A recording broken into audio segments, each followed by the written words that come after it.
Halo semua, perkenalkan saya Vanji Eko Giovanni, dikenal sebagai polisi ganteng gamer. Sebuah kebanggaan bagi saya menjadi ambasador di Top Clans 2020 untuk Indonesia. Ini adalah turnamen e-sport multi-game paling besar ya di Asia Tenggara di tahun 2020. Menurut saya, passion itu adalah menjadi lebih gigih, berani, dan pantang menyerah. 2020 ini adalah tahun yang sulit karena COVID-19, banyak orang yang kehilangan nyawanya, kehilangan harapan, kehilangan keyakinan untuk masa depan. Tetapi kita tidak boleh menyerah, tetaplah menjaga jarak, menjaga kesehatan, memakai masker, dan percayalah pada harapan.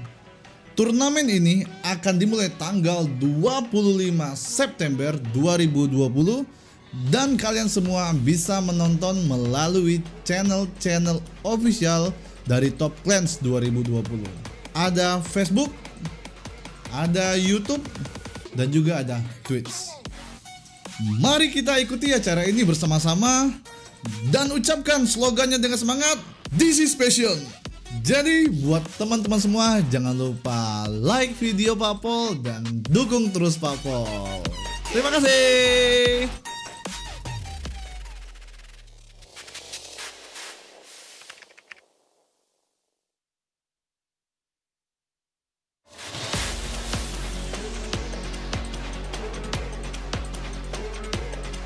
Hai, salam semua. Saya Master Kokan. Saya berasa amat bangga kerana dapat menjadi duta Malaysia untuk Top Clan 2020, iaitu acara terbesar untuk pertandingan SEA Multi Games Esport 2020. Top Clan akan mengadakan tournament terbesar mereka dengan hadiah yang terkumpul cukup lumayan bernilai $85,000 USD. Saya adalah seorang content creator dan juga saya seorang streamer. Perkara yang paling penting bagi saya adalah saya mendapatkan semangat dan juga kepuasan ketika bermain game. Bagi saya, kepuasan itu adalah apabila ketika saya bermain game. Ketika saya bermain game, saya berpeluang dapat berkenalan dengan kawan-kawan baru. Dan perkara yang paling penting sekali adalah saya dapat menjadi ahli gaming community di dunia ini. Itulah dia kepuasan kita. Pertandingan ini akan bermula pada 25 September ini. Dan kita boleh menyaksikan secara live di saluran rasmi Top Clan 2020, Facebook, YouTube dan juga Twitch. Marilah bersama-sama mengikuti permainan dan juga perlawanan ini. Dan tidak lupa untuk melaungkan slogan, "This is passion!" Peace!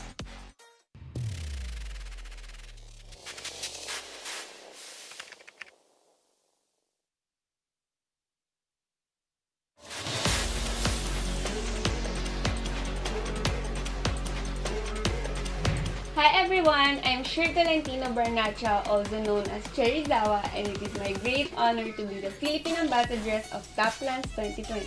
Top Clans 2020 is the biggest premier Southeast Asian multi-game esports tournament of 2020. Top Clans 2020 will allow players from all over Southeast Asia to show their passion for video games.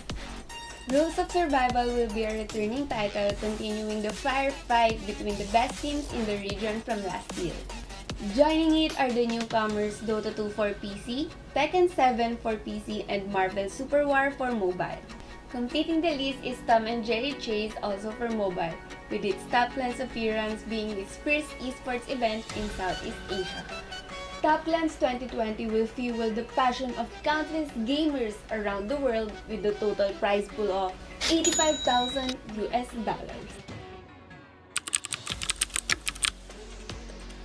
I am a gamer, creator, and Facebook streamer. I've been playing video games growing up, but never in my wildest dreams that I imagined doing it for a living. I officially started streaming over a year ago when Amplify gave me the opportunity. Since then, I have expanded not only the games I'm playing but also my community, and the most important thing is that I find passion in playing games. I mainly stream mobile games and I occasionally play computer games. As for me, passion is doing something without you even knowing it. It's like a part of you is missing if you're not doing that particular thing, which in my case is playing games and interacting with the people I met online, which are now my friends. Taplands 2020 tournament will begin on September 25 and we can watch through Taplands 2020's official channel. Their official Facebook page is facebook.com/taplandsofficial and their official YouTube channel is youtube.com/taplandsesports. Let's follow the game together and say this is passion!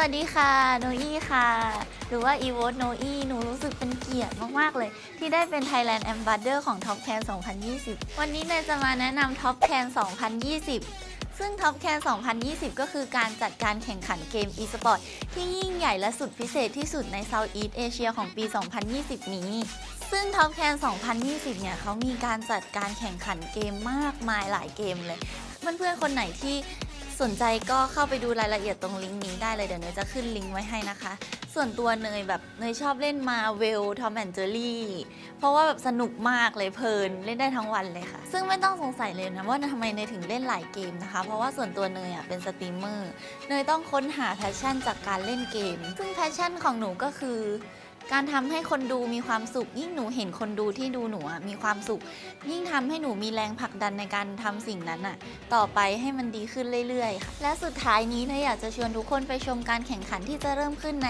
วันที่ 25 กันยายนนี้เป็นต้นไปได้ที่ Top Can 2020 Official Channel และอย่าลืมกดไลค์กดติดตามเป็นกำลังใจให้เนยด้วยนะคะเนยอยากให้ทุกคนมีความสุขและสนุกไปกับการแข่งขันนี้ This is passion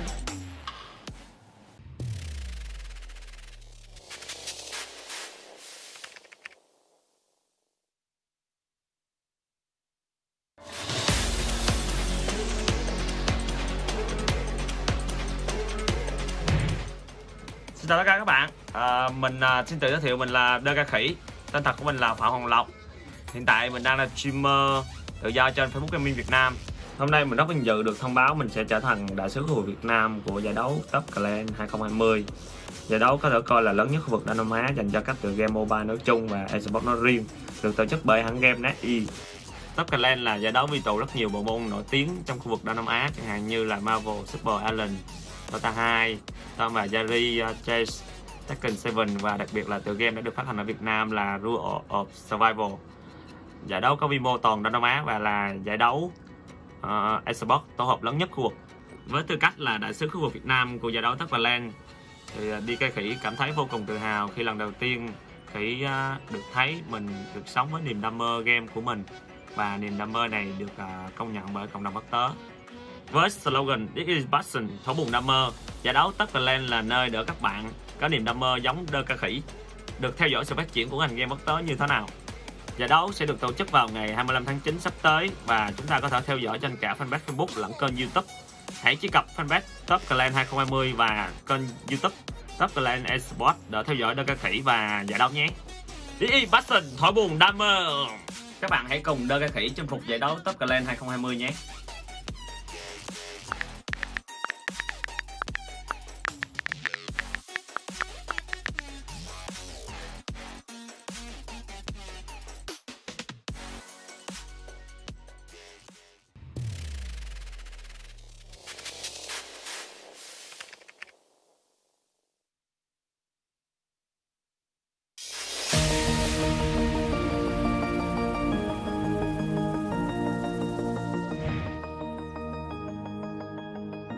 Hi everyone! It's me, your Ate Nikki, from facebook.com/playwithnikki. I am a gamer, a streamer, a shoutcaster, and a host. Everyone, I'm Shir Tolentino Barnacha, also known as Cherizawa, and it is my great honor to be the Philippine Ambassadress of Taplands 2020. Hey guys, Azra here, and if you guys don't know who I am a professional shoutcaster, esports commentator, content creator, and streamer residing in the Philippines. Hai, salam semua. Saya Master Kokan. Saya berasa amat bangga kerana dapat menjadi duta Malaysia untuk Top Clan 2020. Hello everyone, I'm Rosdak ASG, also known as Madam Mayora. I'm the team manager of Team Rosdak. Halo semua, perkenalkan saya Vanji Eko Giovanni, dikenal sebagai polisi ganteng gamer. สวัสดีค่ะโนอี้ค่ะ หรือว่า e v o t e โนอี้หนูรู้สึกเป็นเกียรติมากๆเลยที่ได้เป็น Thailand Ambassador ของ Top Can 2020 Hi, my name is Holler. I'm a caster, streamer, content creator, and you can find most of my work online at Holler TV. Hi everyone, my name is Bobby and I'm here at NetEase Games. I'm one of the community managers for Rules of Survival and Top Clans Esports. Hi everyone, my name is Arthur. I'm a caster, analyst, coach, and streamer from Malaysia for the game Dota 2. Hello everyone, I am Nam, Catcaster. I am shoutcaster of many games from Thailand. Hi everyone, I'm Clyde Lewis, player of Savage Gaming and player of one of the most trending games in PH, which is ROS. Hey everyone, I'm Pat, the marketing manager of Top Clans from NetEase Games. I'm from the Philippines and this is my home office. It's really sad that the COVID-19 pandemic has affected each and everyone, especially the esports scene, including me as a gamer, a shoutcaster, and a streamer. It has definitely affected me in a lot of ways. Gigs has been cancelled, LAN tournaments has been cancelled. The pandemic affected us in a way that some of our players were not able to practice and play because they don't have their own computer. And we're usually present and cheering for our teammates in person at events like this, but now we're not able to do that because of the pandemic. So this pandemic has definitely hit everybody hard, even those, working in the esports or gaming industry. People might think that, we all do our job at home, and some of the time we do, but some of the time we also do those big events, live events. The epidemic affected us in the ways that we can practice together because one of my teammates doesn't have own computer. But we still practicing and teaching him our new strategy during ECQ. I think passion is defined by how much time you spend in the 24 hours of your day doing something that you love and enjoy. Passion for me is still doing what you love even though it was really hard for you. Passion is what drives me to prove everyone else wrong. Gaming is my passion. Passion for me and for my team is what pushes us to grind harder and what motivates us to push us to our limits. Gaming should not be all about competition. Gaming should be about passion. I hope that Top Clans 2020 will bring out the best in every team that join the tournament. And thank you as well for the opportunity for us to play in your tournament.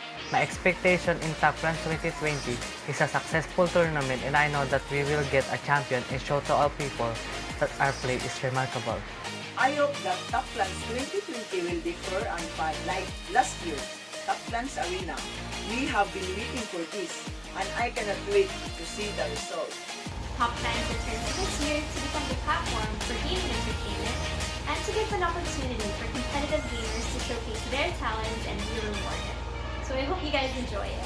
This is passion. This is passion. This is passion. This is passion. This is passion. It is passion. This is passion. This is passion. This is passion. This is passion. This is passion. This is passion. Hey, bastard! This is passion. This is passion.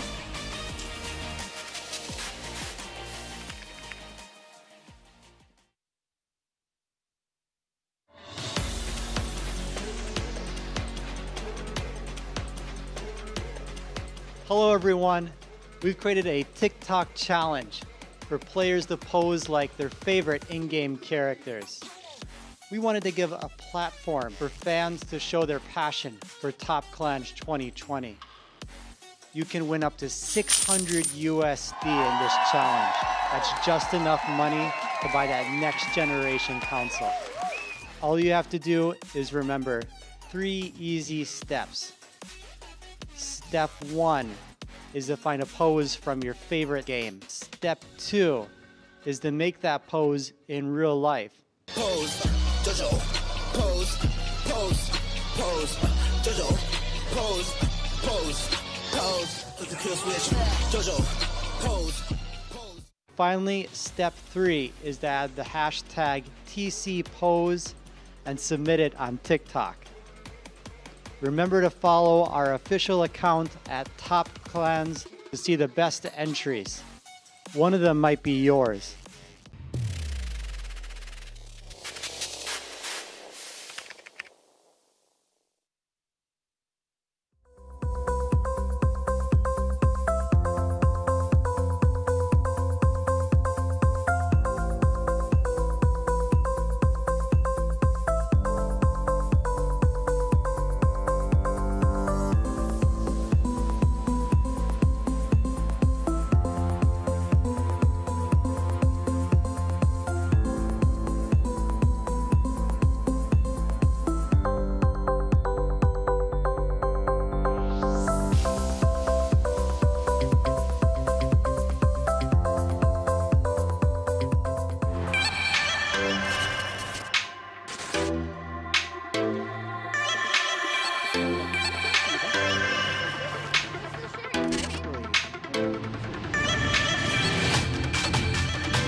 Hello everyone, welcome to Top Clans 2020.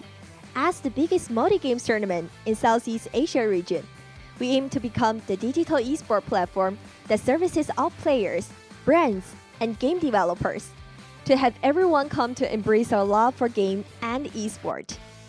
This year, we have 5 game titles join Top Clans. A total of 28 days of tournaments will be live streamed in English, Thai, and Malay, hoping to bring you the best esport experience. Today we'll present you guys the Tom and Jerry Chase group stage competition of Top Clans 2020. Before we get started, don't forget to follow our official Facebook, YouTube, and Twitch channels for all Top Clan 2020's latest updates. Also, free gift codes will be given away from Tom and Jerry Chase SEA Invitational. Remember to search Tom and Jerry Chase in Google Play and App Store. Be sure you already download Tom and Jerry Chase. Then you can use the gift code to redeem in-game gift. The redeem website is www.tcpose.com. tjcgiftcode.com. If you cannot jump to the website, you can scan the QR code on the screen later. The detailed steps are as follows. First, choose your server. Then, enter your in-game ID. Next, enter the captcha code and click Confirm. Do remember to enter TJSI 1114 and type Redeem. Then you can check your in-game mailbox for the rewards. The game will start very soon. Our wonderful casters will take it from here. Hey, there we go! Ladies and gents, allow me to welcome you all once again to Top Clans 2020. This is, wait for it, Passion. And of course, for today's Top Clans, we are going to be doing some Tom and Jerry Chase today. Been a week since we last saw y'all, but you might be wondering, how come Chisto's partner has all of a sudden changed to, well, definitely does not look like CR whatsoever. I'm Mark Takuno, and of course, joining me, you might remember him from last weekend, but if not, then he'll be joining you once again. Chisto, how you doing, man?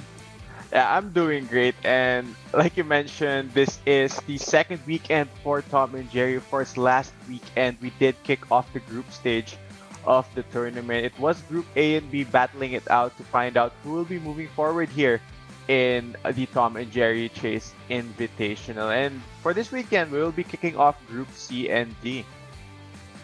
Yes, and you know, aside from all the action that y'all will be able to see here, don't forget to everybody watching, we have some pretty darn good stuff going on.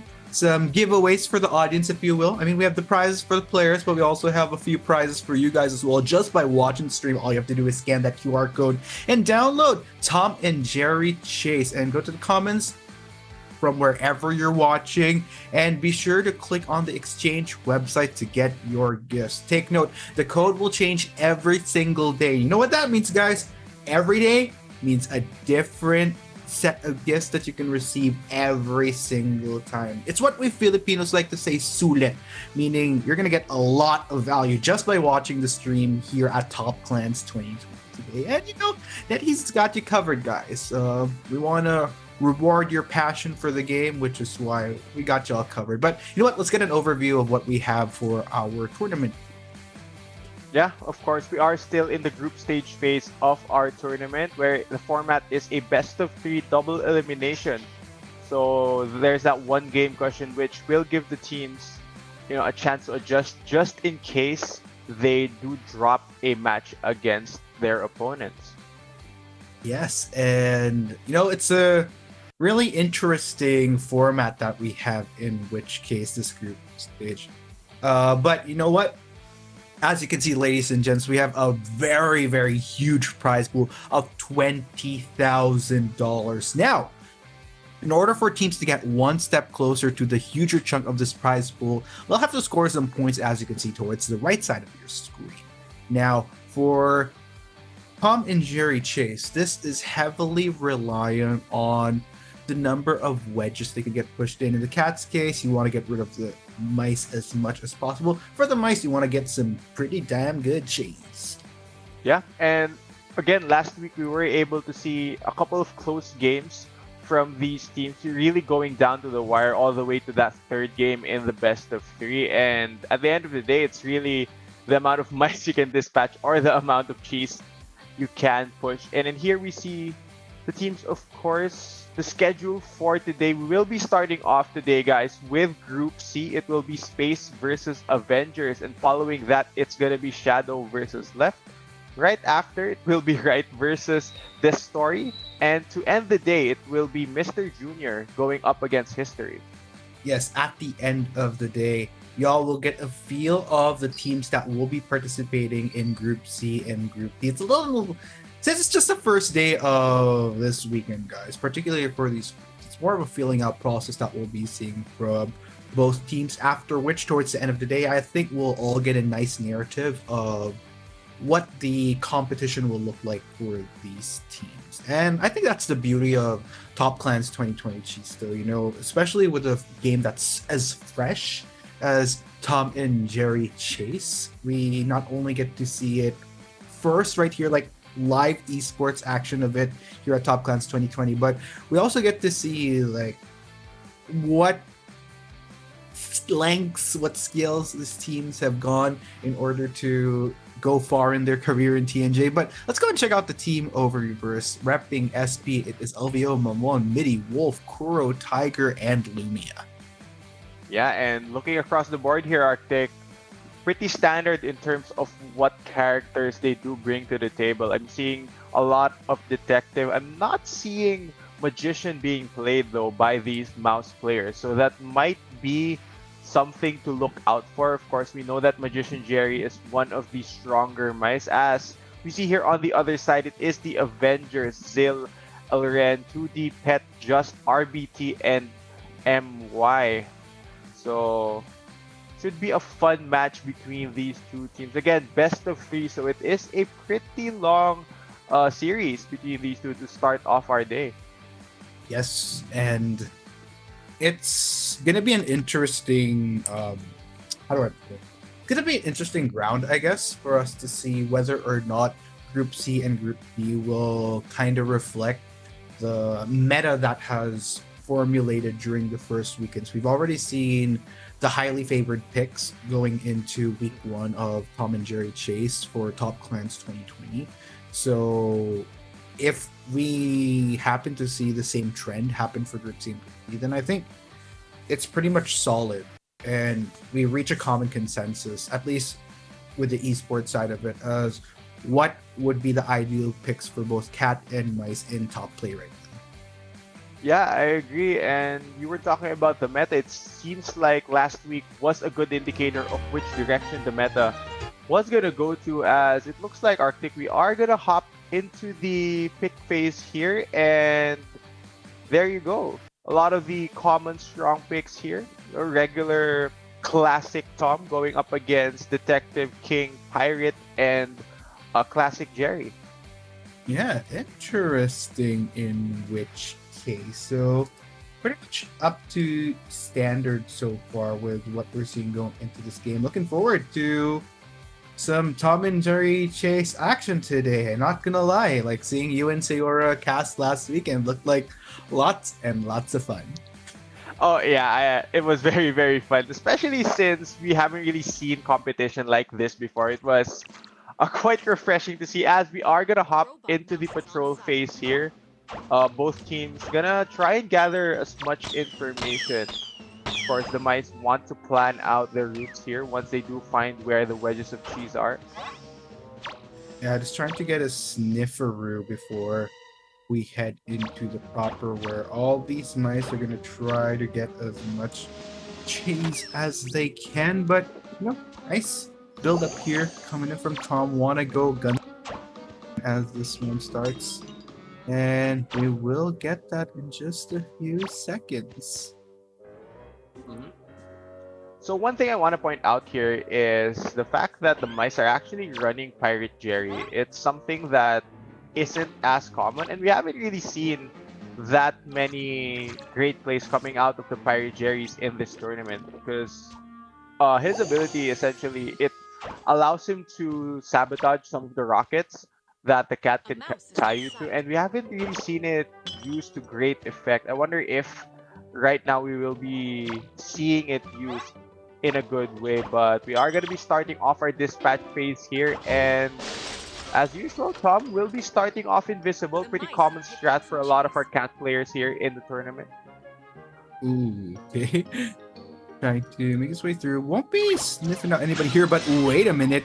2D, unfortunately, going to fall straight into the hands of Tom here. This is a pretty good start here for LVO.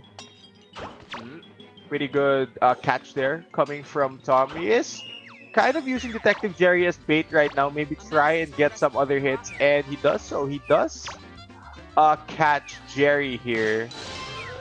Let's see whether or not the rest of the team can go for the rescue. Yeah, it seems like a fairly decent quote-unquote start for Tom, only because he did manage to get some of these mice earlier on, but looks like the mice are slowly recuperating, trying to regroup here, try to get set up, but looks like Tom not gonna want to let go of his momentum just yet, gonna try to keep the ball rolling here, but looks like the mice have been responding fairly well so far, which is why Tom hasn't really gotten the full commit on anybody to a rocket just yet. It's definitely not a bad start though, especially early on. You're not really looking to commit to fully dispatching one of the mice by just camping the rocket, because it does give the other mice a lot of time to push in the wedges of cheese. You just want to try and get as many hits to the mice and get them injured here, as looks like Jerry will be caught here once more. This is really interesting, in which case, if you see on your screen, there are two mice that are fully committed towards keeping Tom distracted here, whilst one sole member just elsewhere on the map trying to get as much cheese as he can while they buy some time here. But it's getting really, really tricky because these numbers are just dwindling for how much staying power they have on these rocket shares, and are not to mention with two of them strapped on, that's gonna slow down their progress. Yeah, there might just be 3 strapped on here, Arctic, as it looks like Pirate Jerry will be the first mouse to be dispatched here by LVO. Jerry is gonna follow very, very shortly. Things are not looking good for our mice right now.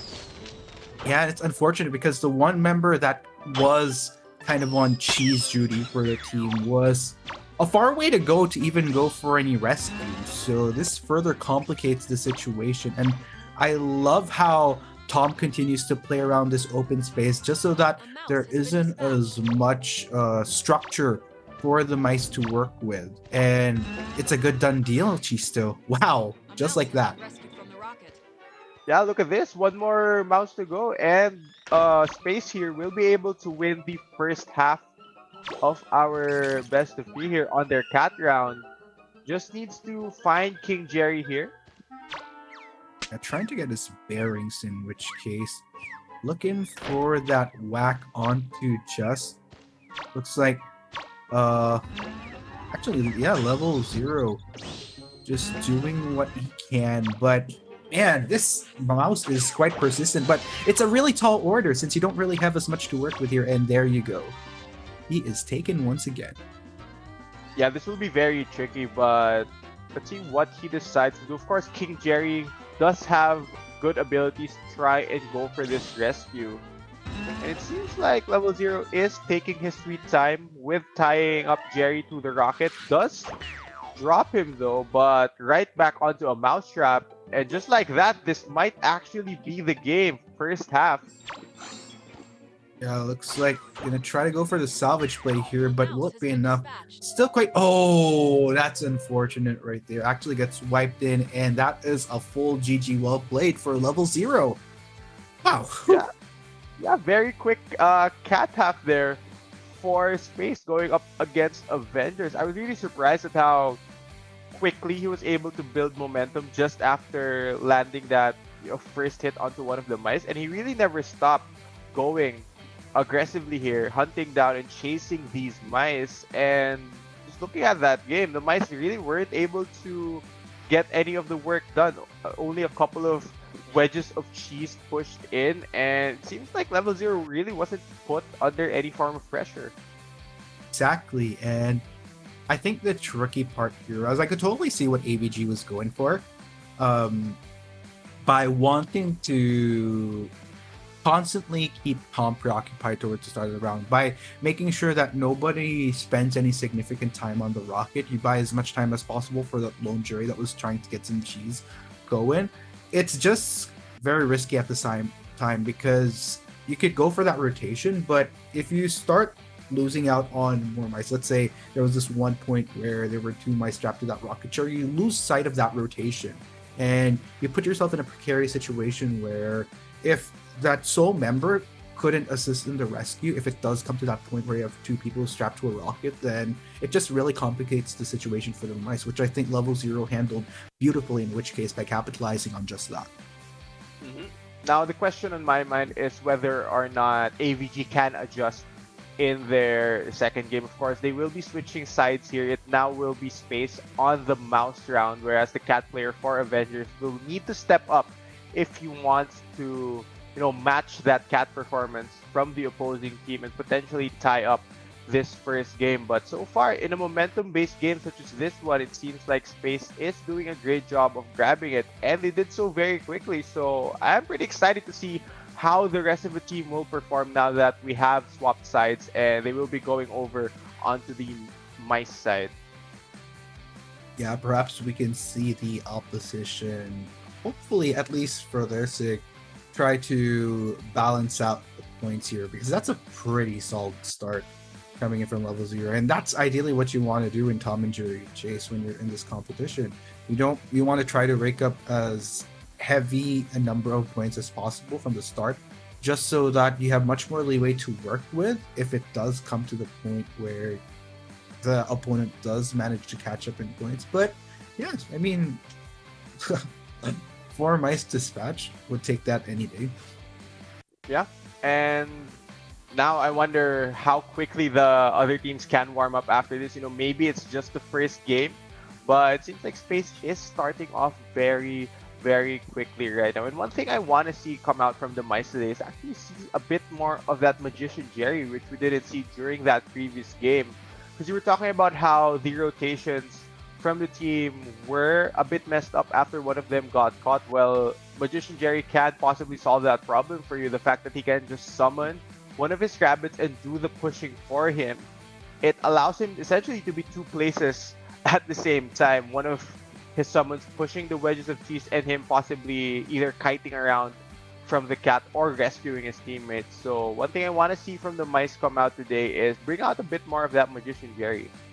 Yeah, I'd have to agree with you. I mean, by bringing out picks which help build your tempo in Tom and Jerry Chase, which has been, I think, a very effective strategy from what we saw during the week.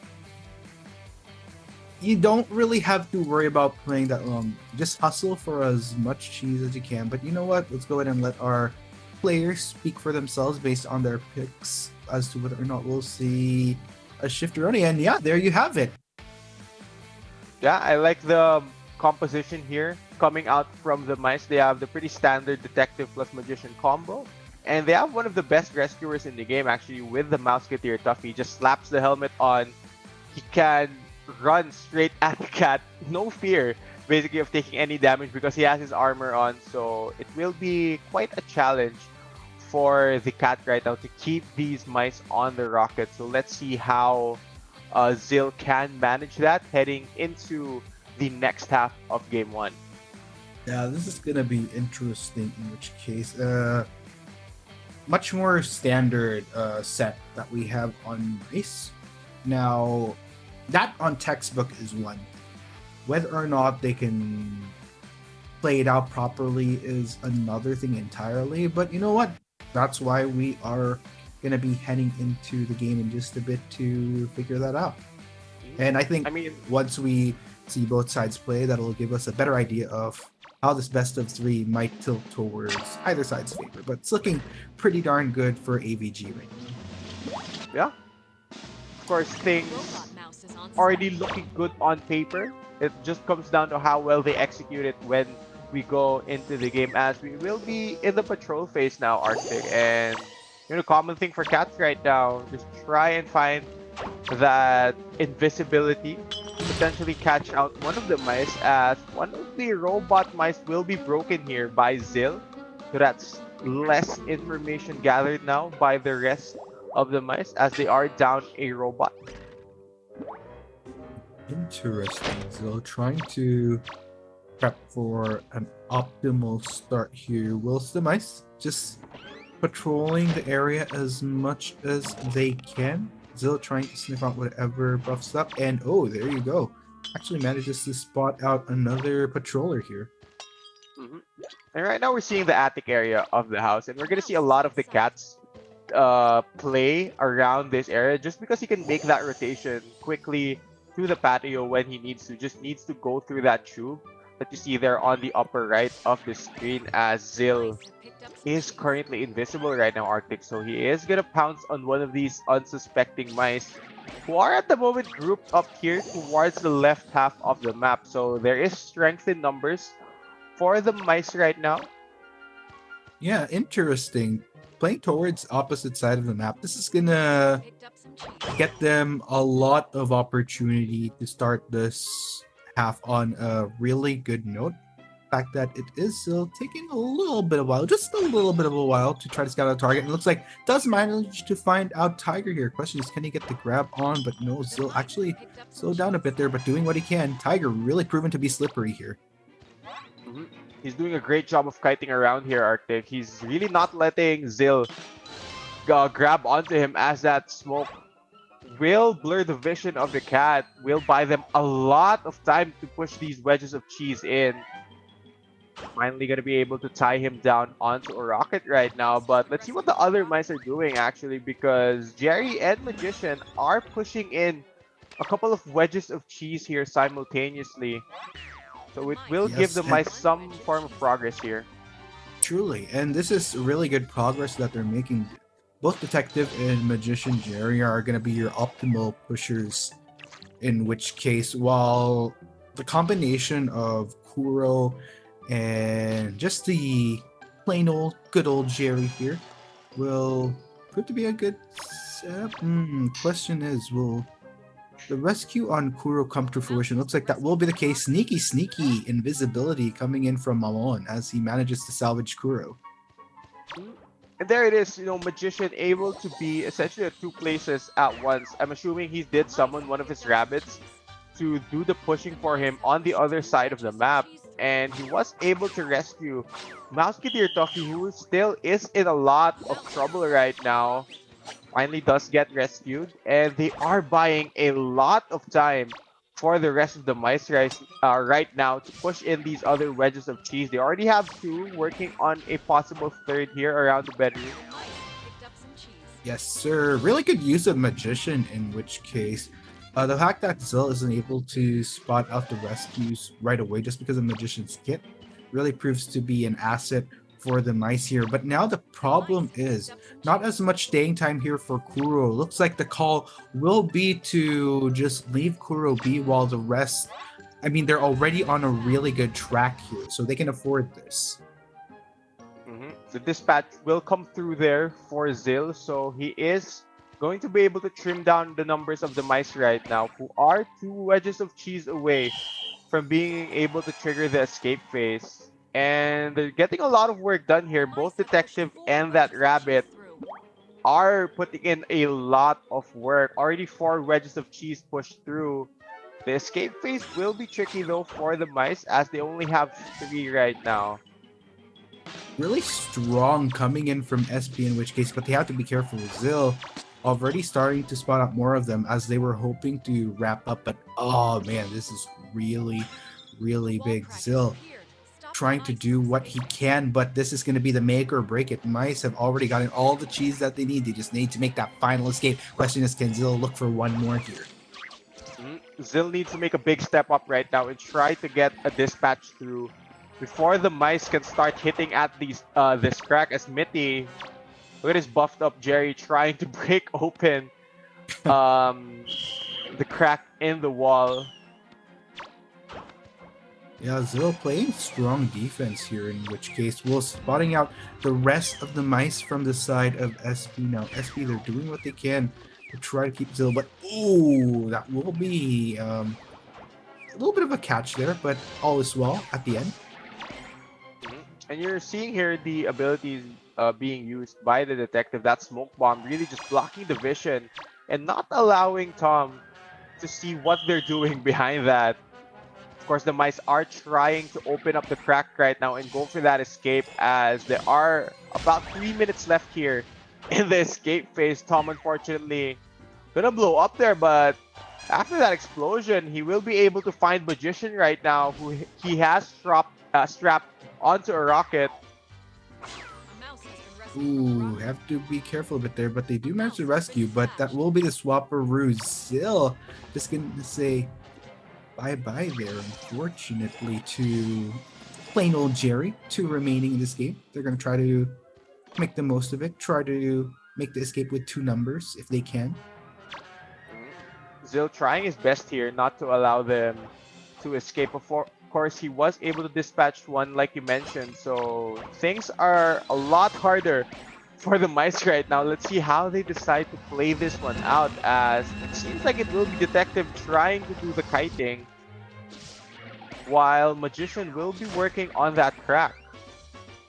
Oh man, this is really, really a good build up here for Azul. Even though he might have lost a lot of ground during the start, he is pretty much back on track by denying the escape coming in from these mice.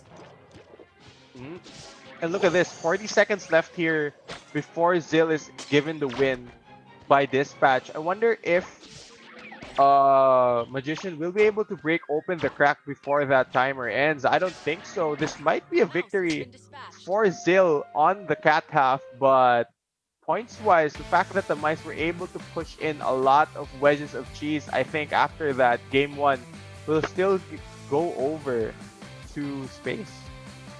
Yeah, I mean, knowing very well that they had such a great start during the first half, and I mean, they might not have been able to get the escape with the mice, but like you said, with the cheese adding up, it does give them the game 1 victory, so that is something to work with nonetheless. And just adding things up gives them really footing towards the end of it. And looking at the details, as you can see, it really shows how much trust SB has in whoever needs to push for that cheese. Like Tiger, no response whatsoever, knowing very well that Kuro, Mickey, and Mamon will be able to keep Tom preoccupied, just pushed for objectives, and in the long run, it really worked out for him. Zill, of course, was able to at least salvage a bit by getting 2 mice, but at the end of the day, that is a really, really good start here for Space. 5-2 towards the start of this best of 3. Yeah, I agree. Space is starting off this best of 3 very, very nicely, and we know and we've seen how important momentum here is in the tournament. Usually teams who do start off 1-0 tend to close out very, very early and just go for that 2-0. So I am excited to see how game 2 will pan out. I want to say though that one big difference I think that really separated those 2 teams for game 1 was the presence of that Magician Jerry. We saw how much work he could do with his summons, really just helping the rest of his team. So I think that is the one adjustment I want to see from AVG if they want to potentially bounce back in this best of 3.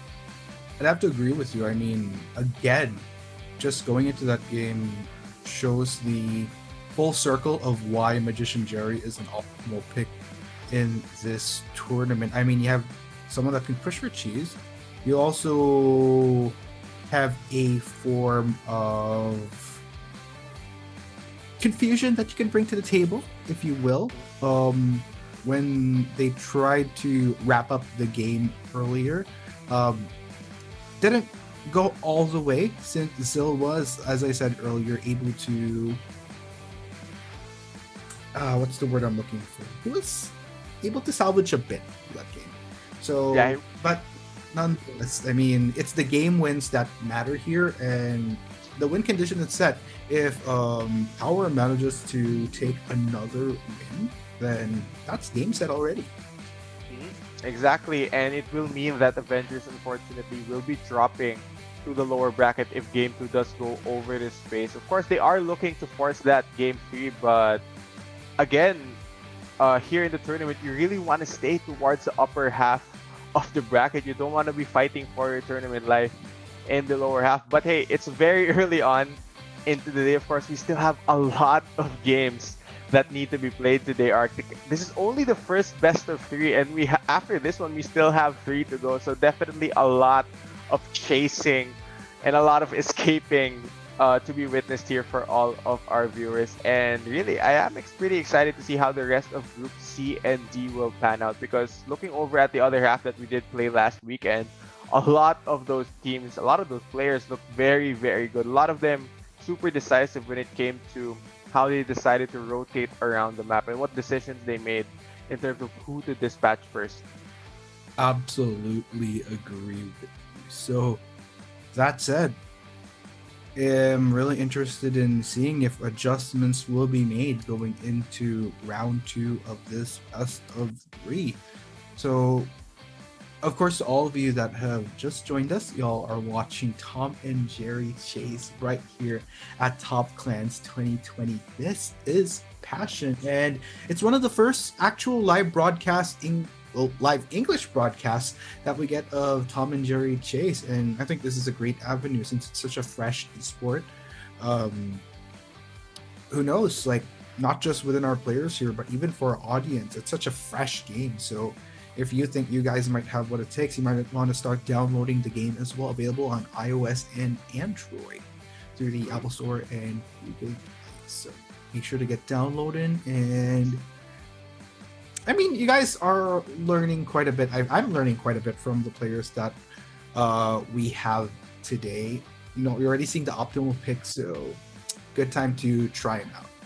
Yeah, and I'm not gonna lie, it's not the type of game I expect to see in a competition, but I'm pretty happy that we did, because even if it was, you know, one of the childhood shows that we grew up in, seeing it turned into a game of literally cat and mouse where they have to chase each other, just seeing the level of strategy go between these scenes, picking different characters that do have their own strengths and weaknesses, it has been quite a fun game to watch.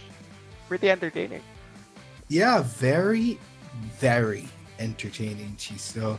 And it's really interesting to see how these 1v4 asymmetrical games have risen to prominence. And NetEase has championed a lot of these 4v1 asymmetrical games. I mean, they have another title, but most recently of which is this particular game, Tom and Jerry Chase. And it's very different if you compare it to the other asymmetrical games that we have out there. But you know what?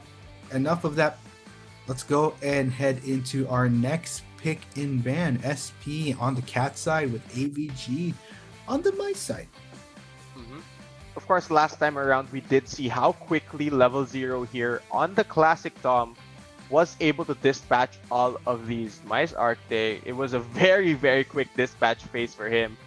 And now heading into the next one, we are going to see the adjustment being made here by AVG. They will be bringing out the Magician finally. So I like the change being brought out by their team, and it might just be what they need here if they want to win on this half and prolong this best of 3 series.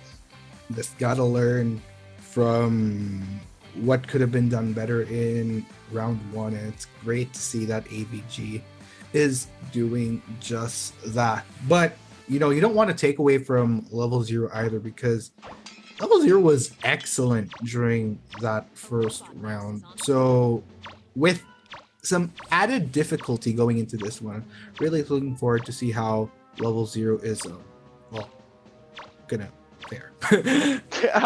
Yeah, in case you're wondering why he is jumping here, there is that passageway that you can pass through if you are able to break it open. As you see there, he is going to be able to make it, let's say, towards his basement area. See a lot of items for him to choose from, a lot of drinks as well. Pick your poison, basically. Is tossing out a lot of these stuff though at the moment for the patrol phase. And knowing that he is in this area, that means that the mice are unaware of where Tom is at the moment. So they need to be careful once they do come out of those mouse holes, because it's going to be very dangerous for them, especially if they do come out split up, because once Tom is able to find one of these mice isolated, it's very easy for him to get that snowball rolling and just continuously catch and tie these mice to rockets. As we are going to be hopping over here to our dispatch phase, 10 minutes. Let's see what work Level 0 can get done here. Yeah, in which case AVG should have a lot of information, but oh, wait a minute, actually manages to spot out RBT here right away. Level 0, a lot of members of AVG in this area, very reminiscent of what happened during round 1, where there was a lot compiled in this singular area. And knowing that the mice are all in the same spot, he has a lot of targets to choose from. Unfortunately, it was King Jerry who is strapped onto a rocket right now. King Jerry being one of those characters that are very proficient at helping his teammates escape with his abilities. He's able to soak up a bit of damage here and there. Right now, he is struggling to find his way out of this rocket as his team hasn't even made an attempt to rescue him just yet. Yeah, that was quite a bit of time expended in which case, but really good start here for level 0. Bengal that's already getting his momentum building up.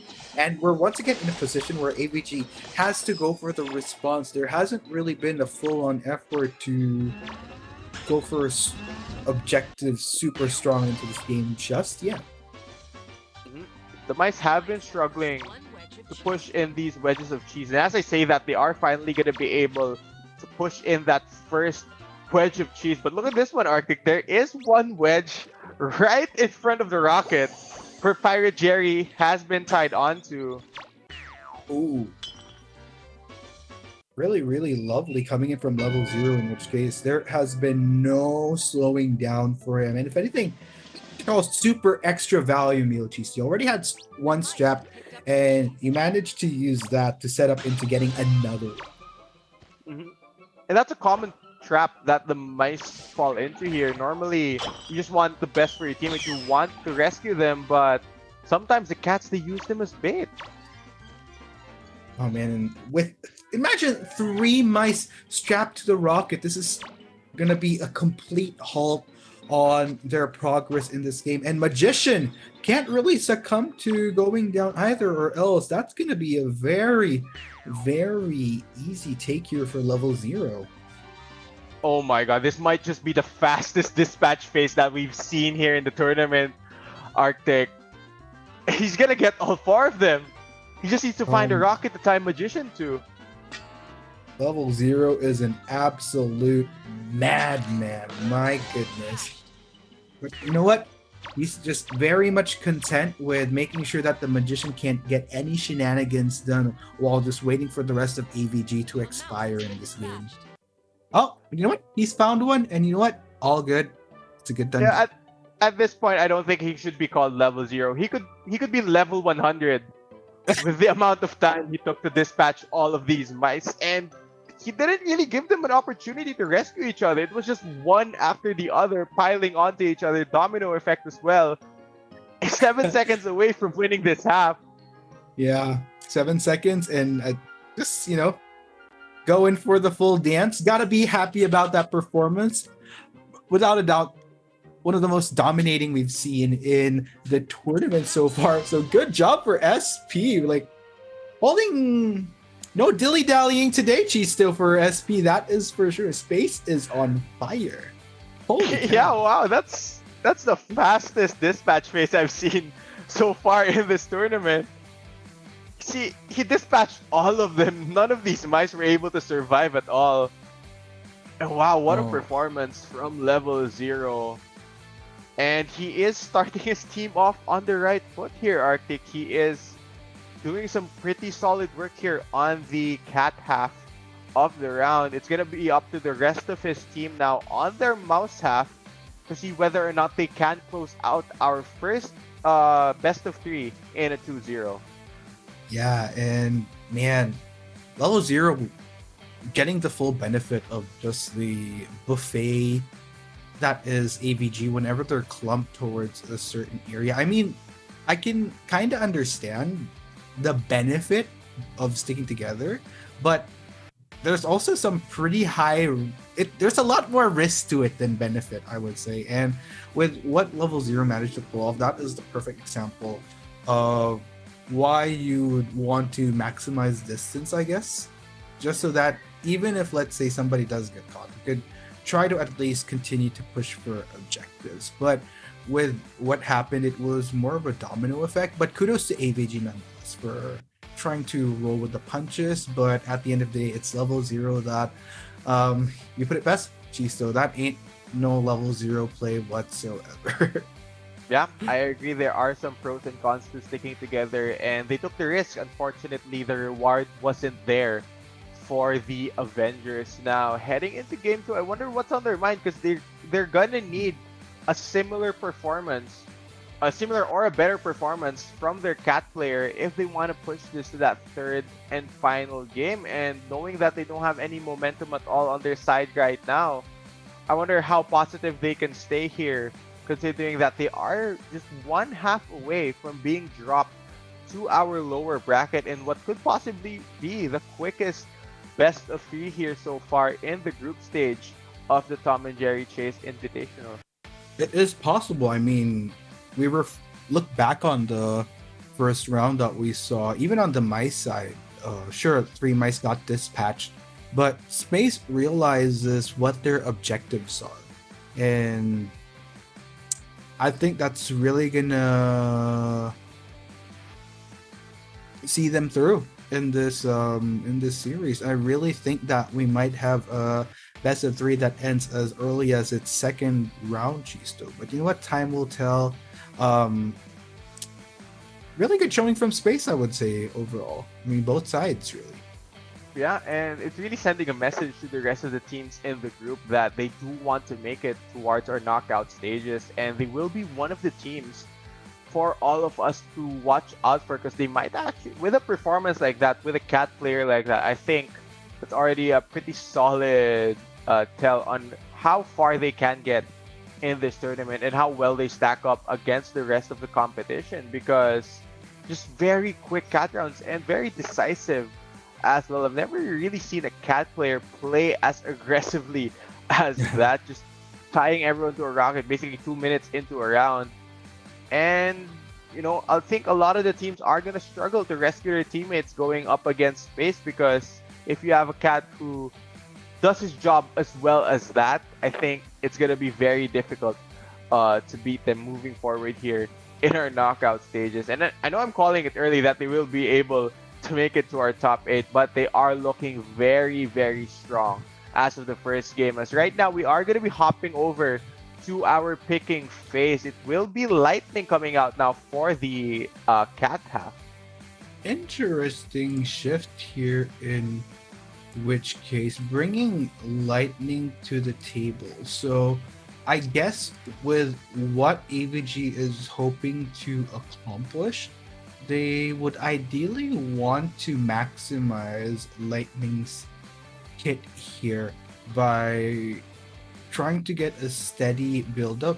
I mean, he could already cover quite a bit of ground through Lightning Strike, hopefully maybe pressure objectives for the mice. But again, it's something on paper that I'm hoping, at least praying to see, because I want to see a full best of 3. Like, I want to get the full action. We have 4 matches today. I'm hoping this goes for best of 3, but you know what? It's going to be up to Zill at this point as we head into the game. Patrolling phase is on. Yeah, he's gonna need an amazing performance right now if he does want to push this to that best of 3 that you want to see, Arctic. And he can't allow the mice to push in more than 2 wedges of cheese, because at that point, even if he does win, the points just won't be enough to match up against the 6 points that Space were able to get during that first game. And he will be mimicking the start that we did see from level 0 during our previous half, where they did just go over to this basement, basically pick whichever drink you want to go for right now. We'll be starting off invisible as well, so let's see whether or not this will be a big help to him, as dispatch phase will start within 10 seconds. A lot of work to be done here for Zill if he wants to catch up. Yeah, speaking of which, Zill just expending everything and goes straight for it. Question is, can he find a target right away? Does actually manage to spot out Mamon here. Now Mamon gonna try to do the best that he can to kite around Zill. He's doing a good job of putting some distance between him and Lightning, but like we mentioned earlier, Lightning, one of the quickest cats in this game. 30 seconds into the dispatch phase, is going to be able to find Magician, so that will slow down the progress here of SP. Of course, Magician right now, who is about to be tied up to a rocket, won't be able to summon any of his rabbits for any of his shenanigans. Oh yeah, Wolf trying to do what he can here though, but can he go for more? Zill off to a good start, in which case this is miles better just because he does have the ball rolling this time around. But SP, they're trying to respond in the best way that they can, so don't want to discount them just yet. And you're seeing there one of Zill's abilities as well. Aside from being one of the more mobile cats in the game, he does have the ability to lay down some traps, where especially near these rockets, when the other mice try to go for these rescues, they can fall hazard to a lot of these traps that lightning can put down. The fish that we see there on the floor and the trash cans as well. It seems like he will catch Mamon here as well. Oh man, this is really, really interesting though. So already one down for SP, but already 2 cheese that they were able to push for. So I think this is very much well within the win conditions for SP, in which case. SP just need to focus on pushing these wedges of cheese in, because even if Zill wins this round, as long as the mice are able to push in at least 3 wedges of cheese in, they should win the best of 3 just because of the scoring system that we have here for the tournament. Oh man, it's coming down to the wire here, in which case Trash Can will be used by Zill here. So far he's been managing quite well, but that's already 3 cheese pushed by SP cheese though. And I think there it is. Even if Zill is able to win this round on his cat phase, I think scoring wise, he just won't be able to match the 6 right now that space have. So let's see how the rest of this one plays out for them. Of course, the mice still actively trying to escape here, despite them knowing that they are currently ahead here in the best of 3 and looking to move forward in our upper side of the bracket, as it will be, I believe, Pirate being chased down here by Zill, does get caught out, will be strapped onto a rocket. So 2 mice on the rocket right now, and Detective rescuing the other. Yeah, and okay, it looks like SP just gonna continue to play this out regardless. Zill playing strong defense, but a little bit of smoke gonna try to deter him there. Smoke doing a great job of securing that area of the map for them, but 8 seconds left here for Pirate Jerry, and Lightning is laying down a lot of traps. He really wants to get this dispatch on. That is the second mouse out of this half for SP. The other 2 working hard to get that 4th wedge of cheese in. Really try to limit the amount of points that Zill can get here, even if he does win on this cat round. Yeah, and oh man, Zill nonetheless still playing to the best of his ability here, but yeah, and so is SP, in which case they're really playing it out normally, regardless of the points already adding up towards SP, which is really good. Never say never. Zill, of course, going to content himself by trying to bring it here to a rocket. There you have it. He's going to strap him to this one right by the fireplace near the Sleeping King, but of course, Magician does have the ability to essentially be 2 places at once. You're seeing him now make his way up to his teammate, trying to go for that rescue, but in the patio, he does have one of his rabbits essentially doing the work for him, and that's 4 wedges of cheese pushed in here already. So even with the cat winning here, the fact that it was 4 wedges of cheese being pushed through means that it will still be SP moving forward here in our best of 3. They will be picking it up 2-0 here over the Avengers, who are going to be dropping, unfortunately, to our lower side of the bracket. Yeah, really, really great start. In which case here for SP, just on all fronts, dominating performance. They knew, like I said, going into the second half, they already had so much going on for them. They didn't have as much worry about needing to play catch up in points because of the solid start established by level 0. So they just needed to get that bare minimum, and they got a cheese extra out of it nonetheless. So just really, really good job. And we have a contender here, like you said, Chisto. SB making a statement in this Group C start for the day. Yeah, and I really want to point out a level 0 from SB. I think he is the standout player on their team because he set his mice players up for success. Basically, there wasn't as much pressure on them to try and get those wedges of cheese in because he was able to start them off on a really strong note, getting those early dispatches in there. Like I mentioned, they needed to match that performance. Unfortunately, just wasn't able to do so. As for our first best of 3 Arctic, it will be a 2-0. Now the question is whether or not this trend will continue on for the rest of our best of 3s for the day, because we still have a long way to go. 3 more best of 3s to be played to decide who will be going on to our upper bracket and who will unfortunately be going on to our lower side of the bracket. Yes, and you know what that means? With more matches, it means all the more Tom and Jerry Chase action that we are getting here today at Top Clans 2020. This is passion, ladies and gents. And passion is indeed what we saw from those games. Oof, 2-0. We're starting this day off pretty hot, Chisto, I will say. And I'm not just, well, it's not really hot right now where I'm at, but yeah, and if this week goes any same as the last weekend that we did go through, of course, me and Zaya, we did start off with a couple of 2-0s, but towards the end of the day, when a lot of the teams were looking a bit warmed up, I feel like they were watching a couple of these matches and really wanted to go out and compete. Towards the end of the evening, we were actually seeing a lot of these best of 3s go the distance.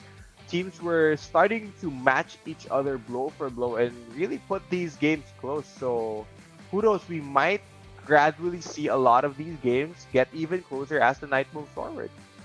Yeah, looking forward to it, in which case, maybe, just maybe, that we get that upward trajectory of intensity in these games for week 2, day 1 of our Tom and Jerry Chase tournament. So, of course, ladies and gents, be sure to continue to tune in and take advantage of all the gifts that we have for y'all. But you know what? Let's just say it straight up. MVP is going to be level 0. Surprise, surprise. Well, you know, I'm obviously not surprised. It's well deserved. It's really, really well deserved here from level 0, who honestly deserves a level up after that performance. So I'm pretty excited to see them come out and compete again if they are able to keep this consistent level of play. Yeah, don't forget our lucky draw, ladies and gents. Let me read out to you comment and with TJSI Top Clans 2020 and your in-game ID immediately. And every time we will generate 20 lucky winners randomly and get a $2 in-game gift back. Of course, final list of winners will be announced under comment after streaming finish, and the staff will issue and verify the reward within 7 working days. So guys, it's not something that's instantaneous. We got to make sure that everything is good for you all first, but nonetheless, we will make sure to get those prizes to you as soon as possible. So in 7 working days, as mentioned. And of course, everything will be up to our Tom and Jerry Chase officials. So, like I said, just mentioning it earlier, actually, perfect timing production. we got all covered with our lucky draw, as well as the gift code redeeming promo that we have going on as well. So it's super duper perfect for all you Tom and Jerry Chase fans out there in Southeast Asia. And speaking of which, all you have to do is scan that QR code to download Tom and Jerry Chase and visit that gift code redemption website. Just follow the instructions. There is a unique code every single day, and you want to take advantage of it, guys. I mean, it's very rare that we get just these straight up gifts, super free, super easy instructions to follow. So Top Clans 2020, you know, they got you covered, guys. They want to support your passion for gaming, and very, very generous. Again, thank you very much to NetEase Games. So you know what? Chisto, before we wrap up here, let's go ahead and check out the lovely highlights from our tournament. And later on, we'll be heading into our round 2. Arcuno Chisto right here at Top Clans 2020 Chase. Top Clans 2020 Chase. Tom and Jerry Chase, rather. I'm starting to get mixed things up here. Still trying to recover from that last match here. So stay tuned, y'all. Going to be very, very exciting day ahead of us. It's only day 1 of week 2.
Hello everyone.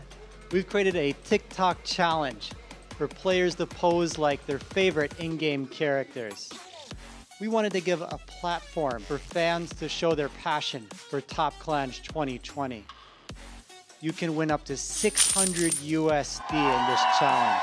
That's just enough money to buy that next generation console. All you have to do is remember 3 easy steps. Step 1 is to find a pose from your favorite game. Step 2 is to make that pose in real life. Pose, Jojo, pose, pose, pose, Jojo, pose, pose, pose, click the kill switch, Jojo, pose. Finally, step 3 is to add the hashtag TCPose and submit it on TikTok. Remember to follow our official account at Top Clans to see the best entries. One of them might be yours.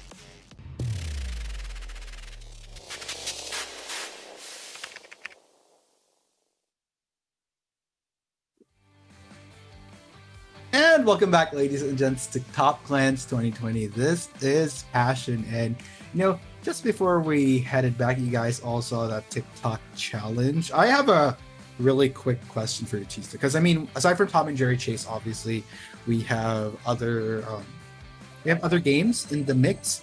So if you were to join that TikTok challenge, like which character's pose would you want to imitate? Out of like even out of Tom and Jerry Chase, like we have Tekken, we have Dota, and so forth. Probably, actually, there's a high chance I'd probably do a Tekken character. Maybe Lars or Dragunov from Tekken 7.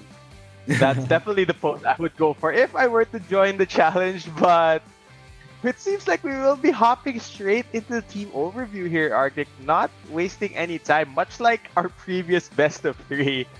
So it will be Shadow versus Left, as you see here, the lineup for Shadow, Pet, 13, Fade, 8, 4, 2, 1, Q, and NTH. So pretty solid team all around. A lot of them towards the upper rankings here. A lot of diamonds all around. Yeah, pretty high up in the rankings. Meanwhile, here we have their opposition. It is going to be El Janos, Bombi, Squay, Sisney, Drix, and Game D. Is that a D or a O? My eyes are playing tricks on me. That is an O. I think it's an O. I think it's Game OV. Maybe Game short for Game Over. Game Over? That's actually pretty clever if that is indeed meaning. So this is a bit more of a low-key team. Not really as much stats to work with, but I'm excited to see what they bring to the table. Yeah, they have some stats hidden, so we can't really tell just from the get-go how good or how really good they can be going up against Shadow right now. So we'll just have to wait and see. We'll have their game speak for themselves, but I think after our first game, the bar is set really, really high because we just saw how quickly our first best of 3 went. I mean, the Cat players really going out there and stepping up, showing us how quickly you can end these games if you are just able to time your catches well, as it will be a pretty standard set of characters here for both of our teams. Yes, and I guess not really as many surprises here. Just between the two teams, I'm not really shocked that we're seeing SD go for something that is a bit more up to the trend, dare I say meta, here at Tom and Jerry Chase. They did reflect to have a roster of very high-ranking players here. So I think if there's anybody that we really have our eye on, it's probably going to be their opposition, since there wasn't as many stats to work with. It doesn't necessarily mean as much, guys, because sometimes when you look at the stats, you try to look at the more recent numbers, and if the system doesn't really reflect anything recent, then there's not as much to work with. But the fact that they made it here, we're going to unravel that mystery heading into the game.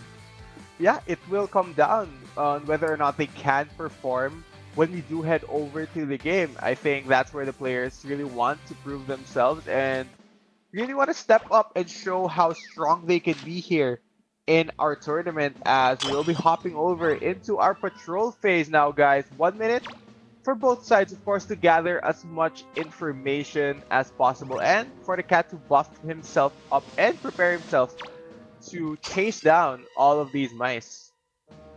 Yeah, and really trying to start, buffing himself up here, game OV. So rest of the mice though already getting a good survey of the area, so this should be highly pertinent information for SD, knowing where they should be positioning their numbers as they start heading into the game.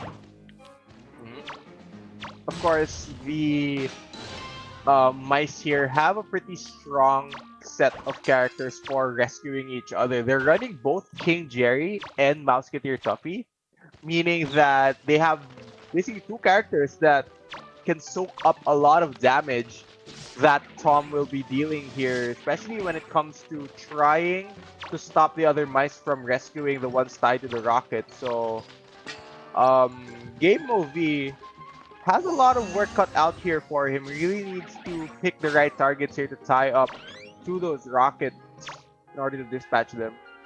Yeah, and it is slowly veering towards where everyone is, which is actually towards the patio. Nobody's really playing around the inner structure of the house, and looks like there are, but they are transitioning towards the upper floors here. So that's not going to be any targets that Game OV will manage to scout out just yet still. Of course, he did not start out the round invisible though, so he wasn't able to really just pounce on one of these unsuspecting mice and make them his victim. But right now, Musketeer Tuffy gonna get grabbed here by Tom. Is gonna get strapped onto this rocket, but immediately there he is for the rescue. Yeah, very smooth rescue coming in from SD here. Very, very impressive in which case. But you know what? Game OV is already on the chase looking to get that SWAT onto King Jerry here.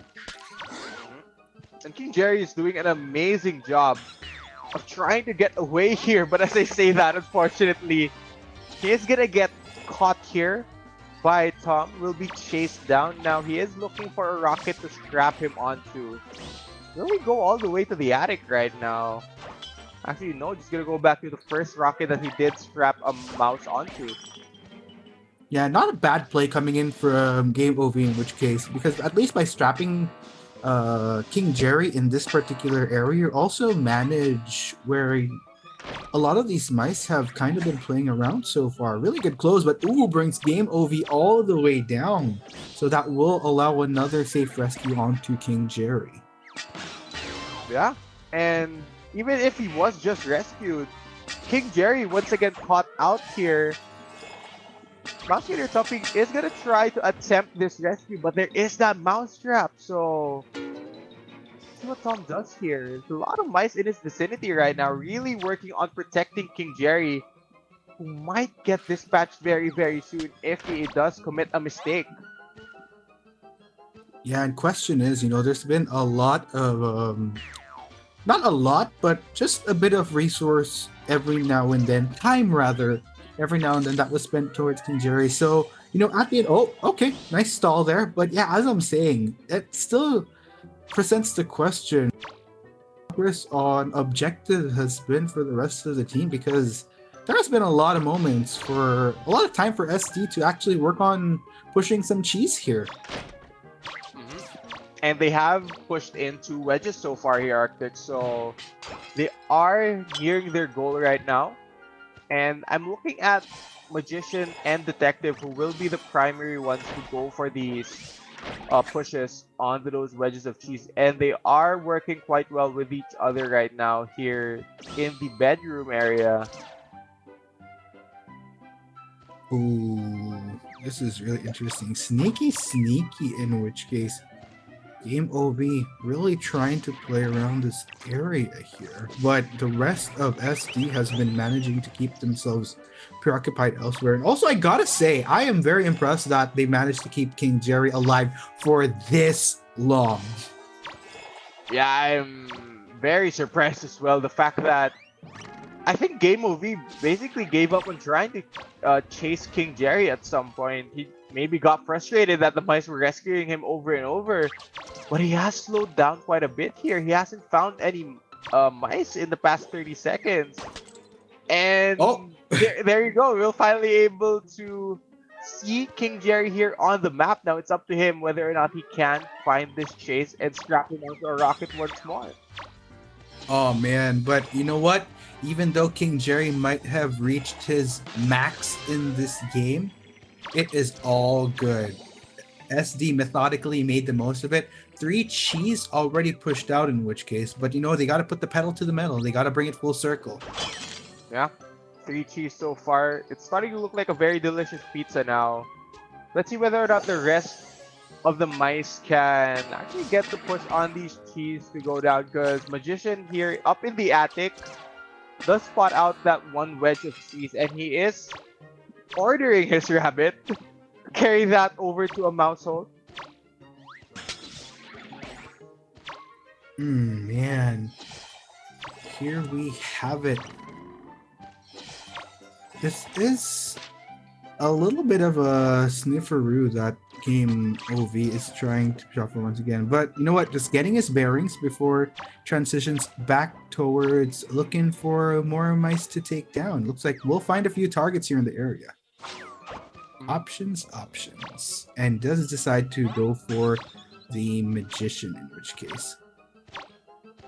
Yeah, Game OV finally gonna start chasing down one of these mice once more. As look at what the other mice are doing here. They are starting to work on the rest of the cheese right now. Detective doing a great job of pushing that in the hole. Will put the mice closer to the escape phase at the moment. And Game OV here is struggling to actually get a hit onto one of these mice who are kiting around very, very quickly, as the fourth wedge of cheese will finally be pushed in here by the mice. Again, there's about 3 minutes left here in the dispatch phase, so let's see whether or not Game OV can make the most of that time. Yeah, and I mean, with 4 cheese pushed out already, I mean, this is okay. You know what? All 5 are good to go. It's all a matter of who is going to make it out alive. 20 seconds on Magician. And right now, Game OV needs to play some defense on that rocket. He needs to stop the other mice from going for this rescue. Because it will... Oh no, he gets dispatched. That's going to make it very tricky for the mice to escape right now. Because if one of them gets caught, it will be very, very difficult, as you see those 2 buffed up Jerrys just working on that crack. Game OV though will summon the bubble right now to try and mitigate some of the damage that the mice are dealing to this crack. Ooh, quite a bit of a way to go though.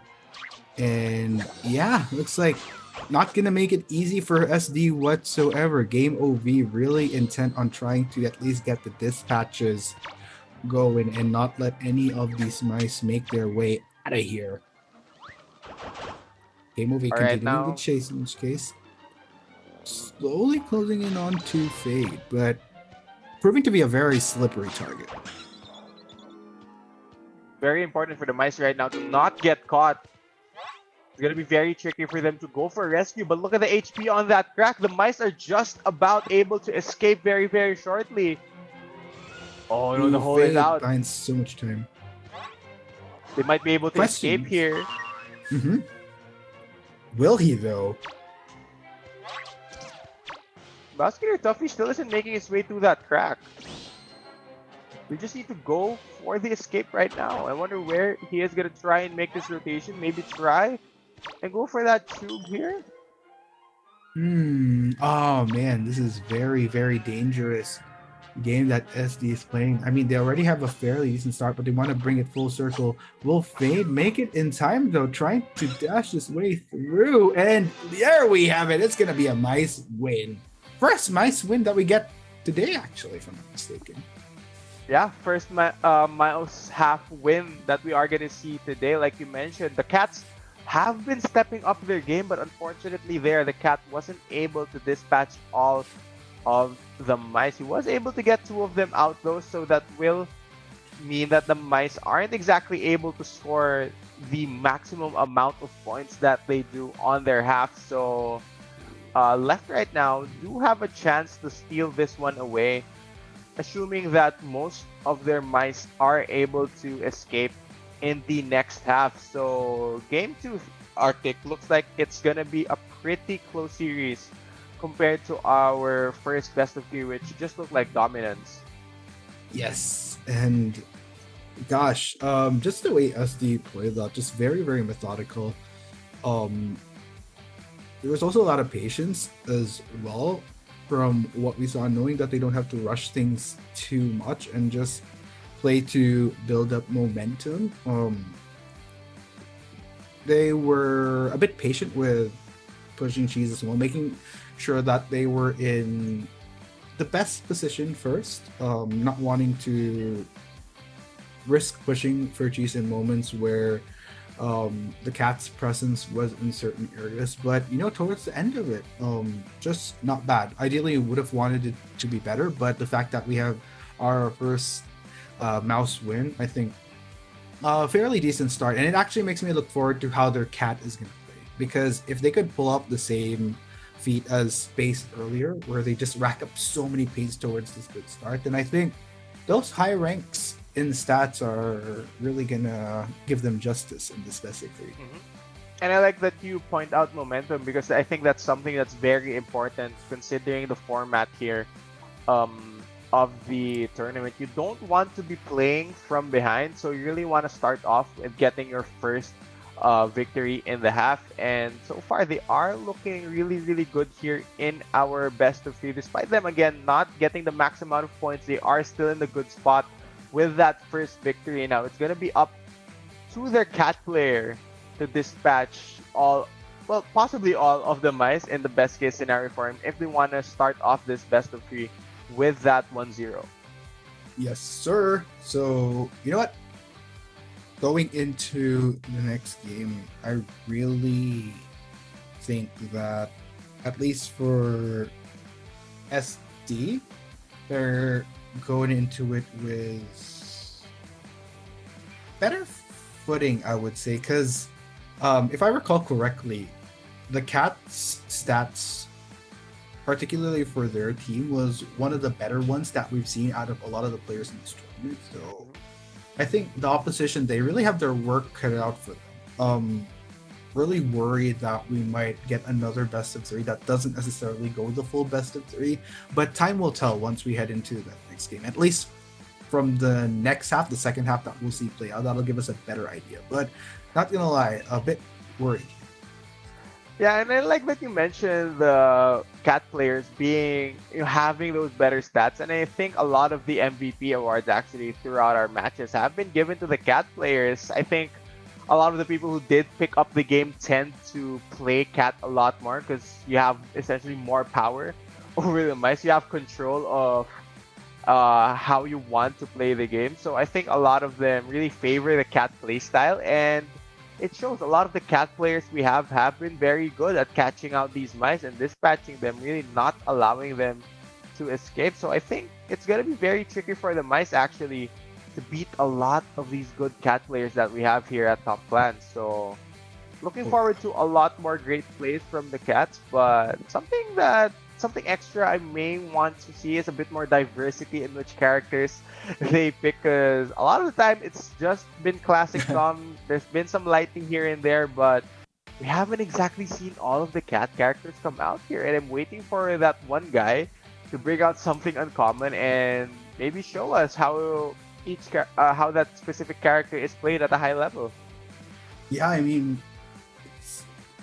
with the absence of Butch in top T for the most part, among other cat picks in this tournament, would be nice to see a little bit of diversity. I would understand though as to why the ever so classic Tom would be an ideal pick, because Tom as is just super duper well rounded with this kit. I mean, ranging charge at least allows you to deal with whatever the mice throw at you. Mouse Exterminator always helps you keep yourself on your feet in the midst of the chases, and it just makes for a really well-rounded set to have, regardless of what the composition of mice is thrown at you. Yeah, he's a really strong character, and I think that's what you expect when you play the character the game is named after. But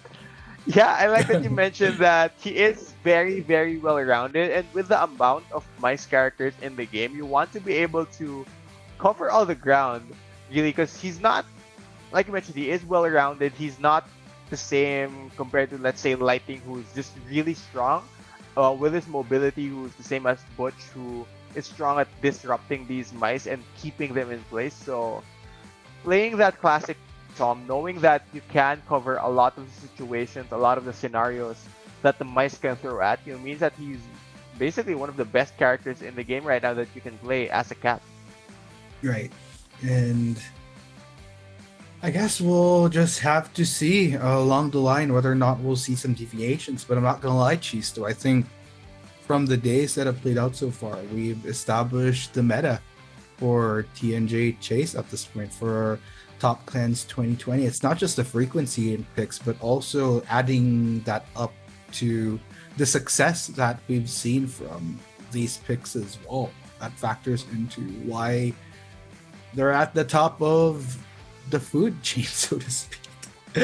As far as picks here at Top Clans 2020. Yeah, maybe in the future when we see let's say more maps, more characters, some changes to the characters' abilities in the future, maybe we get to see some form of diversity in what other cats or mice we might see. As here we go, Arctic, we are gonna be hopping over into pick and ban. And again, it's classic Tom. Who would have thought that this will be the selection here for the cat half? Interesting. Okay, you know what? That was sarcasm, actually. Not as interesting. Not surprised that we're going to be seeing some Tom, but like I said, see something new. Yeah, I mean, you ideally want to see something new, but I am all for, just sticking to the textbook. I'm all about textbook play. And, really just so happens that Tom is up there. Looking at the nice picks as well, fair variation that we're looking at, but I'm excited to see how this plays out in game. Again, round one, I feel like this is another one of these matchups where we could see it heavily sway towards one side's favor. In this case, highly likely towards L, but we'll see as we start up this game. Pet is on the prowl. All right, Getting ready for set. Let's see how this one will work. Of course, Shadow, we're able to pick up 2 points in our first half. So the goal right now for Shadow is really try and secure this by getting a cat win. Okay. A little bit of a scoutaroo coming in from Bet while trying to eliminate as many obstacles that could get in his way later on, while also buffing himself up. Just very standard cat start that we're looking at. Patrolling phase will almost end, so it's gonna be game time for L in just a bit.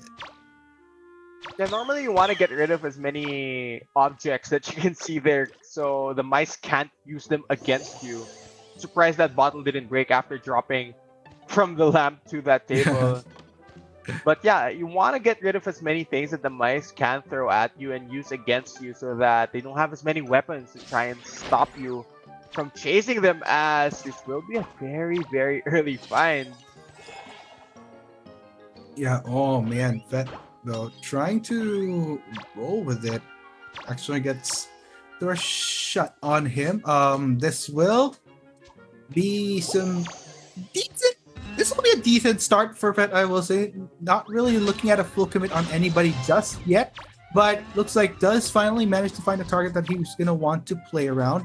But okay, actually decides to look for more and will actually just okay. There you go. Finally gets the full commit onto King Jerry, and to the rocket he shall go.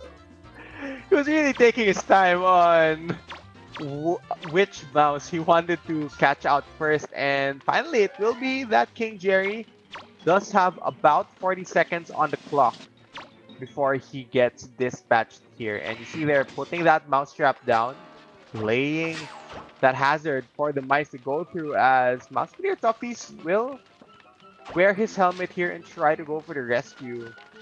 Helmet looking pretty heavy right now though, as he can't exactly hop onto this platform. Oh man, quote unquote explosive right there, which will lead to an easy elimination onto King Jerry, in which case this is a great start here for Pet. Took a bit of a while for him to get a commit on his character, but looks like finally got the ball rolling, so this is pretty darn good for Cat. I've never seen that interaction before. I could swear he did have quite a bit of time left on the clock, but for Shadow, that is an excellent start here for their cat player. Fet is able to dispatch one, working on the second. And this is very crucial here, Arctic, because it's the two mice that are excellent at rescuing their teammates that are being dispatched and being threatened right now. Yeah, and man, it's been a nice step-by-step build-up for Bet, in which case looks like they do manage to get the rescue, but L is really working against some pretty daunting odds here. Yeah, I left mean, they is were able struggling to right at now. least push for 2 cheese, but still a bit of a way to go. Mhm. And you mentioned that it is a long way to go, and being down basically two members right now, as one of them isn't doing any work, it's gonna be even harder for them, as their magician might just get dispatched here, and that's gonna mean no more summons, no more shenanigans coming out from Magician Jerry. I think Left need to try and attempt a rescue here, or it will be very, very difficult for them to actually try and escape. It's gonna be very difficult for them to clutch this one out. Yeah, it looks like realizing that they do need to try, but oh, Bombi was in the area, but it's gonna get seized by Feck here. This is going south way too fast for L, in which case 7 seconds on the clock. They are gonna try to make the salvage play, but it's not gonna make it in time. 3 seconds, 2, 1, and that will be okay. 10 seconds left. A little bit of a refresh. That's good. But can they go for the rescue? Time is ticking. I don't think so. I think Magician will be flown off this map right now, and Shadow looking to close out this first game very, very shortly, as Mousekeeter Tuffy isn't looking like he is going to go anywhere anytime soon. Two more wedges of cheese to go here, Arctic, and with one mouse remaining to do the work, I think it's going to be very, very tricky for the mice to try and attempt this escape right now. Let's see how much Detective Jerry can clutch this one.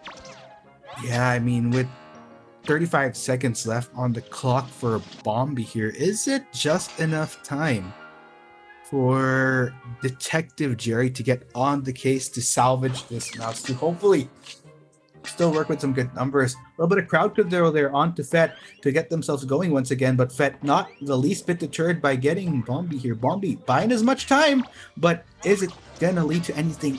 Ooh, actually gets seized once again, and that will be back to the rocket for the Mouseketeer. Yes, and Shadow are 10 seconds away from taking game one right now. Seems like Left will be conceding this one, as there you go, Cat is going to be able to win. Fett works with the momentum given to him by that first half win, and it seems like Shadow will be going up 1-0 here in our best of three after a pretty strong performance to open up game one. Yeah, and my gosh, just looking at it, I mean,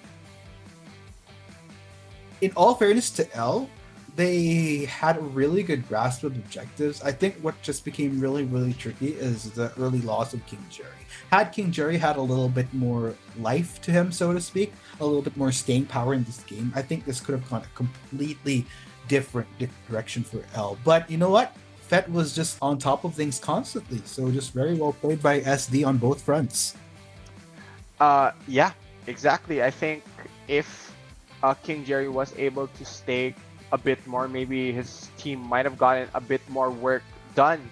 But Shadow in game one are gonna win both halves of the game, as you see there 5-0 is the scoreline. So heading into game two, they have quite a bit of momentum here to work with Arctic, and I am excited to see what kind of adjustments Left will be doing, because as far as the characters that they were bringing out, I don't exactly think that there was a specific problem with their lineup. It's just, I think the execution wasn't quite there in terms of how they were gonna strategize in pushing those wedges of cheese in. So maybe that is the adjustment that they need. Just try to be more decisive with what strategy they approach the next game with. Yeah, I'm looking forward to see whether or not adjustments can from Left, in which case, because in all fairness, I feel like they almost could have gotten it. Again, it's just that mishap towards the start that really dragged them a bit during the rest of the game of round one, half number two. So I think they just really need to look out for their numbers a little bit more towards the start, just so that they have the benefit of working with 4 mice. And I think that would work in their favor. I really think they can still bounce back on that front. But I'm not gonna lie, it's gonna be very tricky. That round one is this a 5-0.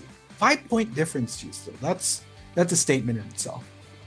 And it seems like we are not going to be wasting any time to hop into our next game here, Arctic. Let's see how quickly Left were able to make their adjustments, make their adaptations, because Fett looked very, very strong in our first game. Despite the mice being able to push in 4 wedges of cheese, he still was able to cleanly dispatch all of them. So we'll just have to wait and see right now how the next game will pan out. Very crucial game as well for Left right now if they don't want to go down 1 game and 1/2 in this best of 3, because Shadow looking to make it a very quick one.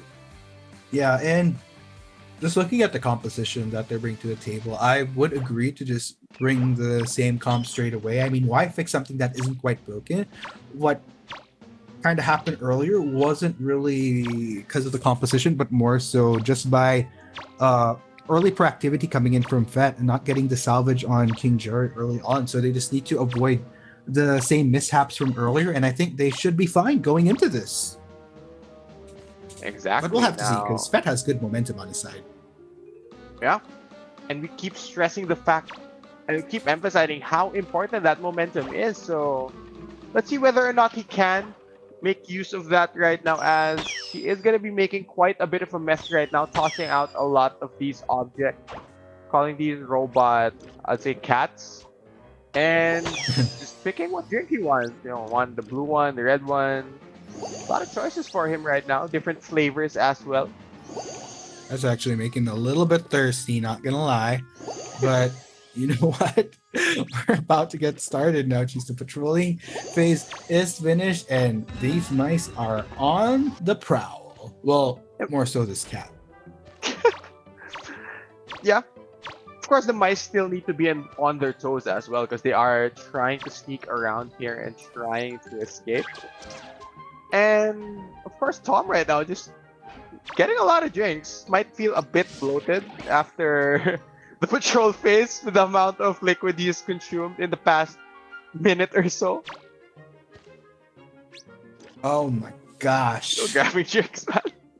Yeah, you know, gotta stay hydrated, Chisto. Yeah. When you're gonna be all working on getting 4 mice all day. But oh, wait a minute, looks like Fett finally starts to seek out a target here. Sneaky on all fronts, but there you go. Will he commit to Sisney though? I don't think so. I think he's still grabbing drinks. I don't know what he did before this game, but he's a very, very thirsty cat. Yeah, I mean, you know how they say drink at least 7 and 8 glasses a day? I think he's got his filling for the first half, Chisto. It's good enough for the first half, but he's not doing his job. I mean, you get cats basically to chase away these mice. And we're nearly 2 minutes into the dispatch phase. He hasn't whacked any of these mice. Yeah, in which case, just the mice really getting some progress on objectives here. Let's see if Fett can finally sniff someone out. Taking a bit of a while here, and if you look at the spread on the mini-map, ladies and gents, he's nowhere near anybody right now. Everybody is just kind of playing towards this patio. This is a very odd start to the dispatch phase, I'd say, Arctic. I've never seen a cat not run into any mice. Nearly 3 minutes in to the dispatch phase. Normally they would have hunted one down right now, but Fett taking his sweet time right now. Still chilling in the bedroom. Yeah, I mean, interesting. Oh, there you go. Is he gonna commit towards anybody just yet? Huh? Really? I mean, interesting. Maybe he's scared of commitment. Oh my gosh. Aren't we all? Aren't we all? Well, probably not everybody. Oh He's gosh. taking his sweet time. This is a very odd start to the round, I should say. It's a very leisurely walk in the park. Okay, looks like Fett finally gonna... Or is... Please get him. Okay, there we go. He's like, you know what? I've had my fair share of drinks. I'm well hydrated. Probably gonna need to make a pee later, but you know what? I can finally get on the hunt. I think I figured out what he was doing. He was bloated and he wanted to walk it off for a bit. Oh, right. Okay, but yeah, I mean, at the end of the day, this just gives so much value to the mice. Just so much time that they were able to seize towards pushing for objectives that I'm really interested in seeing as to whether or not Fett can pick up the pace. I wonder if it's the map that he's struggling with right now, because normally when we see a Tom player hit one of these mice, they stay on their tail. They really just hound them up until they can't tie them up to a rocket. But the way that the mice are moving around the map right now, it's been a way where they just haven't run into Fett at all. We're already about halfway through the round and he hasn't strapped anyone to a rocket yet.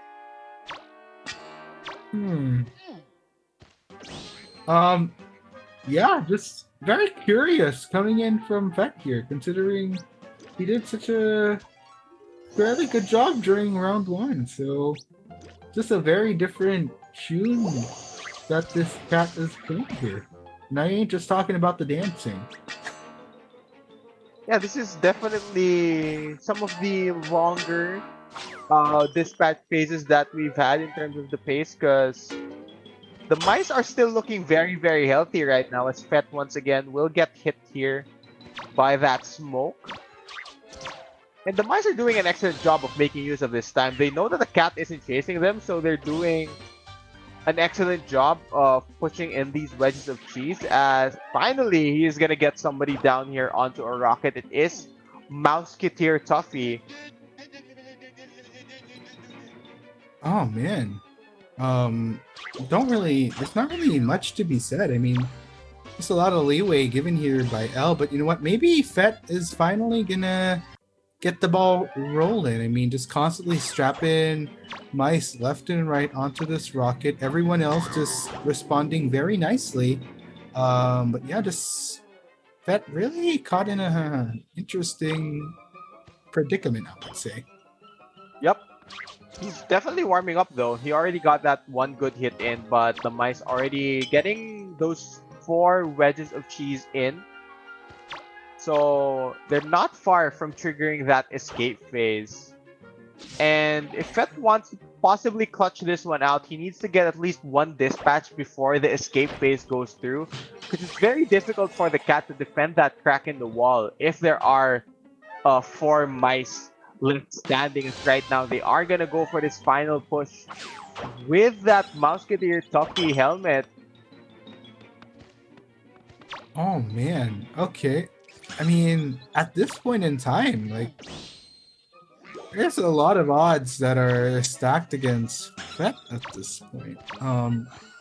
He's doing what he can though, but Alright.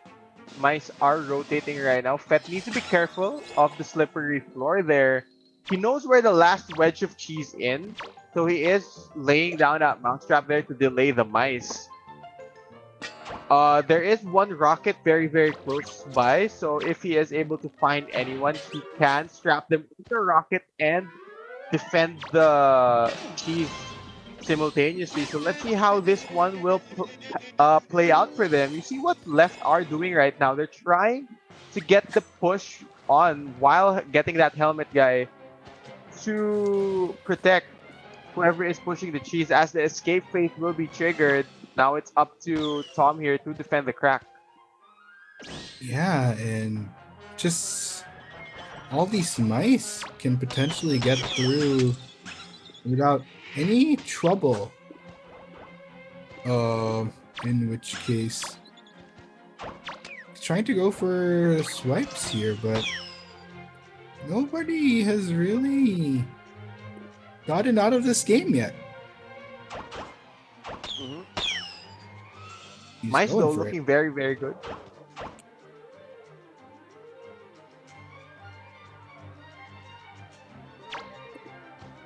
Seems like they will be Okay. trying to escape here. Of course, the bubble was brought out here by Fett to try and protect that crack, but the mice are in a good spot right now. They really just need to play this one out patiently, try to get everyone up in position here to try and push the crack. Oh man. It's okay, Fat maybe finally gonna get someone, but I mean it's almost these mice are very well near managing to get out, and yeah, that'll be a very interesting win for the mice. Yeah, very interesting round as well coming out for our first half. All of the mice are going to be able to escape there. And this is a total flip. Like literally a total flip from what we saw in our previous game, because all of a sudden it seemed like Fett just wasn't able to get his groove here and dispatch any of the mice. So that will be good points here for Left to look very, very good for our second game here. Fett struggling to get rid of any of the mice, the pesky little mice, as all 4 of them were able to escape. Yeah, and I mean what this means in the points is that it's very likely we're getting a third round out of this cheese still. I mean, just based on the trend, I'm not really, because there's like no universe where this will just go into 2 rounds. I mean, let's say even if if the same thing happens in the latter half, that just means that round 2 ends in a tie. We end up in a round 3 regardless. Yeah, it seems like we will be going into that third game, but let's see how the second one will play out first though. But again, I didn't expect this to come out. For the first few minutes, I think I was genuinely confused as to what the plan was for the cats there, because they just never committed to finding any one of these mice and really just stopping them from pushing that wedge of cheese there. So I wonder what adjustment, what changed in terms of what plans there were, because that's a total flip from what we saw in our first game. Yeah, definitely. This really leaves a huge question mark on our minds. So I guess heading into the second half, we'll just have to go business as usual. As we go further onto this best of 3, it's really very perplexing round 2 that we're having so far, Chiso. Yeah, it's definitely not something we expected.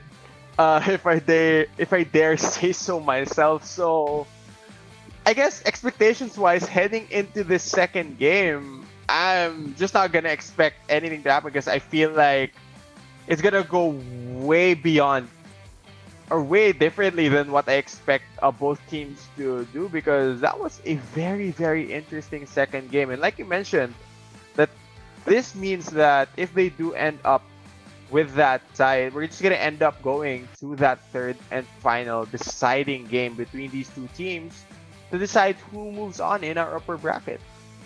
Yeah, and it's a very, I guess, start to week 2. I would say, Chisa, we went from dominating 2-0 during game 1, and now it's just a question mark for game 2 right now. I will say, big question mark. I'm still very perplexed. I can see that. I can see that. But yeah, again, like you mentioned, we are already on to the second week, and we're just seeing who will come out here and step up and compete. A lot of the teams who did make it to our top eight from the previous week, a lot of them were pretty strong, a lot of them pretty dominant as well in the way that they did make it through the group stage. So I'm excited to see how the teams from Group C and D can stack up against the rest of the other teams left here in the tournament. So I am expecting that as this tournament moves on, as we head over to the single elimination knockout stages, a lot of these games will actually get even closer. Yeah, it most likely is gonna. I wouldn't be surprised, to be honest. Like, this. I'm not gonna lie, I'm still like, I can't get it out of my mind right now. Just I guess we'll find out what kind of went on during that round 2 first half. I mean, all we can really do is just speculate, really, but we don't really want to say anything concrete either. So at the end of the day, we're just gonna play by the book here and say that with that victory, whoever's gonna win this best of 3, it's still pretty much up in the air for either left or Shadow. or the Yeah, pretty close game, close competition between these two teams, and I can tell definitely that you are perfect. I too am asking a lot of questions to myself right now as to what happened in that very odd second game, one of the weirder rounds that we've seen in Tom and Jerry Chase, and it seems like week 2 of the group stage is delivering quite a bit. We've already seen very dominant runs, very quick 2-0s, and right now we're seeing a much closer gap between these two teams. So there's a big flip in terms of the styles as well. Oh yeah, definitely. And I mean, there's a few shifts here and there, but we haven't really seen anything particularly stand out, I would say. When I say stand out, not necessarily in terms of performance, because we've seen all, like, we're only we're a game and a half into this day, and we've already seen some very interesting performances from these teams. What I mean by surprises, I guess, is just to hope that we see some variation in the picks. But you know what? Let's see how this goes as we head into pick and ban for the second half of round number 2. Mm-hmm. And it seems like you're gonna get your wish here, Arctic. We finally get to see different mice come out. We're gonna get our first Robin Hood Jerry and our first Devil Tuffy of the game. So they are gonna be bringing up some mobility here with the Robin Hood Jerry, one of the best kiters in the game right now, very mobile character as well. And we're gonna get that Devil Tuffy, who is one of those mice that, despite looking so cutesy, can hit the cat for a lot of damage. So Tom has to watch out here for that Devil Tuffy. Yeah, for sure, Chisto. And with this shakeup, looking forward to finally seeing some variation in the games that we're looking at today, Chisto. Whether or not it'll also lead to a point build-up for their team, that is something that I'm looking forward to seeing as well. Because, like I said, towards the end of that first half, everything is still up in the air. And you know what? Let's get things going. Mm-hmm. And there you go. You see on the screen, it was a 6-0 for left. So, let's see here how this will pan out. The moment that Game OV is able to get a dispatch, that will mean, actually, regardless, we'll be heading over to that third game in the best of 3. I guess this is just to see how either team can maybe grab momentum heading into that one, because considering the max amount of points due to our scoring system, we are going to be ending up with a tie here regardless of who wins this round. So this one should be a pretty interesting one. Just check who will be able to grab momentum heading into that third and very crucial game for both of these teams. Yeah, and Okay, so patrolling phase will end. Now it's gonna be up to Game OV to try to scout out where everyone is. A lot of heavy numbers towards patio area. So one way or another, if Game OV commits to the bedroom, not really gonna be spotting out anyone just yet. In which case, Yeah, mice are fairly grouped up right now, and this is pretty similar to what we saw in our previous game where the mice were able to stick together quite well and basically keep each other out of harm's way. So let's see how this one will pan out for them. There is the King Jerry that is isolated that Game OV could potentially attack here.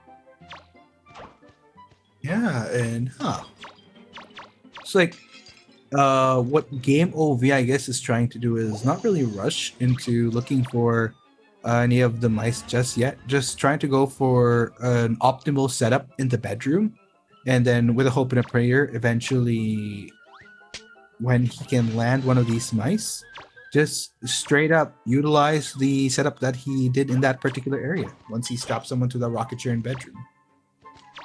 Mhm. Exactly, as there you go, he will catch out Robin Hood Jerry here, who is one of the more mobile mice in the game, so wasn't easy to catch out Robin Hood. He will strap him over to a rocket as you see Devil Tuffy flying right by there in the air. Interesting. Rescue is already gonna come in though, in which case, but you gotta be careful there. They're back on their feet and on the run. Mhm. But Game OV is doing a great job here of sticking to the rest of the mice. And as I say that, he will once again catch out Robin Hood Jerry here.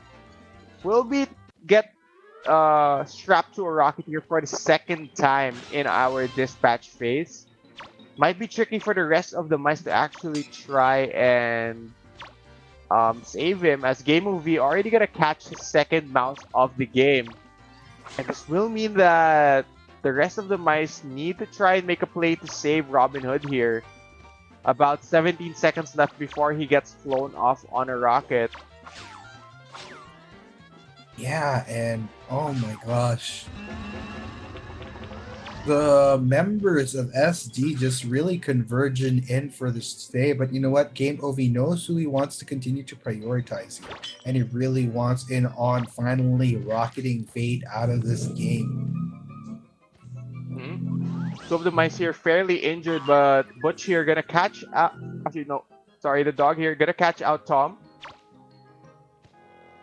Will buy the rest of the mice quite a bit of time to escape here and reposition. Yeah, lots and lots of time being bought out here. In which case, with all four members of SD standing strong, this is looking pretty good for them in terms of making sure that they have bolstered numbers to work on objectives and a lot of time bought. In which case, so they're on the right track here. Looking to match the score as well. You know, try and again grab that momentum heading into the third game that will be inevitable for all of us right now. Game OV making its way down here, making use of that vent. Need to be careful though, because there are a bit of hazards here. Yeah, but that still goes to say Game OV. Ooh, sneaky, sneaky coming out here from Detective Jerry. But the setups keep coming in from Game OV. It's not making it easy for SD to push for these objectives, even though they have all four numbers. Oh, this might be trouble for NTH. As he is spotted out by Game OV. He is just gonna try and drop down here away from his troubles. But he's on the chase right now. Tom really wants this one. Gonna make his way over here to the right side of the patio. And again, the same rocket that he has been strapping everyone else on this entire game. He will be able to find his first dispatch there onto the Detective Jerry. So no more pesky invisibility or smoke bombs coming out from NTH for the rest of this game for Tom. Right, and oh man. This is quite the patience game that we're seeing from both sides here. Ooh, Game Over gonna get deterred there just a little bit, but doesn't necessarily get swayed from his cause of pursuing. Okay, now he has two options actually, but just goes the full commit onto King Jerry once again. Is gonna get King Jerry here. Gonna look for a rocket to strap him onto, but as that happens, Arctic, there's already 4 wedges of cheese pushed through, and this is something that we haven't seen throughout the day, the simultaneous pushing of the wedges of cheese, which really puts pressure on the cat player because it forces them to make a move right now and try to stop the rest of the mice from pushing in those wedges. As you see on the screen right now, on the lower left, Robin Hood trying his best to push that wedge of cheese in and trigger the escape phase. Yeah, but then again, they're slowly veering towards getting a potential rescue onto King Jerry as well. At least that is what Fade's cause here in this moment. Having a tricky time though, trying to look for that opening. It just looks like he's slowly veering in, gets the toss up onto Game OV, and they are on the run once again. Question is, can King Jerry establish enough distance? And the mice know now. They see where Game OV is, and it's gonna give Robin or Jerry a lot of time to push in that final wedge. Right now, we are gonna go over to the escape phase. I wonder, Arctic, if they are gonna be able to escape right now in this 3v1. Of course, being down a mouse, it's a lot harder to deal damage to that crack. Yeah, and oh man, they're really looking to get that opening, but you know what? It's not gonna be made easy. In which case, 2 of which remain for SD. A rescue has come in, but it's a long way to go with only 2 mice remaining. 2 mice remaining, about 50% left on the HP of the crack, so there is a chance for the mice to escape right now and give them the win in the half. So let's see how they play this one out, as Game OV is just gonna repair the crack right now. Doesn't wanna let these bricks fall down. Just wants to delay the mice as well, tossing out the fruit that they can use to break open this crack. Yeah, hoping to go for getting the final dispatch that he needs. I mean, at this point in time, it's the best case scenario that you want to try to push for if you are the cat. Taking a bit of a while, but looks like managed to get his catch, and we'll try to bring him as far away as possible from the rocket, or not, rather the escape point. Yep. And I'm looking at Devil Tuffy right now, who is all the way here in the patio. I think he's trying to make his way up there as, oh, he's going to be able to teleport using one of his abilities there. Can he make this rescue though? There we have it. That's going to be the cat win, but still, ladies and gents, with the points tallying up and the round winner determined, we're heading into a round number 3. So still anybody's game at the end of the day, if I'm not mistaken, once we see that final tally up, and that will be victory for Game OV. Really catching up here, L, in round 2. And it was a very, very interesting game too between these two teams as well, Arctic. And it was one of the more peculiar rounds that we have seen here in Tom and Jerry Chase. So heading into that game 3, there will be just one half played between these two teams to decide who will move forward here in our bracket. So again, the score right now is tied 1-1. And for our third game, that one half played will decide who will drop down to our lower bracket and to decide who will stay comfortable as well here in our upper half of the bracket. Yeah, I mean, it's a really interesting build-up that we're looking at here. Starting off with a 5-0 and then just a complete switcheroo to 0-8. I still find it a very peculiar best of 3 that we're seeing here in game 2. I'm not gonna lie, but I guess whether or not the peculiarity will ensue further on into round 3, oh, we'll find out in a bit. Yeah. Completely. It's mind-boggling, really, how quickly the flip happened. You know, after game 1, where left weren't able to score a single point, to come back 8-0, that's a pretty good turnaround, if I should say so myself. So, pretty crucial game 3 now to decide, as there will only be that one half played. Oh my gosh. But anyway, you know what? Gotta look at it as at least for our players, gotta reset. They are, regardless of the circumstances, regardless of how the points added up, it's a 3-point difference, so it's still manageable, in which case for both teams, in which case. So it can, like I said, it can still go either way, really. So we'll find out once we head into round 3 as to. But left has if anything, this should definitely put left back on the map. They already have that 3-point lead to them, so might as well make it an upward trajectory for them if they can go the full throttle in round 3.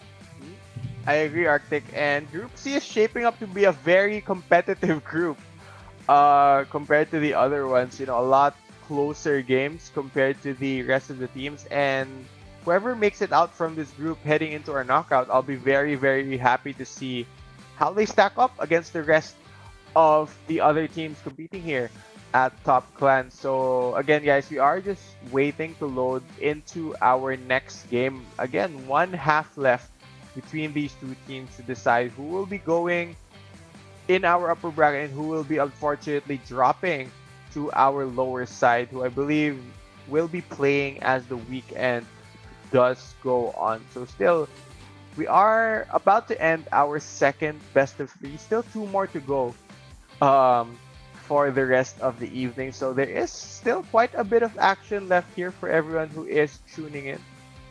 Yeah, for sure. And still a bit of a way to go, in which case we're only just about to hit halfway through our broadcast. So that means that we still have more commentary action that will extend all the way into the evening for y'all in Southeast Asia. And like we said as well earlier during the broadcast, that this is a good start off for Group C and Group D, just to get a feel of what the potential rankings could be between these teams, because this is the first time that we're going to be seeing them take the field, and who knows how this is going to go. I'm honestly not quite sure this group stage. Yeah, we're getting a really big gauge as well on how good each team exactly is, especially like you mentioned, it's only the group stage, so we're seeing how good they can go up against each other, especially once we do start seeing them compete against the other ones in the other groups. You know, heading into the knockout stage, a single elimination a lot more important. But finally, we are gonna see the picks here. We're gonna see a variation in terms of which cat will be coming out. This time around, Arctic, it will be that Lightning, so there is that mobility factor coming from left right now. Yeah, I'd also like to highlight that it's going to be Janos that's playing for left, in which case, so a little bit of a switcheroo in cat, as well as, well, the actual cat player. He changed colors, basically. He changed species as well. But yeah, I'm excited because whenever it is a new cat being brought out here, that means we're gonna get a different playstyle. Because of the fact that each of the characters, they have their different abilities, they have their different strengths and weaknesses. And one thing that Lightning is really good at is having that excellent mobility come out for him. So if you are playing that mouse and you thought you got away, boom, you blink of an eye, he's right beside you. And next thing you know, you're tied to a rocket. But let's see, we are going to begin our patrolling phase now. Yes, and fairly interesting here for or rather our cat, in which case is trying to get buffed up once again towards the start. Not really needing any pressure to cancel out the patrols in which case, just like most games. So Jano's just gonna want to get ready for when these mice start wreaking havoc on the map.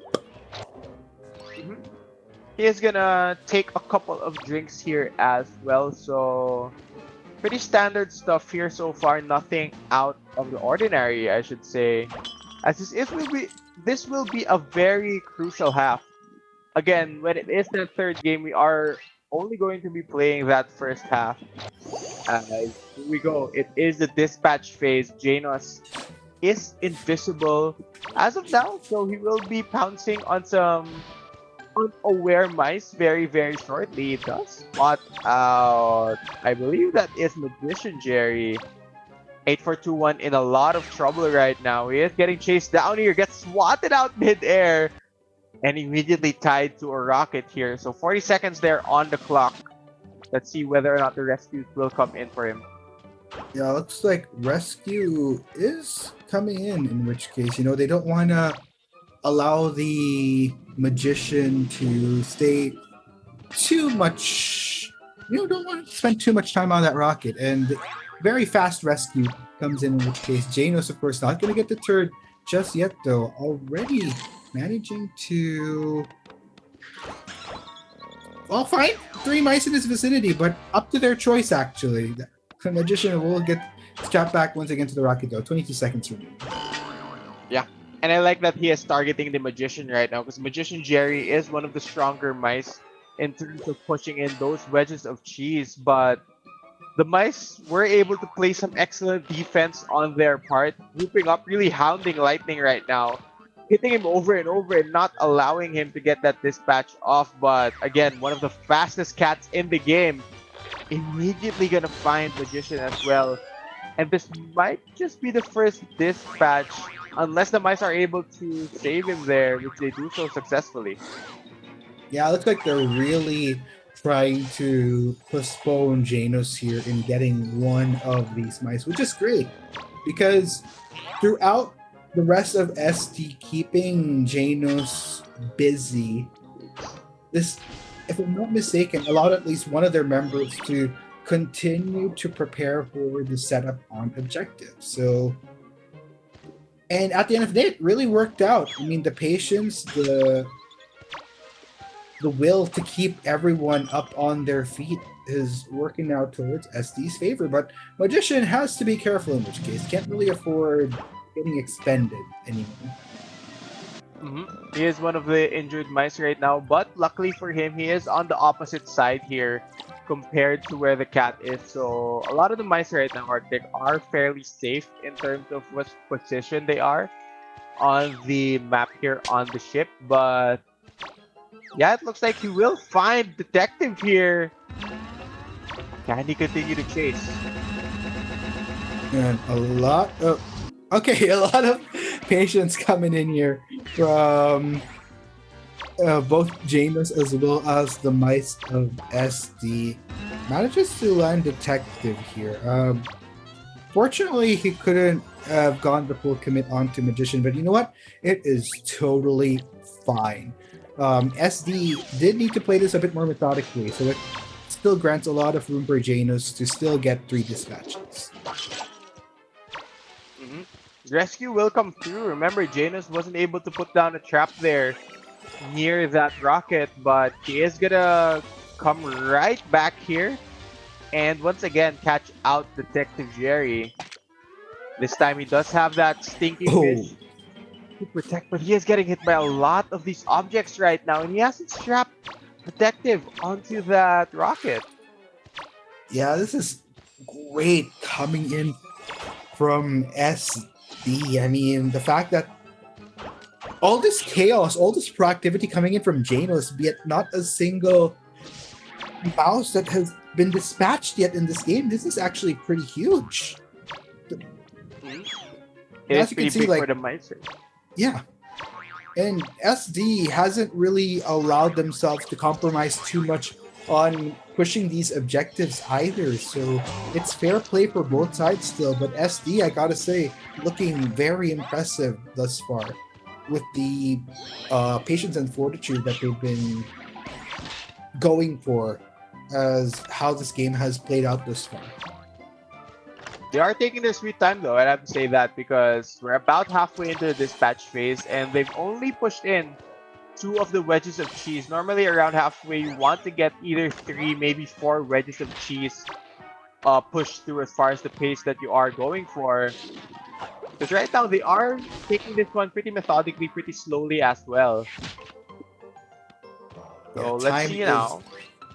Second, in which case, and we're slowly losing out on resources as well as far as keeping Janos at bay here. They really need to start converting whatever time they're buying into objectives.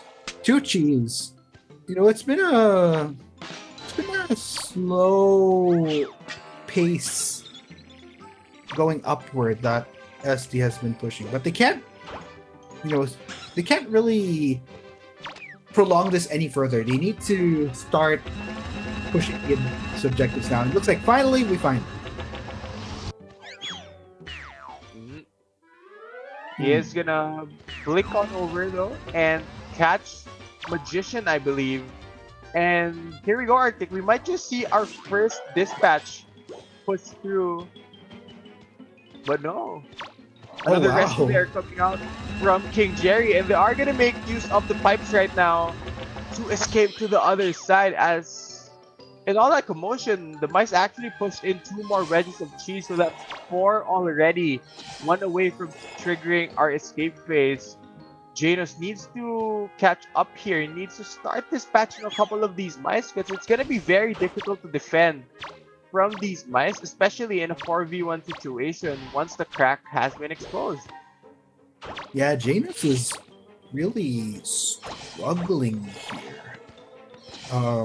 But then again, like you said, you gotta give massive props to SD for being able to rotate and buy the time that they have in this series so far. It really looks like we could still potentially very well see a mouse win towards the end of all of this, so long as SD continues to play their cards right. Time is slowly dwindling though, so as the minutes go by, it's not quite going to be on their side, so they really need to pick up the pace here.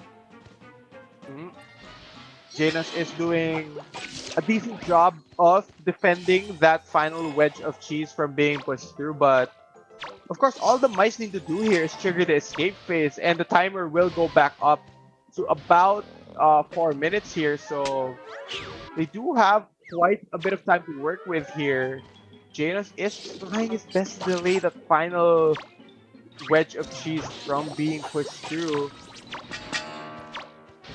Yeah, and my gosh, it is becoming a challenge here for SD, in which case Janos doing a great job at bolstering his defenses in this particular area that we're looking at. And Janos goes to fall down, but it is all good. Again, here we go, escape phase. The crack will pop up here somewhere around the deck of the ship. And this is where things get really, really wild, Arctic. I think mice will be trying their best to just break open that crack. They know that they still have numbers here, and it's getting very, very difficult for Janos to dispatch any of these mice as once again one of them slips away. Yeah, my gosh. I mean, everyone has sustained an injury one way or another, but oh man, Janos though finally managing to get a hold of somebody, but it's still a bit of a way to go. You know, this is the benefit of having was the benefit at least of having all 4 mice up.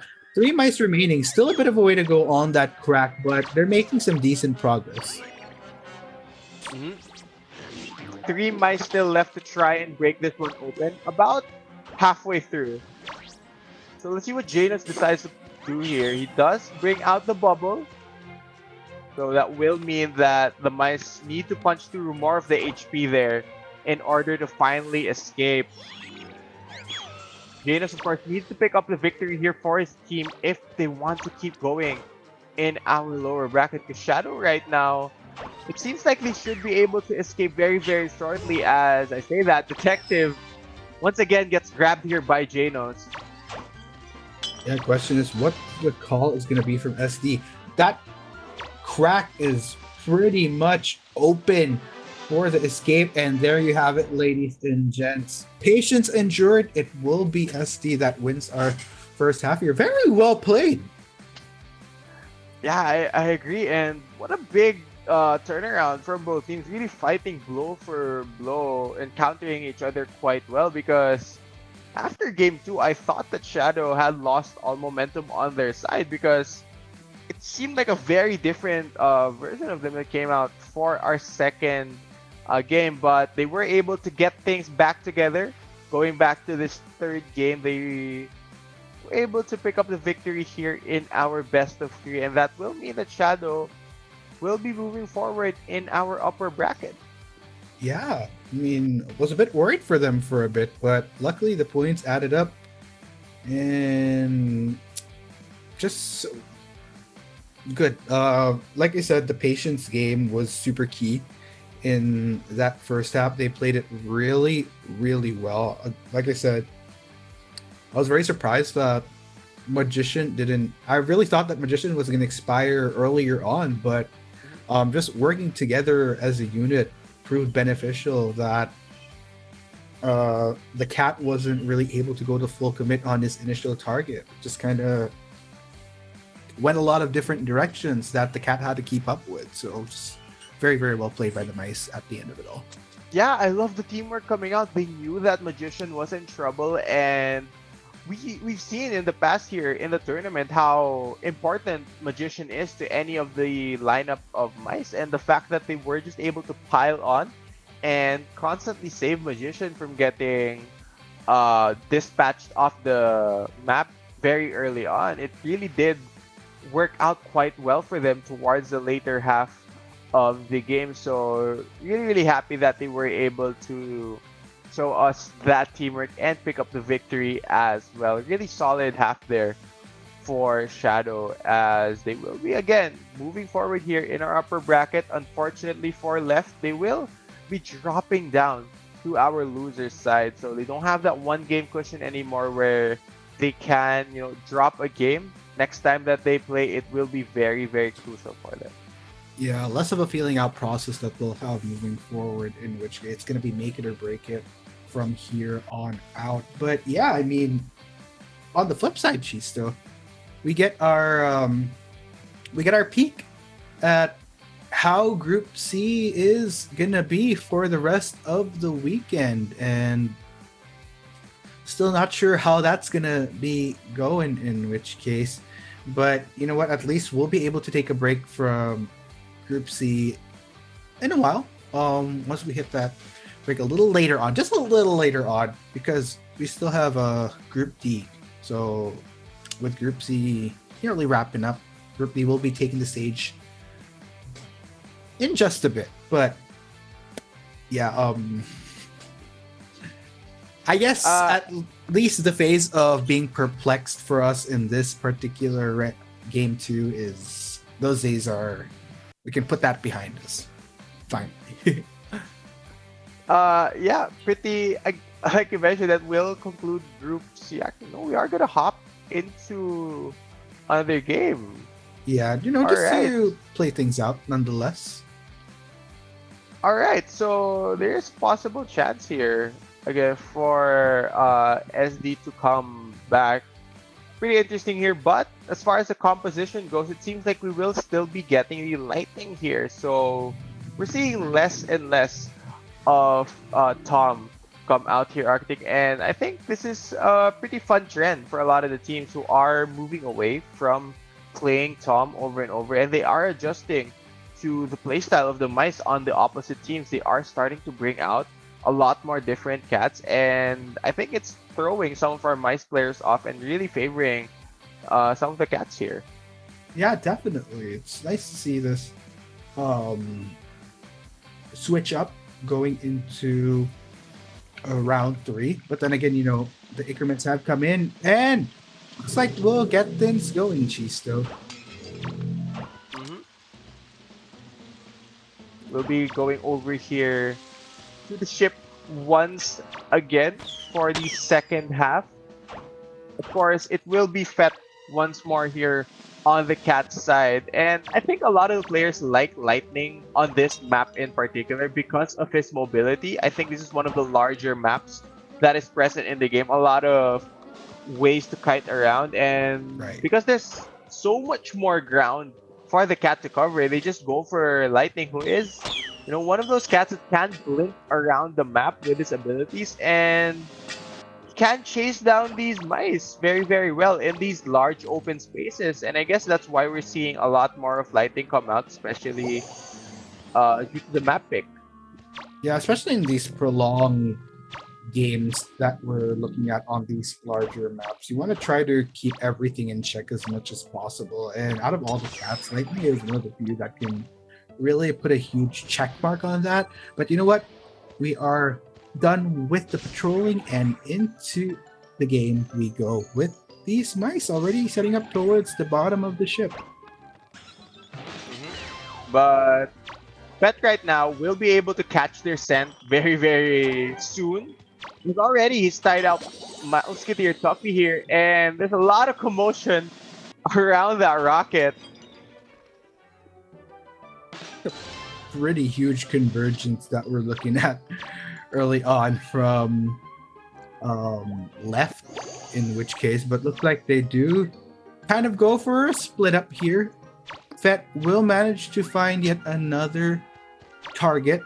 So very proactive start for him. At least there hasn't really been a dull moment as soon as he scouted out these mice. And that's the way you want to start it off. You want to be quick about it. You don't want to waste any of your time, basically. So okay, yeah. Fett still chasing down the rest of the mice right now. Taking a bit of a while, but looks like he is getting there, in which case.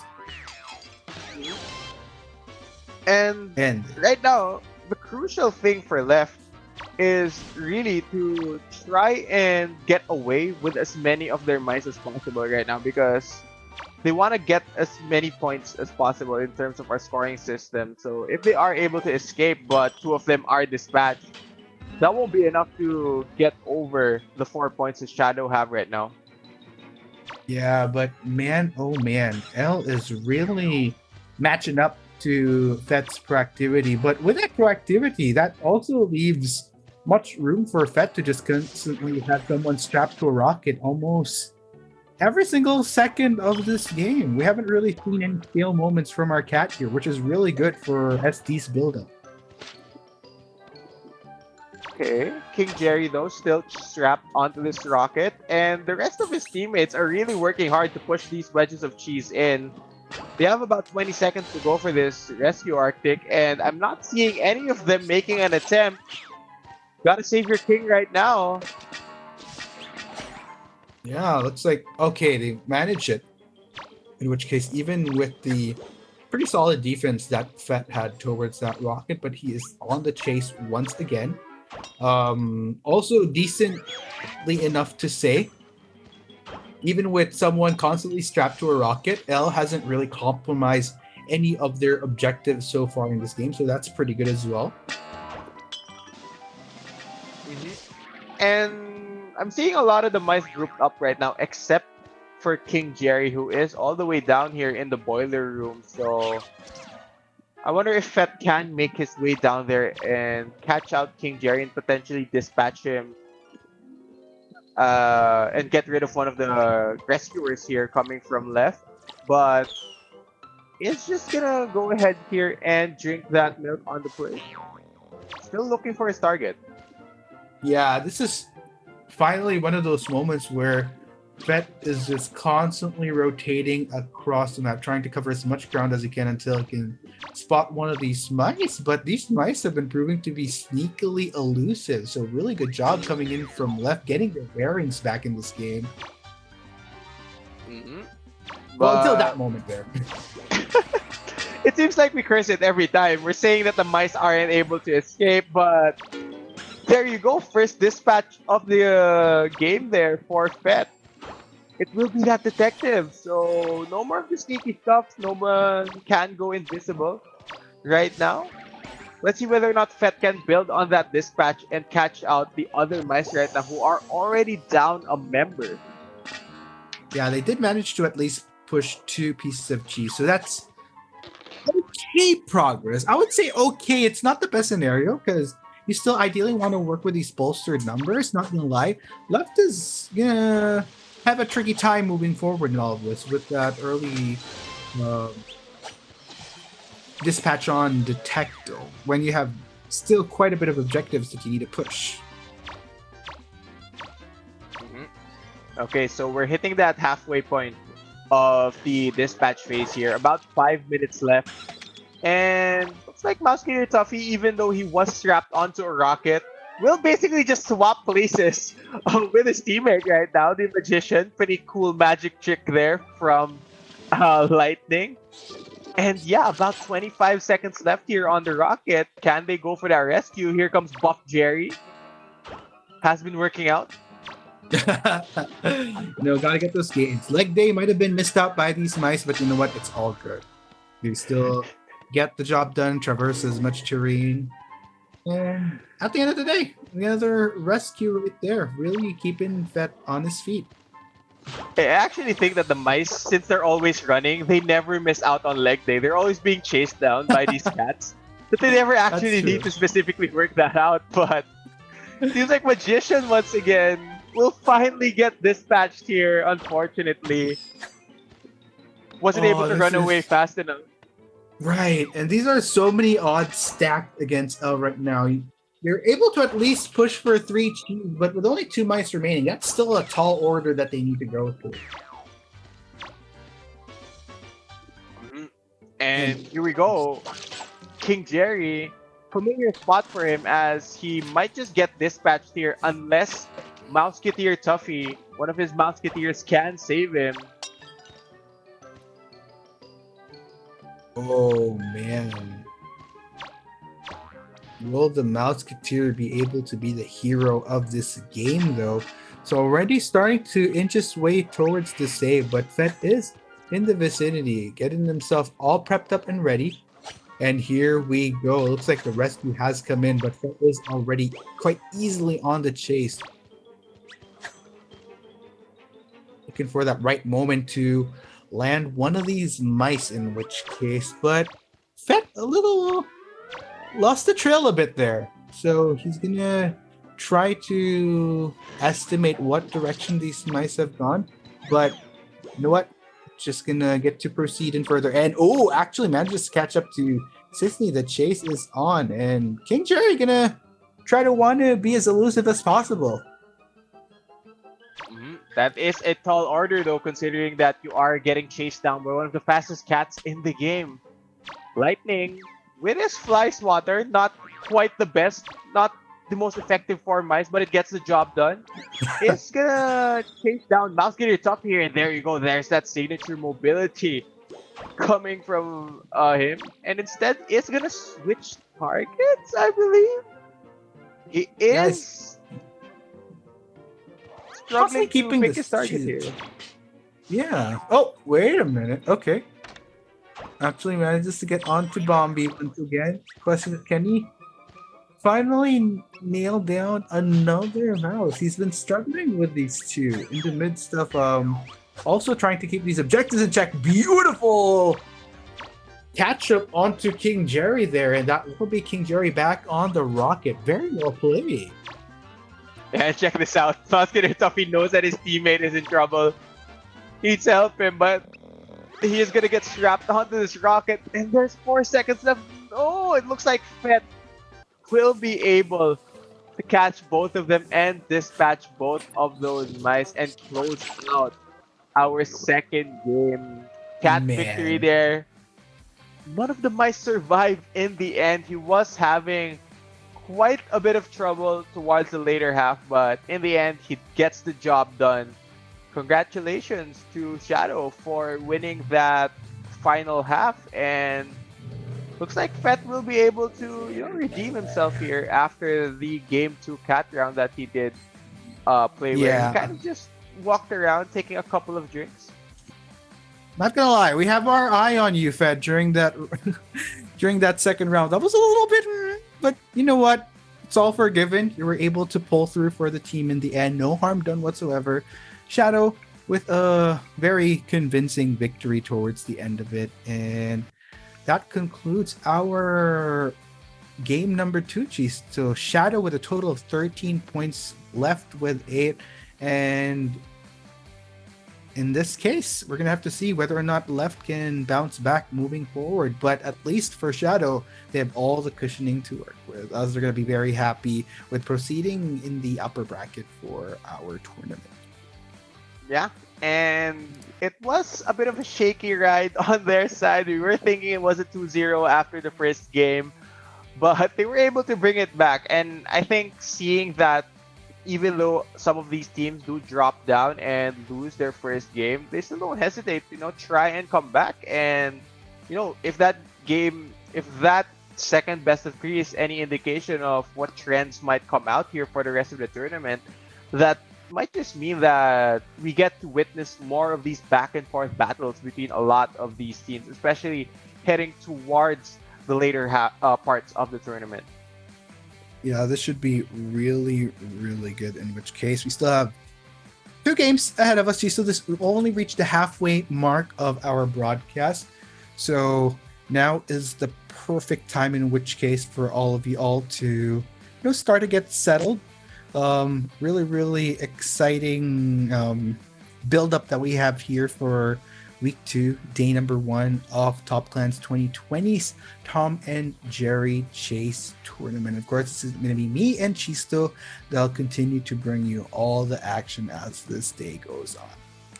Very, very good. And speaking of the action, again, we just concluded all of Group C. So for our next 2 best of 3 matches, we get to round out the rest of Group D here and figure out who will be going on to tomorrow in our upper bracket and who will unfortunately be dropping down to our lower bracket. So we're inching closer and closer here, Arctic, to the single elimination part of the tournament, where things are basically a lot more crucial, a lot less mistakes you need to make if you want to come out on top and win this entire thing. But yeah, I am liking so far how all of our teams are shaping out against each other. We've seen a couple of teams with that underdog potential. We've seen some of the teams set themselves apart as clear favorites, and we've seen some really solid players, both on the mouse side and on the cat side. So I'm really liking what's been going on so far here in our tournament.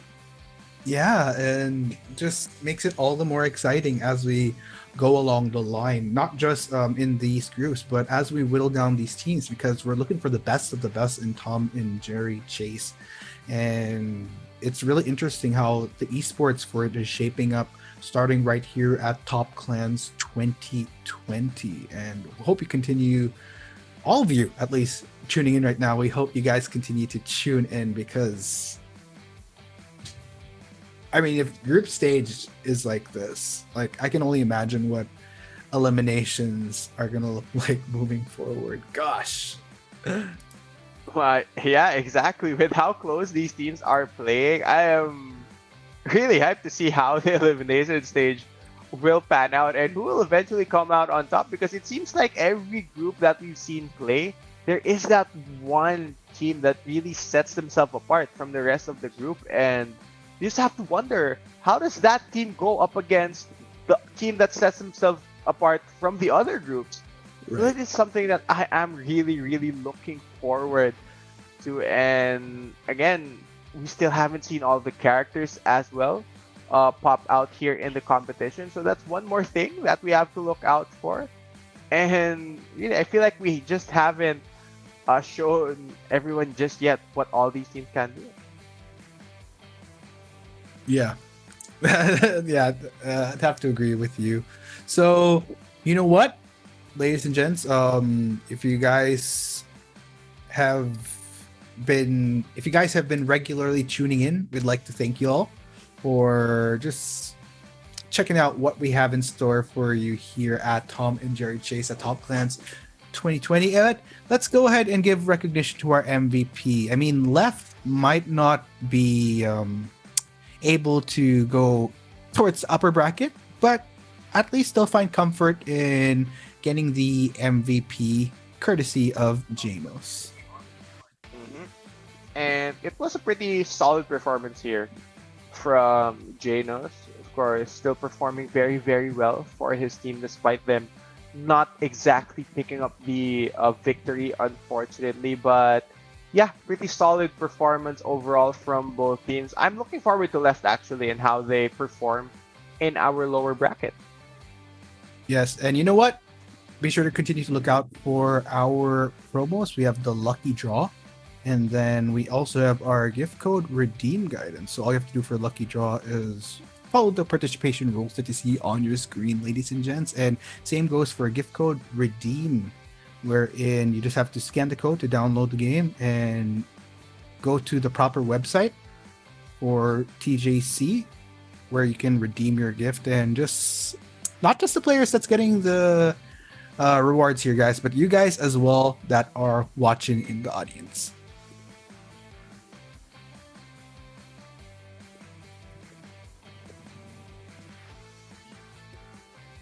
Yeah, pretty easy for everyone to claim these prizes. Of course, one of the other promos that we have at the moment is the gift codes that we will be showing off on stream.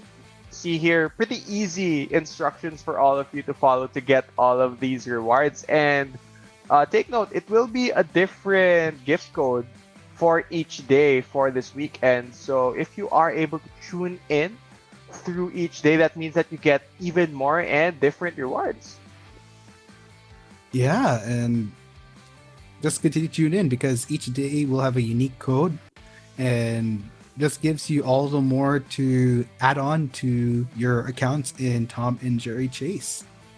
And take note, this is applicable to Southeast Asia. So you know what? We'll be right back for Group D. We'll be taking a quick break. We've been your casters. I'm Mark Takuno. With me is Ciso, and this is Top Clans 2020. This is Passion, ladies and gents. Tom and Jerry Chase. More action coming your way in a bit. But before that, let's go check out the highlights during the break. Catch you guys in a while.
Hello everyone. We've created a TikTok challenge for players to pose like their favorite in-game characters. We wanted to give a platform for fans to show their passion for Top Clans 2020. You can win up to 600 USD in this challenge. That's just enough money to buy that next generation console. All you have to do is remember 3 easy steps. Step 1 is to find a pose from your favorite game. Step 2 is to make that pose in real life. Pose, Jojo, pose, pose, pose, Jojo, pose, pose, pose, click the kill switch, Jojo, pose. Finally, step 3 is to add the hashtag TCPose and submit it on TikTok. Remember to follow our official account at Top Clans to see the best entries. One of them might be yours.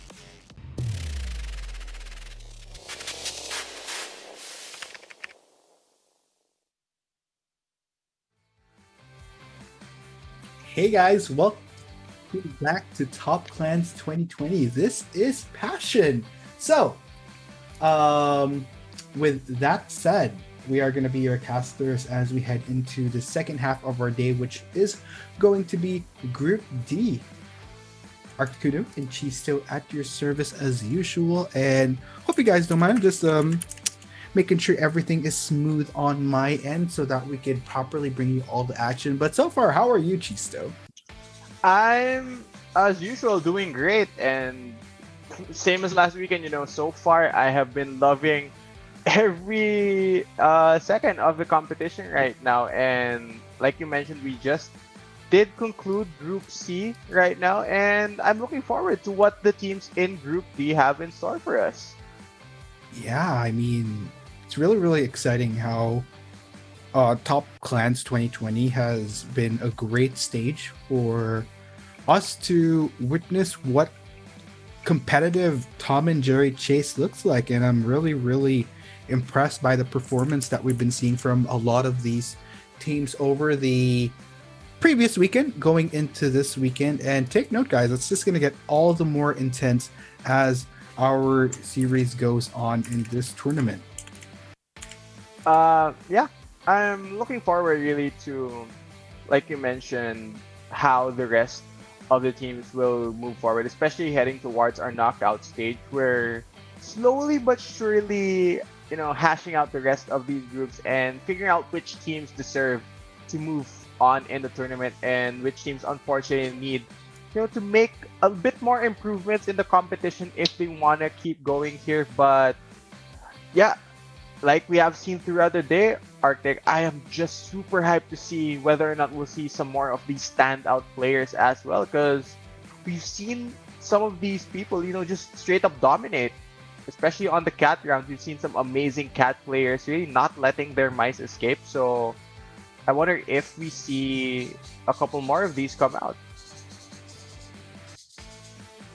Yeah, just with what we've seen during Group C, I'm not gonna lie, just based off the games, those were some very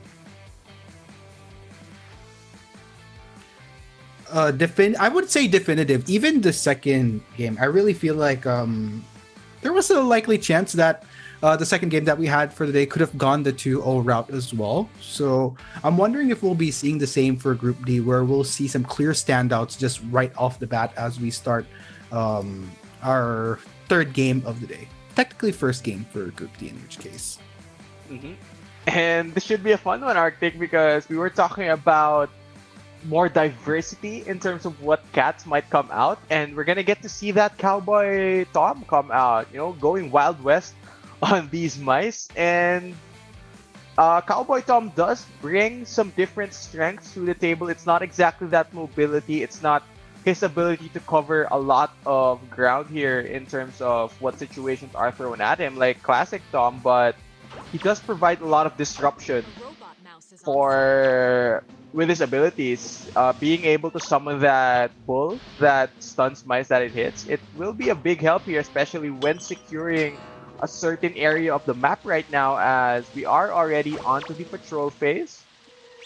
Yeah, this is an interesting starting map in which case. I mean, Group C, we've seen the more standard classic house as our playing ground. So to see a team open with the ship is something to look forward to, I'd say. And it's also very intriguing that we're not seeing lightning because normally cat players want to play lightning on this very very broad map. You know, there's a lot of ground to cover, a lot of levels as well, a lot of floors through this ship. So I wonder how well Cowboy Tom can actually, I should say, catch these mice right now and use his disruptive abilities. As we are going to be going over to the dispatch phase here. Let's see whether or not the Wild West version of Tom can catch these mice unaware. Yeah, man. And looking at things, gosh, already trying to seek out target here. He is on the right track, so to speak, slowly lingering while trying to remove as many potential obstacles as possible for the long run. And he will manage to spot out some mice here. Will he go with a full commit though? Looks like he will. Should. I want him to go for that full commit because we've seen what happens when these cat players don't commit to their target. It's become very difficult for them to grab any form of momentum. And it's very important to get rolling early here, especially in the dispatch phase as they both go into that bin and they come out. One of the mice was grabbed, but, right? Was able to instantly get away there, Arctic. Right, and gosh. Oh man, a little bit of just a small not roadblock, but dog block? Dog. Okay, we'll roll with that. I like that. We'll roll with dog block. Well, sometimes they're friends, you know. Sometimes in the show they do end up being friends. Like all of them are good at the end, but right now he's taking a nap. You don't want to annoy the dog when he's taking a nap. You want to let him get his rest, let him get his sleep. That's for sure. Oh gosh, but what's interesting here, Chisto, is that with our cat here just constantly being on the prowl, he hasn't really found a full commit character yet, and these these mice have been making significant progress on their objectives. So I'm a bit worried, but okay, you know what? Every time I say I'm worried, I swear the cat manages to get a hold of somebody. So good job. It might be the magic words, you know, but there you go. Another one of these mice rescued as the second wedge of cheese is pushed through here. And there's still 7 minutes to go in the dispatch phase. So looking at this, DTR is on a good pace in terms of pushing these wedges of cheese in. Oh gosh, and just not a dull moment, hopefully, from here on out for the cat, because there was already quite a bit of ground that the mice were able to cover as far as pushing for objectives. So now would be a good time to really push the pedal to the metal. You want to make up for just a little bit of lost time. Not that there was much left out, but the fact that we're only this number of minutes into the game with three wedges of cheese already being pushed, that's a lot of significant progress that these mice are making from DTR cheese still. Exactly. The story right now, they're doing a pretty good job here despite a couple of their mice being grabbed. It seems like they have been able to go for these rescues very, very quickly. So here we see Jerry. 26 seconds left before he gets dispatched, but look at the amount of work the rest of the mice have done here, you know, already pushing in 4 wedges of cheese, 1 away from the escape phase, and we're not even halfway through the dispatch phase right now. So let's see whether or not Cowboy Tom can get any of the work done here right now, as he is. He's gonna chase up here above the stairs. Really wants to catch out Jerry here.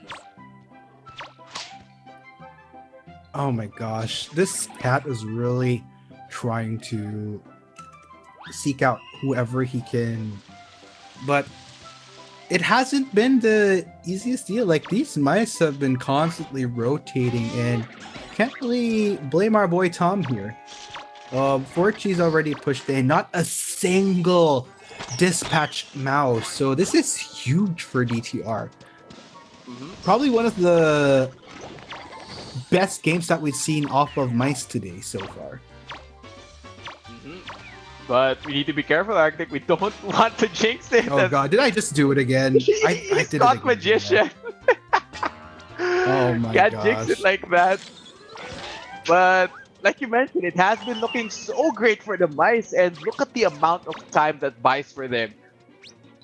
They froze Tom with the ice cube, immediately gets chokeslammed there by the sleeping dog.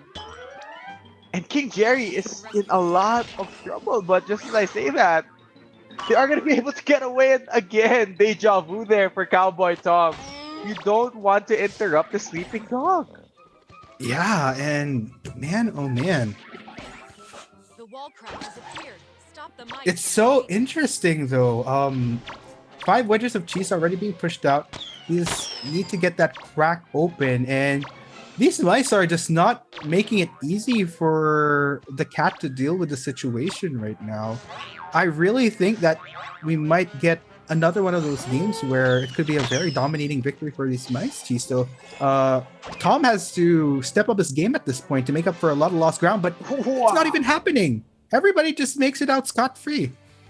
Wow. Wow, that's one of the cleanest escape phases I've seen come out from the mice, and that's a well-deserved victory for them. None of them are dispatched. Everyone gets off the ship in the right way, not strapped to a rocket. So pretty good stuff there from the mice, really setting up their cat player in the next half for some success. So for the next round, really, their cat just needs to dispatch at least one of the enemy mice, and DTR should be able to come off here with a victory. Yeah, and this is probably one of those very rare moments that we actually see mice have, at least some of the mice have a higher score than the cat himself. Usually, even with some of the mice victories that we've seen earlier, the cat would still be on top of things just because of how he would always be preoccupied. But I think in this case, it was just like, there's no other way to put it, just a very dominating performance that we see from the mice side. So I really think DTR proving to be what could be a dominating force in Group D. I mean, Group D, DTR, dare I say it, like, stars are aligning for them. I'm not gonna go any further with that. I'll just kind of restrain myself there. I agree. I think things are looking up for them now. I wonder if they are able to do it on both sides, though, because remember, that was their mouse round. So heading over to the cat half of the competition, they want to have both sides really ready and raring to go. So I wonder if they are able to get a similar strong performance from their cat player, because if they are able to do so, I think things will be looking very, very good for them as the rest of Group D rolls forward with the competition. So already making a statement early on that they are one of the teams to look out for here in the competition. I'm sure everyone else from A, B, and C should be scouting out their competition, maybe figuring out what cats and mice they're good at, so that they know which characters they need to prepare for. So yeah, pretty excited for how the rest of the competition might go at this point. Things are definitely looking up. Totally, Chisto. And gosh, like, I can't help but think, are we gonna get another one of those dominating matches? Like, as much as possible, I would want to hope for, like, you know, an equal matchup, just so that things get all the more intense. Like, you can never predict which direction it could go. But if DTR is able to step up on the cat side as well, like you mentioned, then what I will say is just a lot of standout teams right off the gate for both Group C and maybe Group D. I don't want to jinx. I'm just jinxing everything today, aren't I? Like, I gotta stop jinxing stuff. Yeah, I mean, caster Chris, commentator Chris, be real. Every time we say that the mice looks like they are kiting away very well, just a second later, boom, the cat snatches him out of midair. Cat grabs him and ties him up to a rocket, and a couple of seconds more, he's dispatched. I think we have been jinxing quite a bit, but really have to credit a lot of these players, because when we do say that the mice are about to get away, the cat just seems to magically turn up with the mice in their hands. So I really want to credit the cat players. I feel like a lot of them have come out here and have been performing quite well. So kudos to the cat players who have been stepping up and really just setting their teams up for success. You know, it's not exactly the best situation numbers wise. You're heading out there 1v4. You know, you're already at, let's say, a disadvantage, I should say. So still, I want to credit our cat players for really coming out and competing pretty well. Totally. And at the end of the day, we'll just have to roll with the narratives that are playing out for these groups. Oh man, I can't stress it enough. I'm really hoping we get a lot more games out of Group D, but I mean, since it is just the start of the day and we are technically still in a phase where we're whittling down the teams to really squeeze it down to the best of the best, it's understandable. But you know what? Let's see how it plays out as we head into the pick and ban. Yeah, we are gonna hop in here, of course. Pretty interesting skins being rocked by these players. I don't think I've seen this skin come out from top. Looking pretty is that a baseball cap on top of him? Not exactly sure what kind of style he is going for there, but pretty interesting outfits for a lot of these characters heading into our second half. Yeah, and standard picks once again, Chisto, no deviations whatsoever. I feel like we have a very solid quad that teams like to gravitate towards. Again, very understandable. But at the end of the day, we'll just see how it transpires once we head into the game. I am really wondering, because at this point, since we normally see the same combination of mice, it's the most cliche thing you could say as a caster, but it really comes down to execution. Yeah, and I agree, because we've seen the same group of 4 mice for a lot of these games, and some of them have still lost, despite them having the strongest, well, on paper 4 strongest mice, really strong combination. Some of them have still lost to the cats. Some of the cats know how to play around that. They know which mouse to target first. You know, normally you want to either get the magician first, or if not the magician, try and get one of the mice that are good at rescuing, maybe the Mouseketeer Tuffy or the King Jerry.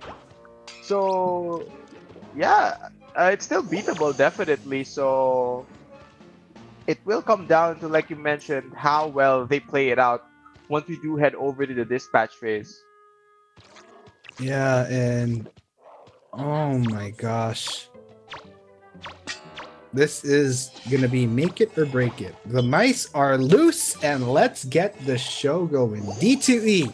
Big question is, can he live up to the same prowess as his mice counterpart did? Or will this be a game of dominating mice throughout the series? But you know what? D2E already finding a target.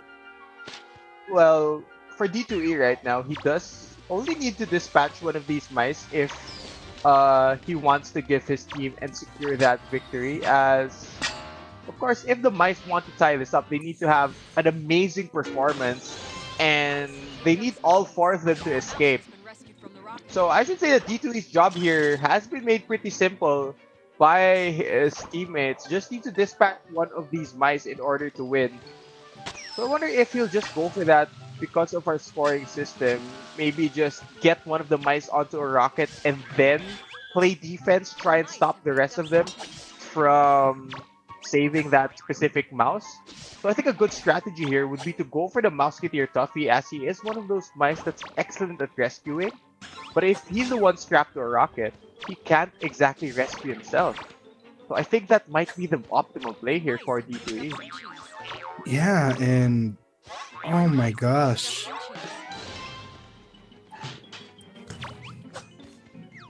This is a really no dull moments for D2E so far.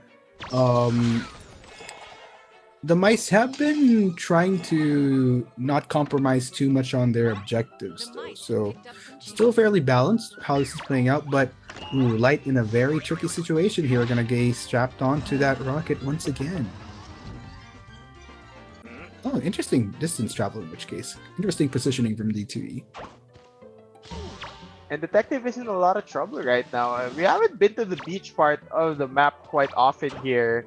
True. And there's still a lot of time before this dispatch goes through.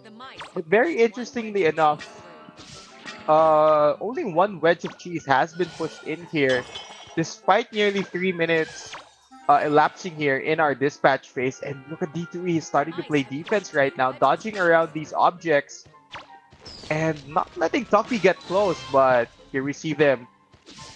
Oh, Tuffy's in trouble. Oh my gosh. Strapped on, there you go. This is really good for D2E. This is one of the ideal scenarios where you constantly want to keep someone on that rocket, and at least this time around he finally dispatches one of them. And this is the build-up that you want as a cat. You want to continue to build up that pressure, wherein with lesser numbers for the mice, it doesn't make it any easier for them to try to push for these wedges of cheese. And there it is. That's a big dispatch there. D2E is able to get rid of that mouse gear Tuffy, who is the best rescuer on their team. And this really puts Right in a very weird spot, because they basically can't win game 1 now in terms of scoring their points. So we'll just have to wait and see how the rest of this one will play out for them, as Magician is the next mouse who is put in trouble. 30 seconds on that rocket. Oh my gosh. And with another one strapped to a rocket, this is significantly gonna, well, down up. Oh, okay, that's unfortunate. Another mice back to the rocket means that the only sole mouse that is up has to respond and go for a save.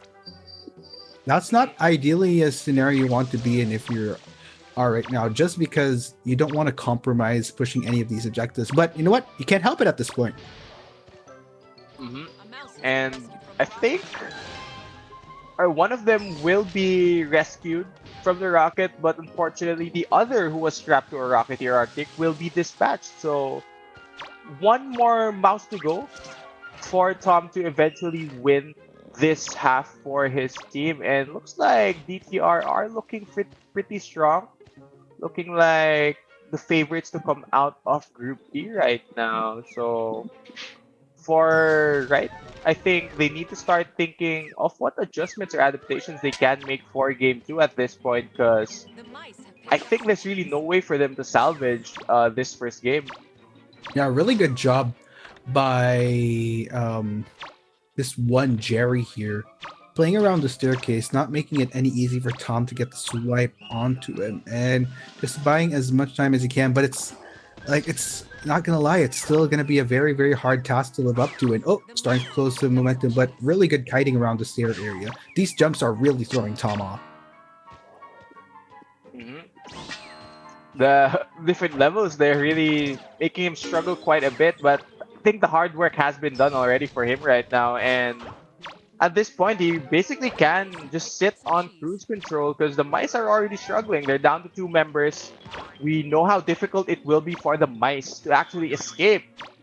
Because they're down to 2, it's much more difficult for them to break the crack open, because there's only 2 of them dealing that damage. So D2E right now gonna work on catching out Detective here. Both of the mice not looking too great at the moment, Arctic. They are getting quite desperate right now, just pushing the cheese right in front of him. And Jerry gonna try just to get away here. Yeah, I mean I think the problem at this point for R is the location where they need to push cheese is super duper condensed, which makes it hard for them to go both ways, like keep Tom preoccupied and push for their objectives. Tom doesn't even have to stray far. Luckily, they do manage to push one more, so they just have to focus on this last one. But it's going to be a tall order. But you know what? This Jerry has been doing such a great job at keeping Tom preoccupied, so you can't really discount R yet. It's a complicated situation, sure, but they've been making the most of it, I would say.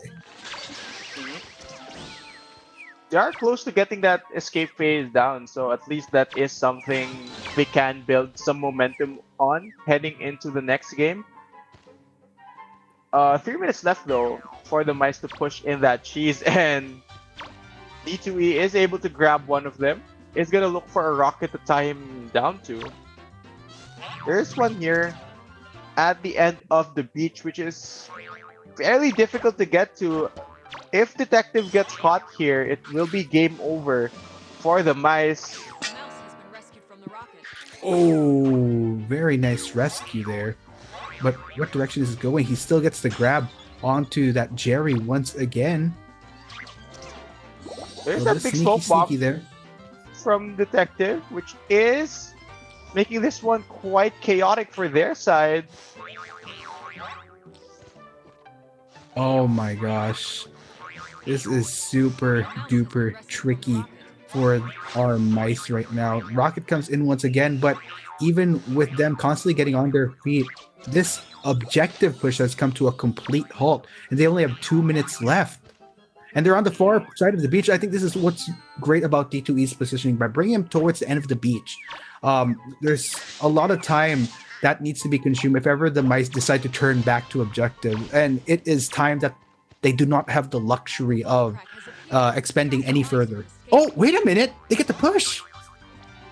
Yeah, but how do they open the crack? It's gonna be very difficult because Detective needs to save regular Jerry here, but just like that, Cats are gonna win. And DTR looking very, very strong here for our first game. Things looking positive for their team heading into game 2, and I wonder how Wright will bounce back from that one, because it seemed like they really took their time to get rolling there. It seems like they were a bit slow when it came to pushing in those wedges of cheese. So let's see what adjustment, what kind of adaptations they can take heading into game 2, because DTR did look pretty dominant for game 1. See there, the story picking up the win there, 8 points to none. Yeah, and my gosh. Just looking at that last game, you can't really blame the mice, I guess. They, in all fairness, they did really well in trying to make sure that they did not compromise objectives as much as possible. But the problem also was, in a lot of those earlier minutes, they had no choice but to be responsive. The fact that Destroy Cat was able to constantly make sure someone was on a rocket, it really took away a lot of precious time that they could have been forcing towards objectives, which is why I say that the fact that they were able to not compromise objectives regardless was commendable, but it complicated the situation. Had that not been as much of a problem that they had to deal with earlier on, then that would have easily hastened the process of trying to get those objectives done. But you know what? Cat did pretty well, so don't want to discount the pressure that he put on those mice either in this game. And at the end of the day, 8-0. That's a huge step for Destroy moving into this best of 3. Yeah, really need to credit the mice right now. And am I seeing this right here? It seems like D2E will be playing Cat once more for our next half. Oh yeah, so he will be starting off as the Cat here.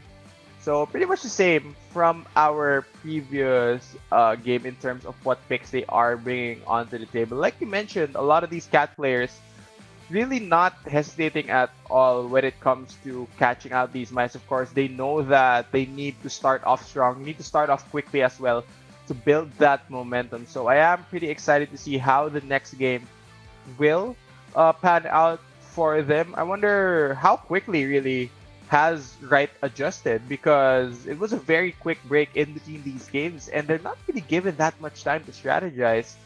So this should be an interesting patrol phase, as now both teams will try to gather as much information as possible before the dispatch phase begins. Yeah, and okay, here we go. There's a lot riding for Wright at this point. DTR has had such a lead. They need to really get their bearings going into this one. And it's interesting that the choice of map for round 2 once again leads towards this cruise ship. And pretty big map, I should say. And I think every time we've seen this ship, a lot of the players tend to favor picking Lightning instead of Tom. But in this case, it seems like Tom will be the selection. And we're seeing the classic start here for the Cat Articuno. Starting off invisible, you want to get that first big surprise, I should say, to one of the cats, and really just get the ball rolling for you. It's very easy for Tom to snowball once he gets that first hit in. He's gonna be able to mark you and just chase you down over and over. So this should be an interesting start, very crucial start, as well as let's see whether that D2E can imitate what he did in our previous game. Yeah, that's the huge question, because if he can, then that's going to be monumental for DTR securing this round 2 victory, not needing to push it into a round 3 if they can help it. And it looks like, yeah, he's very hell-bent and intent on trying to execute just the same thing as earlier. He already has quite a reasonable amount of mice within the vicinity that he can target, so at least he doesn't have to play hide and seek within the next few earlier minutes of this game. Exactly. And it seems like, oh wow, look at that. It seems like the mice have been quick to adjust here, only a minute into the dispatch phase, and they've already gotten one wedge of cheese in. But of course there is a trade-off to that, as one of their mice was strapped to a rocket, but very quickly enough though. You see the rescue coming in very, very quickly there from Mouse Kitty or Tuffy. Again, he can go ham with these rescues. Just needs to slap on that helmet. And look at this adjustment, Arctic. How quickly are the mice getting these wedges through? Yeah, this is really good. I mean, it's not the same pressure that we're seeing game number 1. They're rolling with the punches very, very well. And this time, there's no compromising whatsoever of these objectives. 2 mice just continue to make sure that they continue to push for these wedges. And I think this is the right tack that R has kind of adjusted to going into this round 2, and it's working very well. Another great rescue there coming out from Wright, but this is putting a lot of pressure on the detective, and D2E really wants to get rid of this detective Jerry very early on. And I'm seeing Aspie right now, he's trying his best to run interference here. He doesn't want to let that detective Jerry get strapped to a rocket, as he's actually brought down 2 members here to try and deter Tom from catching out detective Jerry. Yeah, and it's really interesting how it's the same proactivity that we're seeing from D2E, but there's never really been a dull moment for these mice either as far as objectives. But here's the true test, Cheese, though. Even with 4 wedges pushed, there's still a lot of room for D2E to work with, but he can't really allow himself dull moments anymore like this. He has to constantly be on the chase just to make sure that the pressure is kept on and that he meets the quota of the triple dispatch. I was actually dispatched one, and this was the one he was committing to dispatching earlier on. Let's see how this one will play out though, because heading into the escape phase, having 3 mice left, you aren't really gonna struggle as much, though it is still harder to defend against 3. So I think the play right now for D2E would be to try and get another dispatch before that final wedge of cheese is pushed through, because trying to defend the crack against 3 mice still will give D2E a lot of trouble. So let's see how this one will play out here, Arctic, because they're all in the same spot right now. There's gonna be a lot of commotion here around the deck area because all of the mice are camping this spot. That's where the final wedge of cheese in, and they're trying to delay Tom as much as possible from catching one of them. Yeah, this is proven to be quite the challenge for D2E. In which case, every one of these mice are are giving him trouble. And okay, it's like they're gonna go the plus ultra with the Jerry here, and it's he's trying, but now with that final wedge of cheese push, things are looking really good for Right. They got the max value off of the detective before he was dispatched, and 3 numbers looking very strong for this ending, Gisto. All right, now I think what he needs to do here, Arctic, is really just try and maybe catch out the Tuffy. He does have Jerry at the moment, and he will be making his way to a rocket that is pretty far away, but there's plenty of time for that rescue to go down. So seems like Right are going to be able to bounce back quite a bit here. Alright, pretty interesting escape phase so far. It seems like Tom is struggling here to find catches onto these mice. The Mouse Leader Tuffy just having his helmet on all the time means that he can tank a lot of the damage that Tom is tossing out. Yeah, and they're really slowing him down here. Look at the progress. That is super duper huge for Right here. More than halfway through. It's health, in fact. And the odds are just stacked against D2E getting a victory at this point. There is no way that DTR is going to come off good out this first half. He's trying to recuperate some of that health, though. But, I mean, with 3 mice still on his tail towards wanting to blast their way through that, it's a lot of patience that he's going to need. 2 minutes, 21 seconds left. Oh no. He did get Jerry low here. If he is able to find another grab onto him, he can potentially put him onto a rocket, but just as I say that, mice are going to be able to win there in that first round, but they aren't going to be getting the max amount of points, mind you. They did get one of their... I mean, the cats were able to dispatch one of the mice, so still D2E was able to get some work done, but man, what an adjustment from the mice. Yeah. As I was saying earlier, like Right was actually doing really good during round 1. It just really came down to the detriment of losing on one of the mice super early on, to the point where the one mouse that they did lose didn't really translate to objectives. But this time around, even with the loss of one of those mice, they got so many objectives done already. It was already nearing 4 by the time Detective Jerry went down. So I'm wondering, Chisto, this might actually transition into the round 3 that we were looking for game 3. DTR really has to pull off a monumental win going into the second half if they would just want to eliminate that possibility.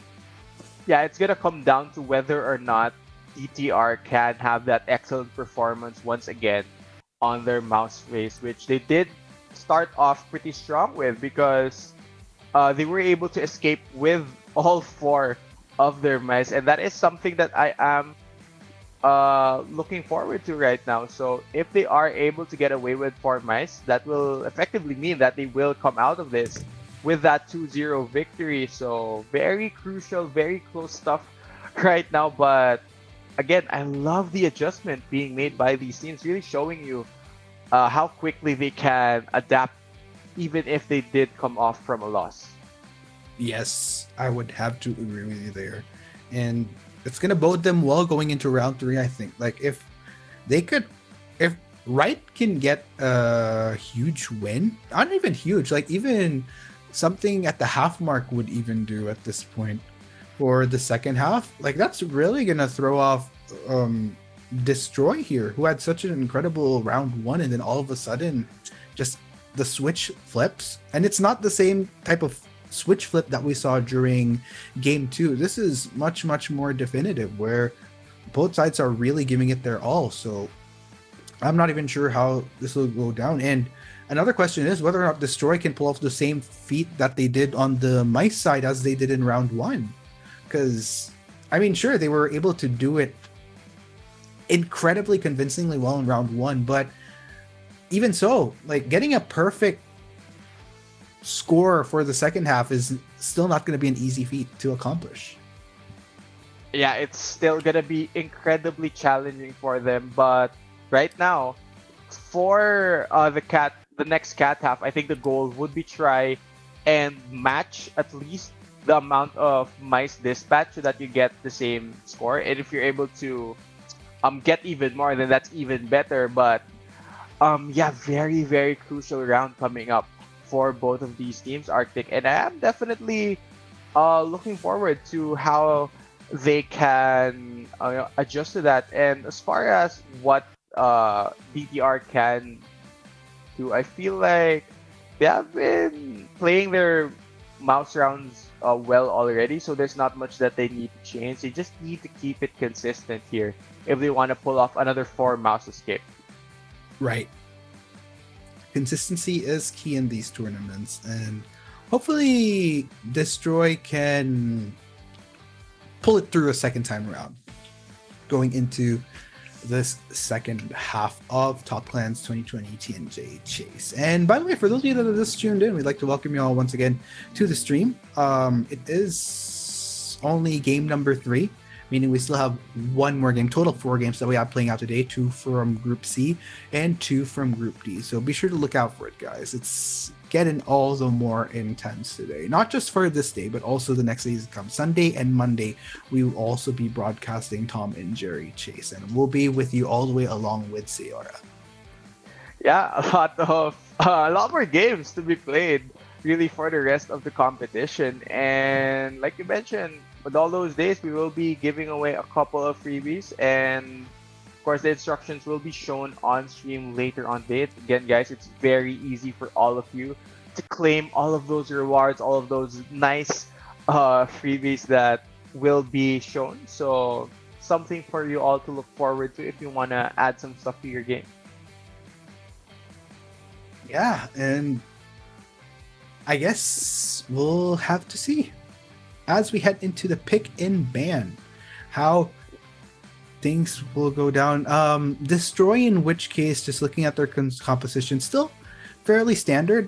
Difference being is the abstinence from the Mouseketeer, and we'll instead just opt for the ever so standard Jerry and King Jerry. Yeah. If you don't have Mouseketeer Tuffy on your team, King Jerry will be the other mouse that will be very effective at rescuing your teammates, because he does have abilities that allow him to soak up quite a bit of damage here coming from the cat. So it should be a very fun one heading into the dispatch phase. And I think the fact that there's no Mouseketeer Tuffy, it might be less annoying for the cat. We saw how effective Mouseketeer Tuffy could be in our previous half, as right now DTR have a chance of picking up that 2-0 win. They just need to go for that 4 mouse escape. Yeah, is it gonna be feasible this time around though? They did it, like I said, they did it quite convincingly earlier, so that's definitely something to look out for, guys. Even more so for Wright's cat, rather. Can he step up his game from what we saw earlier? Because it did take him quite a while to get the ball rolling during round 1. So if he wants to avoid that from happening this time around, he needs to find someone to commit to super early on. As There is about 10 seconds left here in our patrol phase. And he isn't just turning invisible just yet here, not seeing the common strats come out here from Tom. He is going to be buffing himself up though. Here we go. Dispatch phase. The goal for our right now for Pan. How do you mention this name? Pan Fiber? I guess. Yeah. It's actually quite tricky. Yeah, the goal for him now, I guess. Mr. Cat. The goal for him now, I guess, would be to try and get that dispatch down. Yeah. Just one dispatch in this game is a huge deal. And yeah, speaking of which, just ever so subtly managed to get someone initially, but double wedges of cheese pushed in the midst of the chaos. So some decent progress coming in from the side of DTR's mice. He's not letting down though. Mm-hmm. He is really not letting Magician get away here, and for DTR, they need to play a lot of defense right now. They need to save their Magician because they can't allow any of these mice to get dispatched if they don't want this to end up in a draw and head to that third game. Ooh, 2 wedges of cheese pushed through right off the bat though, and there you have it. Magician is back on his feet. In all fairness to Wright's cat though, he's really stepped up his. This is already significantly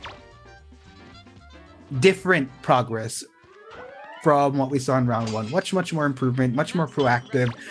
It's not the same lull that we saw during round 1. He's always pressuring a target one way or another, so it's not going to be the same speedy progress that we're seeing on the pushing of these cheese wedges. But on the flip side, even if that's the case, DTR is rolling with the punches quite well. They're not compromising on their progress either, so it's still going either way here. Yeah, look at that. Jerry and Detective Jerry working in tandem to get that final push. To get a third, I should say, wedge of cheese in. But unfortunately, Detective, he's invisible, but he's on a mousetrap. Oh, that's not looking too good for him. Needs to get away here while he does have that invisibility on. Oh, unfortunately, we'll get spotted out in the end. But luckily, the salvage coming in from the rest of the team just so that he could get himself back on his feet. All right. And the chase ensues. 2 members, 2 options in which case. But you know what? It's all good. Wright's cat manages to carry this time.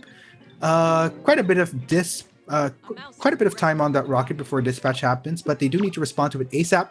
Third piece of cheese has been pushed in, but still a bit of a way to go here. Oh no, that's huge trouble unless they're able to get King Jerry off the rocket. I think they might just have enough time to rescue him. Yes, they do. Very crucial rescue there, but immediately he gets caught once more with the falling dynamite. Oh, King Jerry needs to make his way out of here. He needs to run away, get to safety. Oh my gosh, this is coming down to the wire, cheese though. A lot of them have been coping quite well, but they don't have the same fuel that they had during round 1. There's a lot of things that can go wrong with the... Actually, everyone has had their full rotation of being on the rocket, if I'm not mistaken.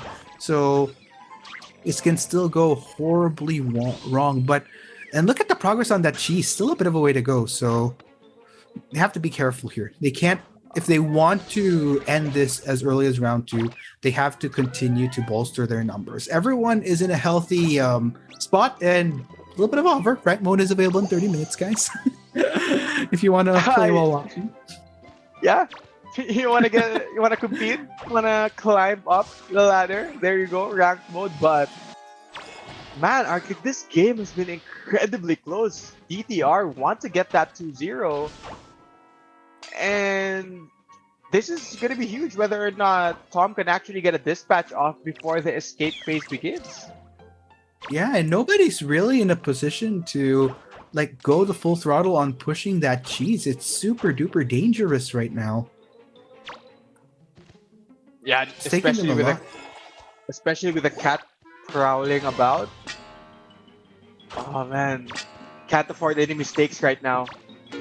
I'm looking at. Technically speaking, like if this were any other round or game, they're in a good place. All 4 mice plus 4 wedges of cheese pushed in, that's huge. But again, we just go back to the win condition that complicates the matter as they want to try to get all 4 out of here. And that's why it's tricky because that one wedge of cheese, like the smallest thing can go wrong for them. That just pushes them into a round 3. That's what they want to avoid.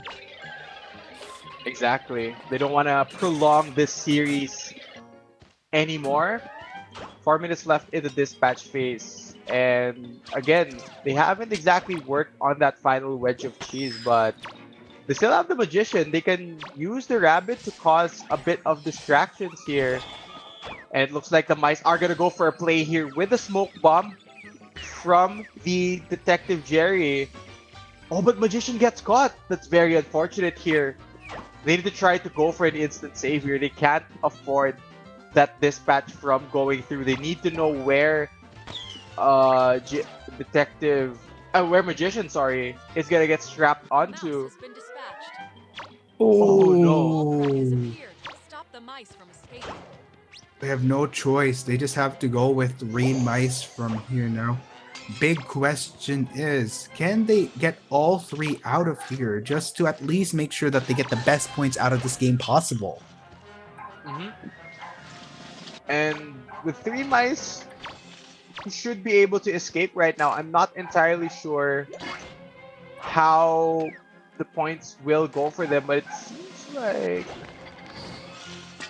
they are just gonna stay away from the crack, and it is giving Tom ample enough of time to set up around here and lay down some mouse traps. Stop the mice from getting anywhere close here into the kitchen, because the crack is in an excellent spot for defense because it's essentially in a corner here for Tom, so he only needs to defend from that one side. Yeah, not looking good for DTR here as we reach that end game. They've pretty much spent a minute, trying to get their bearings back, but they still have a long way down south to go before they can start working on that crack.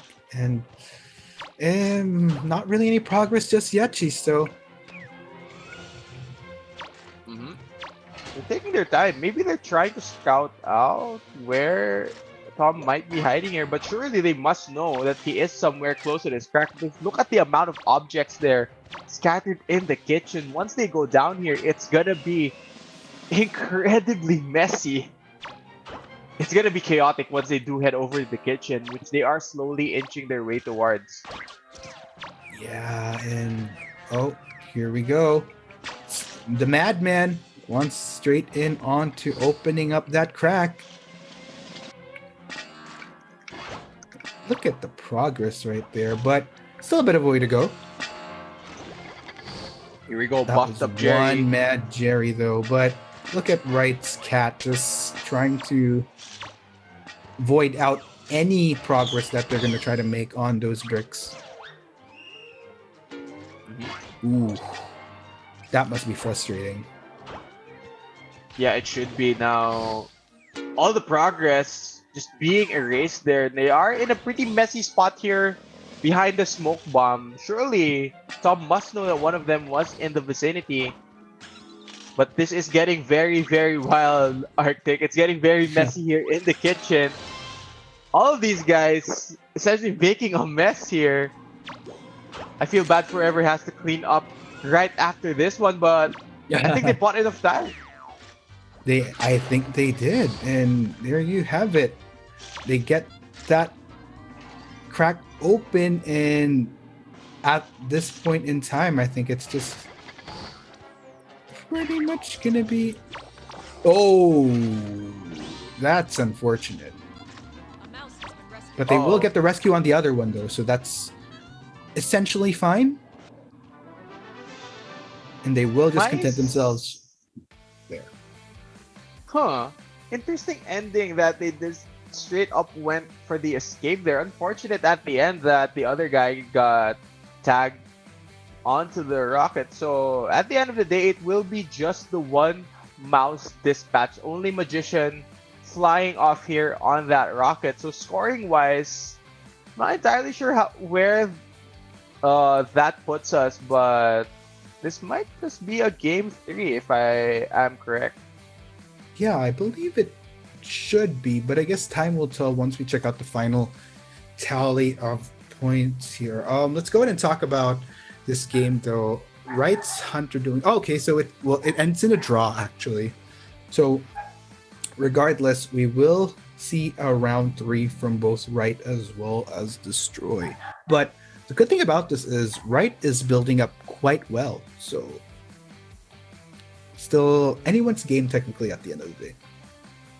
Yeah, and what really baffles me is how quickly Wright was able to adjust and bounce back here, because looking at that game 1, the fact that DTR were able to win 8-0 earlier on and weren't able to build on that momentum and close out.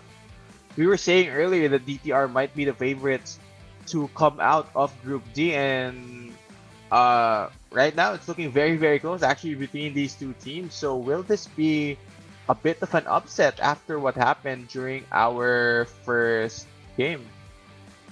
Oh man, it could be possible, but I guess one way we can look at it is Wright isn't. There's still quite a bit of a way to go. What they managed to do is they only managed to tie round 2. There's still an 8-point difference that they have to catch up on, meaning round 3 has to be virtually flawless for Wright to be able to at least keep themselves in the running for that upper bracket.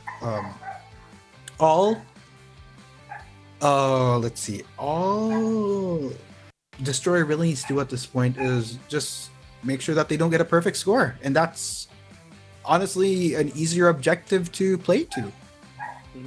Pretty crucial third game coming up between these two teams, and with that situation now being presented to both of the teams, I wonder how they are going to approach this third game. Of course, you don't want to drop down to the lower bracket heading into tomorrow's games, so this should be a very, very important match for the two of them, and I am definitely looking forward to how they decide to play it out. Yeah, and it's man, I'm not gonna lie, it's like I would love to see the reverse happen. Like I'm all for like these mini reverse sweeps, but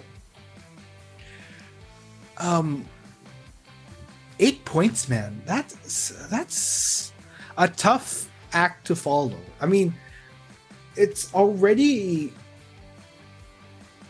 complicated as is, you know, pulling off the 4-4, but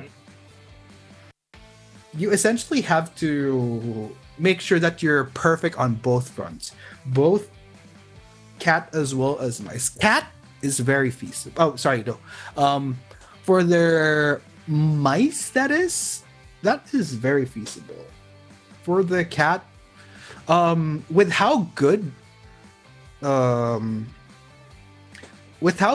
Destroy's mice are, that's super tough. Like they're probably one of the more well coordinated mice that we've seen in this tournament. So yeah, I agree. I keep on going back to it not being an easy feat at all.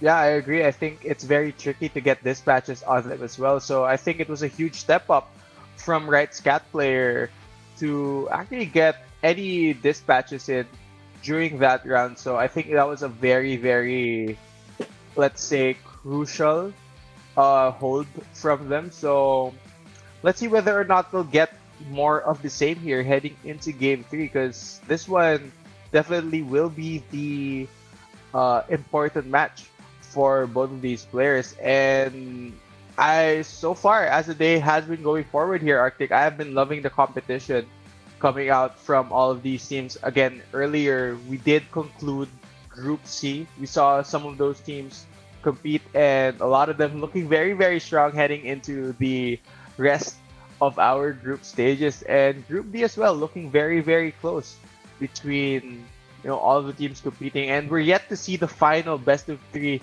of the day. Remember, this is only the third one for the day, so we're still gonna have one more and determine who will be dropping over to the lower bracket and who will be moving forward in our upper bracket. And yeah, for all these matches, I'm super happy with what we're seeing in terms of how close the gap between these teams could be. For sure. And I guess time will tell once we head into our pick and ban for round number 3. Okay, Chisto, finally we see some shakeups in the cat selection. Yeah, we get Butch. Is he gonna stay on Butch though? That's very, very interesting right now for his side, because we haven't exactly seen Butch come out here from the cast. Of course, Classic Tom was banned, so I guess this is the fallback here for our cat player. And Butch does bring something different to the table. It's more of that disruptive cat that can really stop a mouse in its tracks and keep him in place. So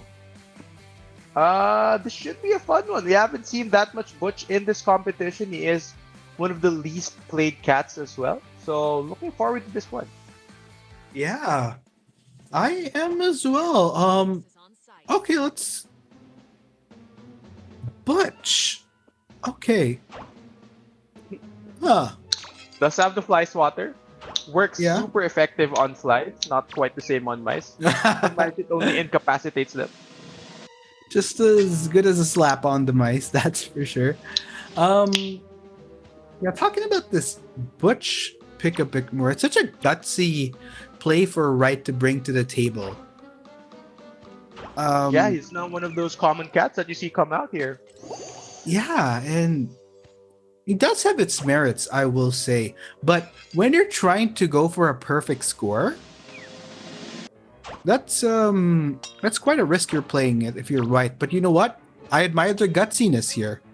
Sometimes you do gotta play these risks, and maybe we'll see this Butch pop off for Right's cause as far as keeping themselves in the upper bracket. And looks like patrolling is done. The mice are loose, and let's see how much the cheese can roll out here. Quite hard to roll these cheese, of course.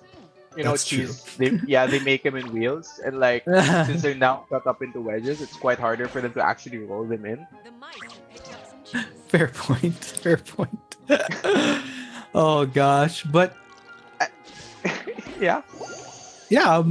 Looks like there you go. That's the invisibility. Still looking for a target here though. Also trying to set up wherever he can. But these mice have managed to be decently elusive, but not for long. He knows that magician might be in the area.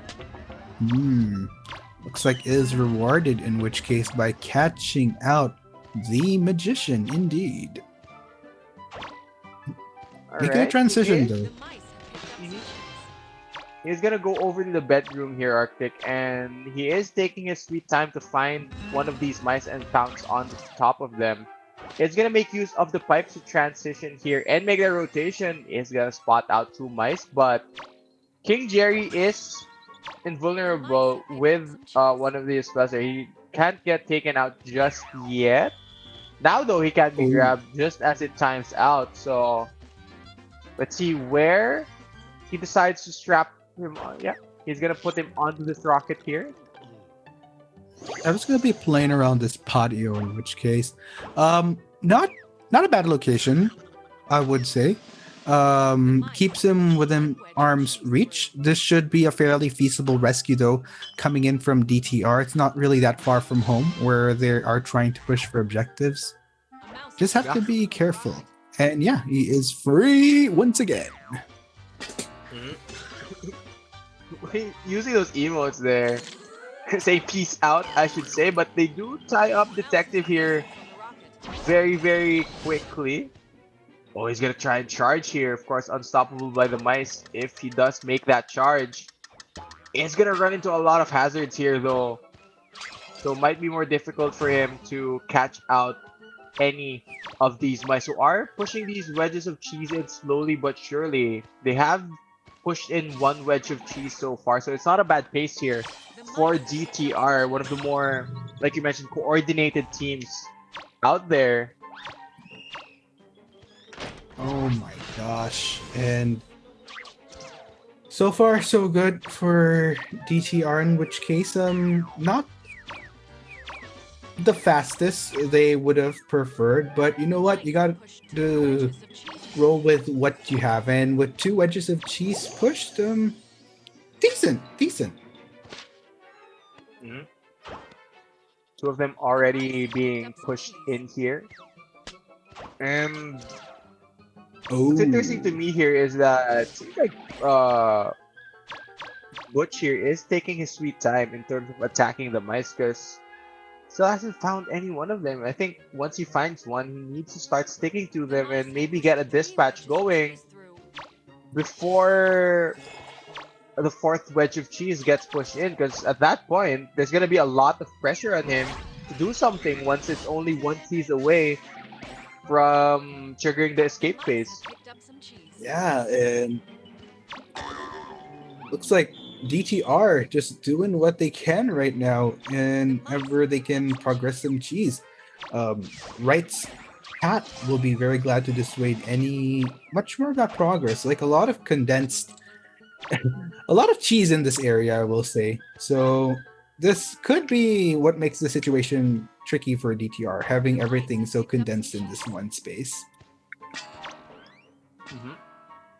And you've seen what happens when a lot of the objectives are clumped up in that one area of the map. Things tend to get quite hectic, as we're not seeing right now because we're blind by the smoke. Of course, Cat's perspective right now. We've seen how hectic things can be, especially when things are clumped up. Usually, a lot of the mice get hit, but eventually some of them do get out. And once again, we can't see anything. Not at all. Oh my gosh. And this is really huge for DTR. But of course, this is what made things complicated during the second half of round 2. Getting that last cheese in. Especially when you have a Cat that is playing heavy defense. Still a bit of a way to go on that wedge of cheese. Pretty interesting, I just want to say. I've never seen that suit of armor interaction on the map before, so pretty fun. Lets you bully the Cat, essentially, but you're gonna use the smoke bomb right here to try and get the final wedge of cheese through. They did pick it up there. Okay. This is totally fine. A little bit of a tripper right there, but it's all good. This should give the rest of DTR lots and lots of ample time to push in that last wedge of cheese. All they have to worry about is getting that rescue and then eventually making sure that they open that crack as soon as they can. Let's see whether or not they can do so. Actually, they were able to get a dispatch. So this might be a bit tricky here. And there is that bubble right now, which is delaying the push on the crack by quite a bit. But things still looking tricky here for Riot. Seems like DDR are dead set on getting this escape. They really want to get away. Oh wow, that was lovely, but still great counter coming in from Wright's Cat, in which case, but it's almost open though. Has to get whatever patches he can just to avoid that opening from happening. But actually gets the snatch on one of the members of DTR. The mice win will come in at the end of the day. The mice are able to win the first half there of our third game. Despite one of them getting dispatched, of course, they were still able to pick up the victory. So well played there for DTR. Again, one of the stronger groups of mice that we have seen here in the tournament. It seems like it's going to be very challenging for teams to actually dispatch any of their mouse players. Unfortunately, it was classic Jerry who wasn't able to survive, but yeah, pretty strong performance for them as well here in our third game. And I'm looking forward to seeing more of them in the tournament. Yeah, and with how the points are adding up, it is a good done deal. Destroy have secured their position in the upper bracket. GG, well played. But you know what? Wright had some really good shining moments, especially during the second round. So they're definitely going to be someone to look out for as well in the lower bracket, depending on how this last game for the game group is going to pan out as well. Mm-hmm. So with that said, it seems like DTR are going to be moving forward here in our upper bracket, whereas Wright will be dropping down to our lower side of the bracket. Pretty close game between these two teams. We haven't seen that many draws for the evening, Arctic. And if this is any indication of what we have in store for our final game, we might just have one more very close final game here. The final best of three of the evening, mind you. So we are nearing the end of the day. But with that, we have seen a lot of these teams come out and compete quite well. So just looking forward to the rest of the days here as week 2 will be moving on. Mm-hmm. Yes, sir. And oh man, who would have thought, Chisto? 3 games that we've casted already. It's crazy. We're actually nearing our close once we hit that game number 4, right? Last game in Group D. I mean, time flies when you're having fun, that's for sure. Time flies when you're catching some Tom and Jerry chase action here at Top Clans 2020. I am loving it. And I'm sure you are. Yeah, it's really great. And first day casting Tom and Jerry Chase, and not. I missed out on a lot of action. Like, you and Sayora got a lot of the intense games from last weekend. I'm kind of jealous. But we're having intense games now, though. Yeah, at least I'm not missing out today. Joke's on you, Sayora, for missing out on today's broadcast. Yeah, I hope she gets better soon. But looking forward to the final game of the evening. I think Group C and D, from what we've seen, stacks up very well against their counterparts in Group A and B. So once we do head over to the knockout stage, once all these teams start clashing against each other, I think that'll be an exciting sight to see, as this is a pretty well-deserved MVP from for sure DTR's cat player D2E. Yeah, and really looking forward to more of his journey along with the rest of Destroy here at Top Clans 2020 Tom and Jerry Chase Southeast Asian Invitational. So yeah, ladies and gents, that has been our game number 3 for Group D. When we come back, keep on saying it again. Group D, our last matchup for the day.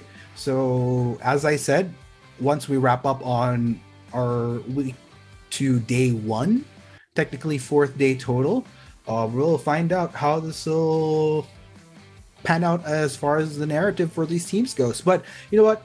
We also have our lucky draw going on still.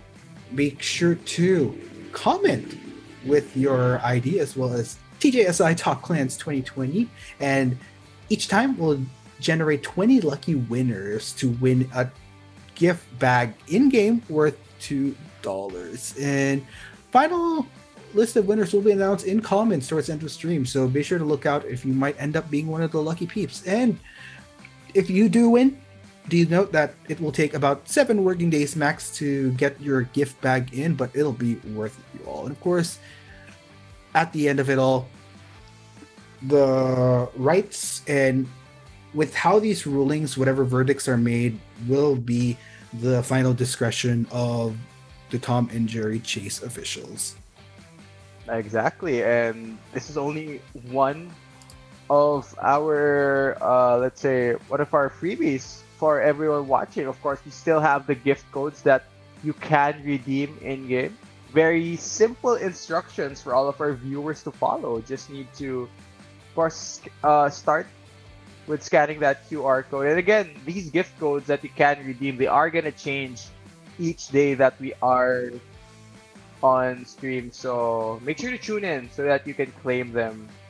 But Yes. yeah. And we're going to take a quick break. When we come back, it's game number 4 of Group D here at the Top Clans 2020. This is Passion. Tom and Jerry Chase. We'll be right back, y'all. Arctic and Chiso at your service. Catch you in a bit.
Hello everyone.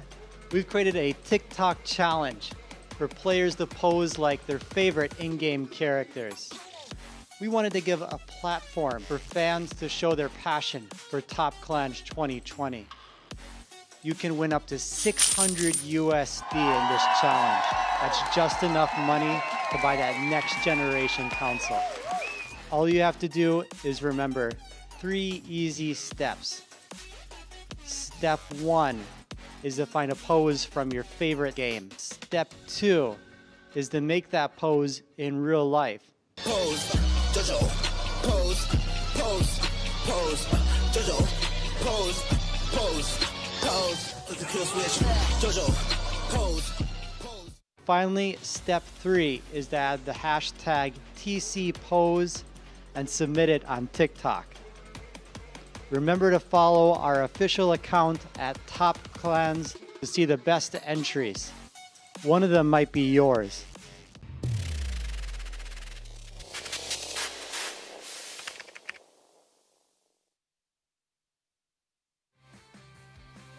And welcome back, guys, to the Top Clans 2020 Tom and Jerry Chase SEA Invitational. We are heading into our final game of the evening. And of course, we're going to be your commentators. My name is Chisto. Alongside me still is Articuno. And I'm pretty sure, Arctic, you are excited for our fourth and final best of three of the day. Yeah, I'm not gonna lie. Behind the scenes, I scarfed down a bit of a snack because I really wanted to get into the game right away. So, ninja tactics, guys. But yeah, I'm glad in which case that we don't have to wait any longer for our fourth and final game of the day. Yeah, of course. Yeah. It will be a best of three here between Mr. Junior going up against History. And yeah, it should be a fun one because throughout the day, throughout the entirety of the group stage, actually, we have seen very close competition between a lot of our teams. Very, very momentum heavy as well. So there's been a lot of back and forth between a lot of the teams and a lot of the players, throughout the competition. And I am pretty excited to see how this final best of three will turn out. Will we witness once more another dominant team come out and prove themselves out of this group? Oh man, you know what, I would actually love to see if that's of possibility. But let's go ahead and check out the team overview for Mr. Junior, APZL, M2X, Alt 11, Wave, EBZ, DTY11, and Smatbar. So looking for some fairly decent diamond players within their rank, so not bad at all. Yeah, they have a cat overlord too. Oof. So seems like the cat player from Mr. Junior will be pretty interesting. I love the team tag as well. It's literally just Mr. Mister. Yeah. Getting some. You know what? That just shows how old I am when it comes to my taste in K-pop, like SNSD. Oh my gosh. I support it. I'm not even gonna go against that, but thank you. Yep. Pretty solid team here all around going up against History.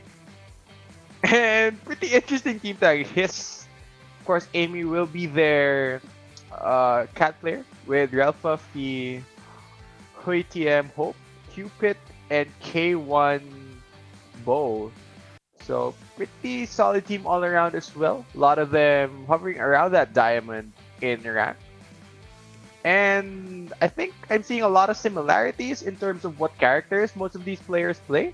And I think that's not going to be too bad because we have seen pretty much the same 4 fights this entire tournament with pretty small variation. So I really wouldn't be surprised if we do see more of the same.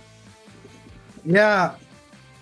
I think it's pretty safe to say that we've established the meta already, and if there are any reasons for deviations, it would most likely either be strategically for strategic regions, sure.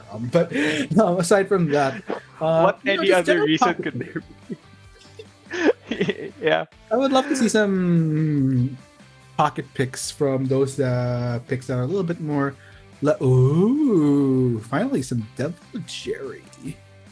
Yes, Devil Jerry. I love Devil Jerry as well because of the fact that he's one of the few mice that can teleport around the map. So he is quite mobile. He can make those quick rotations, whether it be to run away from the cat after making a rescue or maybe just immediately reposition. But looking at the composition of mice, it seems like a pretty solid group for the mouse side. But let's see, the cats seem to have a pretty good win rate for today. I think a lot of the cat rounds have been won. The mice have been struggling to escape, and a lot of our cat players really have been doing a great job of denying them any chance to escape. So I wonder whether or not we're gonna get some early dispatches here. Oh man, don't jinx it, Chisto. Don't jinx it. I jinxed it quite a lot earlier. So yeah.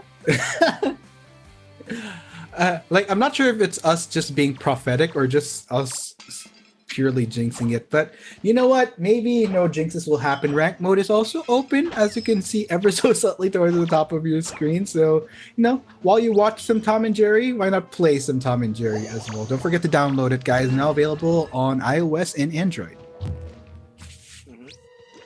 We're going to be heading over here once again to the cruise ship. Of course, pretty high up there. A lot of ground to cover as well. And we are only in the patrol phase, so things aren't as hectic as we think. Of course, one of the robot mice will finally get taken down here, so that's less information to be gathered here for the mice. Aside from, of course, where the cat is, that much they should know. Yeah, and so another thing here is that with patrolling happening, one thing I'd like to highlight is Group D has been quite favorable of playing on cruise ship for their first map. It's just a very different mood that we're seeing in comparison to what we saw earlier in groups where they would much rather start with the house. If anything, I don't think we've seen much of the house for Group D at all. A lot of the teams have been favoring this. I agree, and I think it's because of the fact that there's so much ground to cover. And if the cat isn't able to get rolling early, it's very difficult for the cat players actually to just really block off a lot of these parts of the map and stop the mice from pushing these wedges of cheese in. Yeah, and taking a bit of a while here for Mr. Junior's cat to land somebody. That's just fine. It's only the start here. And okay. You know what? God, I gotta stop jinxing this Chisto. You gotta stop telling them that they're gonna get away. Cats can hear you. I mean, they have excellent senses. That's actually very true, Chisto. And so far, good. I was a bit worried for the cat that the pace might have been slowed down for him, but he gets his bearings back. All is well. And just continuing to make sure that he stays on someone's trail whilst sniffing out everybody. Ooh, good transition towards the bottom side of the map, though. Spots out quite a bit of action going down here. Things are looking quite well here so far for Classic Jerry, who will be tied up to this rocket right now.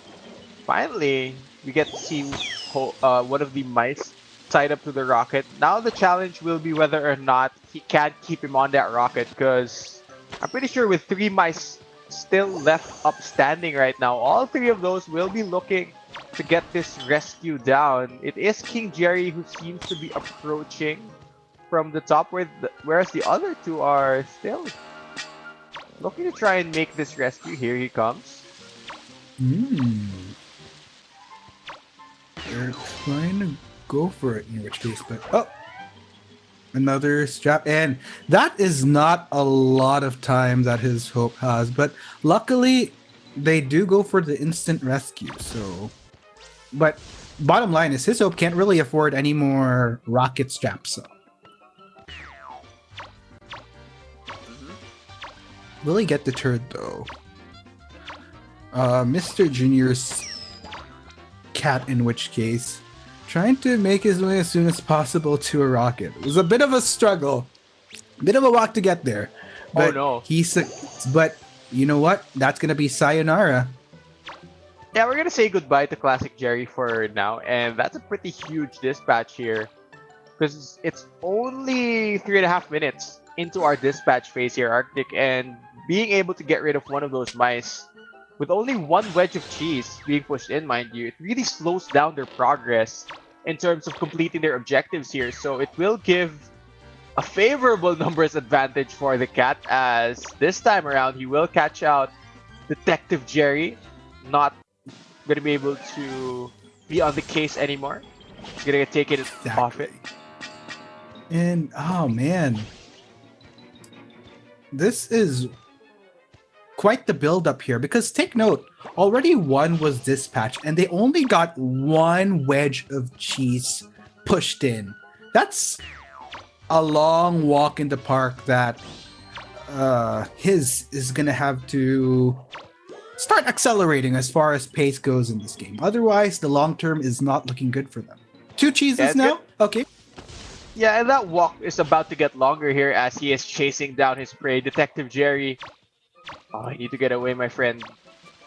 You're gonna get caught up very soon. Can I just say as well that it's pretty interesting that whenever Tom is running this skin, even if he brings out a microphone, it's still an egg that pops out Right. whenever he tries to whack them with it. And of course, that egg will blind the mice if they do land, so pretty interesting interaction there. I have to agree with you, Jared. Chisto, and oh my gosh, like this game so far has been an interesting. I mean, it's 3 wedges of cheese pushed in, so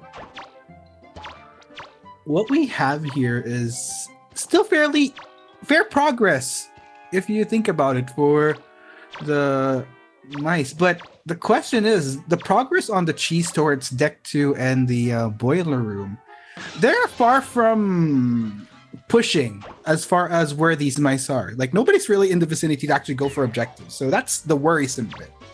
Yeah, I think right now they're more concerned about the cat chasing them down rather than pushing those wedges of cheese in, and that will spell big trouble here for the rest of our cats, as there's 18 seconds left here for King Jerry.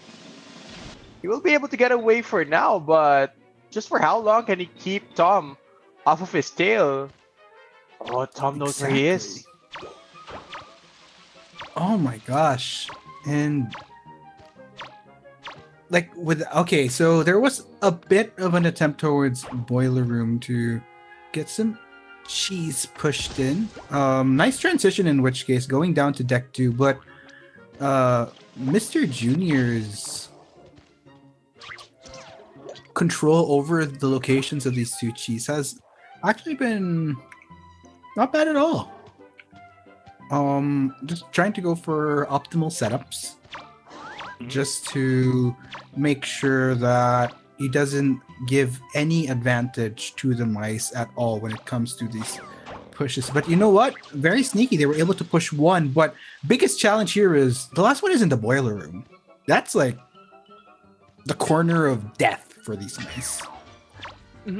And I want to point out one thing here as well, Arctic, where scoring-wise, the fact that even if the cat wins here, the fact that 4 wedges of cheese have been pushed through, that means that he won't be scoring the optimal amount of points for his team, as he will get the second dispatch of the game down there. And like you mentioned, here towards the boiler room, he will be playing a bit of defense here. Both King Jerry and Devil Jerry on the opposite side of the map right now.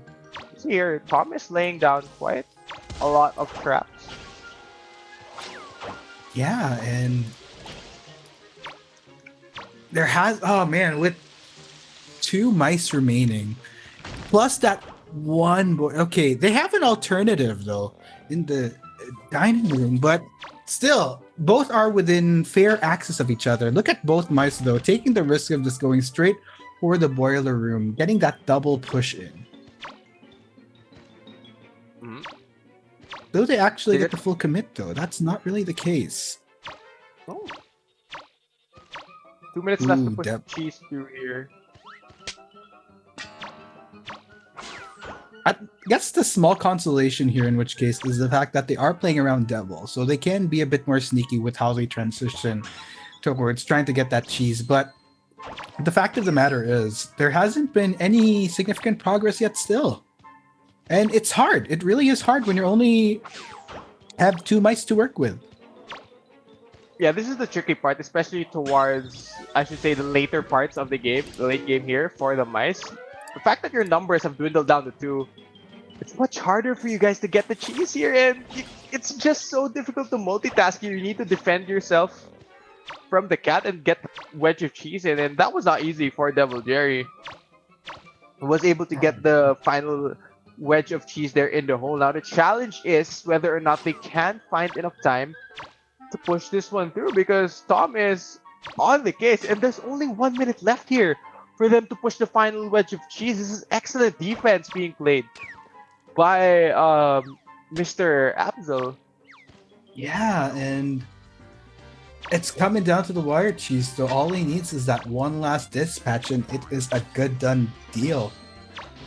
But then again, like, this is something that we expected just looking at the stats for Mr. Junior. Championing a strong cat on the red, and we might actually even reach a point, Chisto, where it comes down to time expiration. 23 seconds left in this game. This is probably the longest dispatch round that I have seen so far in this tournament. We've seen the quick ones, Arctic. We've seen the ones that go back and forth, but I think this is the first time I've seen a team of mice use up all 10 minutes of the dispatch phase and are unable to trigger the escape. As the cat will win here, Mr. Junior will be able to pick up the win in our first half. Oh man, that was interesting how that played out. And let's go ahead and look at the screen here, because it was a struggle. I mean, look at the score for his hope here, for example. The fact that Mr. Junior's cat was able to land his hope super duper early. Plus the general control that he had on the map. Like, in all fairness, it's not like the mice lagged behind in objectives either. They got 4 wedges of cheese push despite all that constant pressure that was being put on them. But I think moving forward, going into round 2, they'll have to play a lot more decisive. There were quite a number of lull moments, but I can't really blame them. Again, you look at the cat, and you can't help but be responsive towards that with what you do on the map. Yeah, I definitely think that the cat was very patient in terms of playing that one out. Really took his time in dispatching those mice. Did only get 2 dispatches in the end, but it was enough. It did hinder the mice in terms of what progress they had there, and I think towards the end it was just the numbers. They really struggled to get their objectives down and go for any pushes, because a lot of their team members who were supposed to be the ones pushing in the cheese just got dispatched very early on. For sure. And oh my gosh, trying to think about this a bit more.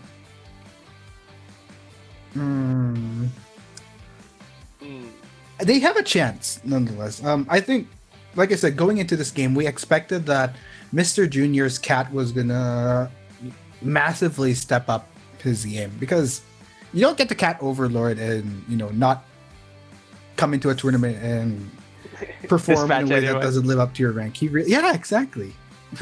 So they can at least make up for lost ground on the, at least for his sake. Wow, I swear that was for his sake, like his apostrophe sake. For history's. Yeah.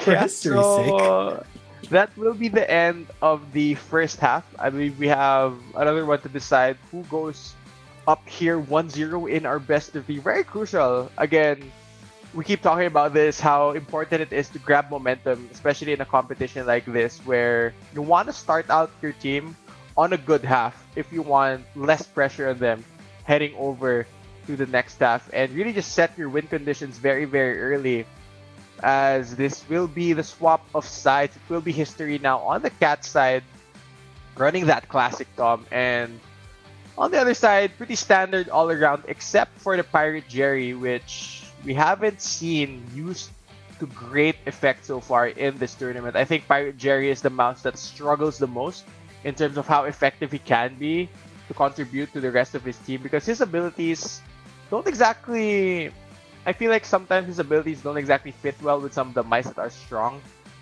in the current meta that we see, because he is one of those mice that can sabotage the rockets. But I think in a meta where your focus should be pushing in the wedges of cheese, you should really try to get more mice that will help your team push in those wedges of cheese. Oh yeah, for sure. And I guess it's gonna be I think out of the two, just purely looking at the stats, it's really gonna be a tough battle for history, just because they are going up against a superstar in the form of Mr. Junior's Hunter. So you know what? Patrolling phase has start. Let's go check out how things will go down. Yeah.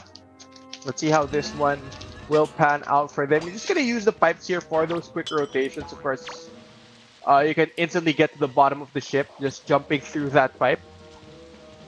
Pretty easy way to get around the map right now. And of course, this is one of the larger maps that we can see. A lot of ground to cover, a lot of verticality as well with the stairs here. So there is a lot of room for the mice to maneuver here just in case Tom starts chasing them down. Yes, and patrolling phase will almost be done. Lots of pressure here on his Amy to try to at least try to equal the playing field in terms of points. But actually, you know what? Not even equaling. At least try to get as much points as possible, just so that you don't have to play too heavy a game of catch up in round 2. Because I think that'll continually be a recurring problem for History's team. Tom, though, is taking his sweet time right now. He is currently waiting to pounce on one of these unsuspecting mice as he is invisible. Did catch out Magician here, though, who I believe is his next target. Let's see whether or not he can stick onto the Magician's trail, as he's going to chase him down all the way down here near the boiler room. Oh my gosh. So far, really looking to lock down onto one of these mice while just trying to control the map the best way he can, eliminating the obstacles that could prove to be a hindrance, in which case, but okay, invisibility, this is good. This should be a good setup.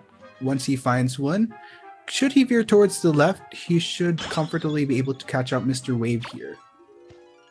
But Mr. Wave just gonna kind of dodge around. They're not gonna go the full commit in lingering towards where this initial push of cheese is happening. Hey, look at that. He needs to whack the rabbit to get him off the cheese. Rabbit's now confused on what he wants to do. Not sure what he wants. He was just summoned here temporarily, unfortunately. He didn't have much time left in the world, so couldn't really do much in his time. But yeah, so far mice haven't exactly pushed in a wedge of cheese, but they have some progress on a couple of these wedges. I feel like they're trying to make the push simultaneous so that the pressure is put on the cat, but let's see, he is hunting for more of his prey right now. Might run into Mouseketeer Tough here around the captain's quarters. Oh my gosh, and the fall comes in. Really looking to find a target. So far hasn't really locked onto anybody, but if there's any consolation, Mr. Junior's progress on cheese push has been stable, to say the least. It isn't a complete rush, so that at least makes it a consolation of manageability for his Amy. Alright, he is starting to make his way down here once more though. But that ice cube will really hinder whatever rotations he might be trying to go for, as he will be delayed here by quite a bit. And very interesting here, Arctic. 3 minutes into the dispatch phase, none of the wedges of cheese have been pushed in yet. I wonder what the mice are doing here. Yeah, it also looks like his Amy has had a lot of freedom to just rotate between a lot of these cheeses, so to speak. And yeah, it is interesting. Like with the time that Mr. Junior's team was able to buy. They've been taking it very calculated, but you know what? This suddenly has a lot of things prepped for them. So I think they're just taking the methodical approach here, wanting to make sure that everything is planned out first before they commit towards the pushes. And there you have it, just like that. Like lots of wedges coming through. Mhm.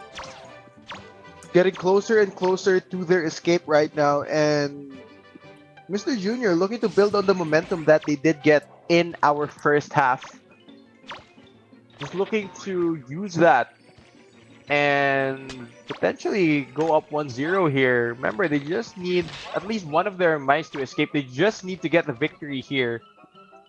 Even if one of them gets dispatched, that's fine. They will still be going up 1-0 here.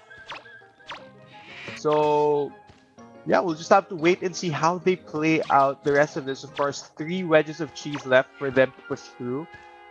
And so far, things are looking pretty good for them, as Tom will be trying to put a booby trap here, a mouse trap near the wedge of cheese.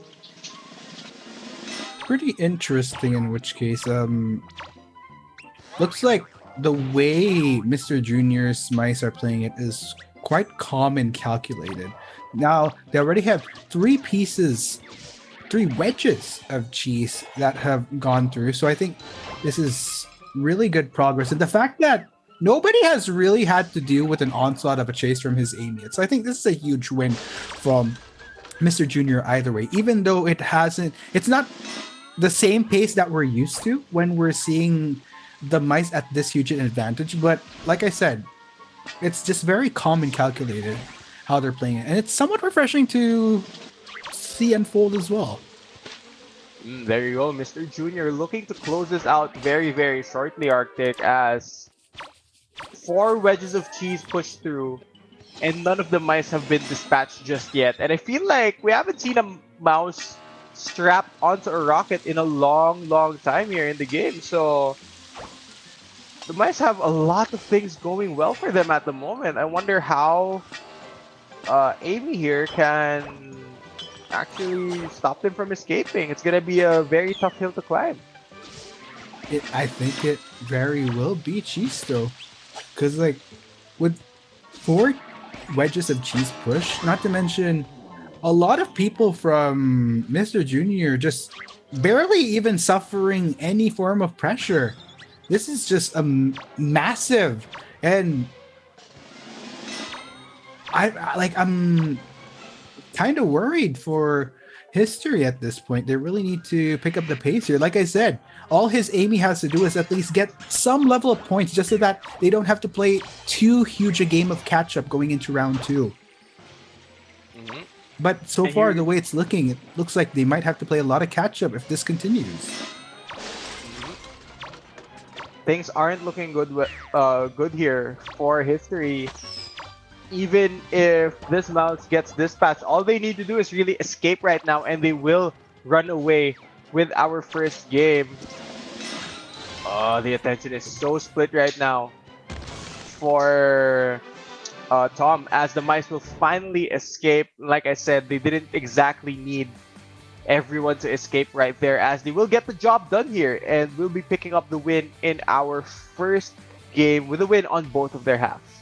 And not to mention a dominating performance of that coming in from Mr. Junior. But kudos to history for playing their hearts out. But if it's any consolation, in which case, I feel like I'm looking at years here. 1948, 1916, 2013. But yeah, anyway. As I was saying, for Mr. Junior here, it's huge. It's such a huge. This is a statement in itself. They're round 1, and I would love to see if I'm to be optimistic, I would hope that history can bounce back going into round 2. Like figure out what went wrong during this initial start, and then try to adjust accordingly. But I'm not gonna lie, it's gonna look very, very hard to pull off, because Mr. Junior looks like a well-oiled machine both on cat and mouse side. Mm-hmm. And I'm really just wondering how they are possibly going to bounce back here and what kind of adjustments they can make because Mr. Junior looks like they want to continue here in the upper bracket. They want to close this one out very, very shortly. And let's see whether or not they can get that positive momentum coming from our first game where they do look very, very strong, not even giving up a single point. So we'll just have to wait and see what happens for our second game here in the best of 3. Yeah, I mean, not even sure at this point as to how, like, what weaknesses can you exploit from Mr. Junior, because both, even like when they played Cat, it was just so calm and collected. Like, it's as though that they have lots of forethought with how they strategize, and at the end of the day, for history, I'm not gonna make a pun. I swear, I'm not gonna make a pun. Okay, go for it. I'm gonna make the pun. Like, they do not want to end up being history in this series. Yeah, it could have gone better. Yeah, it really could. That's why I didn't want to go there anymore. It But could have gone better. But yeah, I think our players, our teams, just getting ready and set for our second game. Again, this is what could potentially, be the final match of the evening, I should say, between these two teams. It's been a pretty long day of games, Arctic, and I'm sure a lot of the teams right now who have been tuning in and scouting as well have seen a lot of great plays come out from a lot of these players, a lot of these teams. And I must say the trend for today has been the dominating Cat players, but going up against Mr. Junior here, you're gonna have to run this one back and see whether or not he can actually get any of these dispatches going through, because the mouse team from Mr. Junior, like you mentioned, are looking pretty solid. right. And if you'll notice the shakeup in picks here, they did opt for a Devil Tuffy. So that's a nice variation to the composition that we're seeing instead of okay, my memory's so bad. We'll just Think of that character. Because that What was was the mouse berry? Yeah. Yeah, Double Tuffy definitely not one of the more common mice that we see here in the competition. I think he's more of a pocket pick for a lot of these players because what he provides to the team is something really, really odd, I should say. He does hit the cat for a decent amount of damage, but he doesn't exactly bring, let's say, utility to the rest of his team with his kit. Yeah, and okay, this is gonna be the true test for his Amy. His Amy really needs to step up. The best case scenario that they can afford going into this round 2 is at least a half. But that's like at minimum, because you ideally want to aim for more than half in the scoring.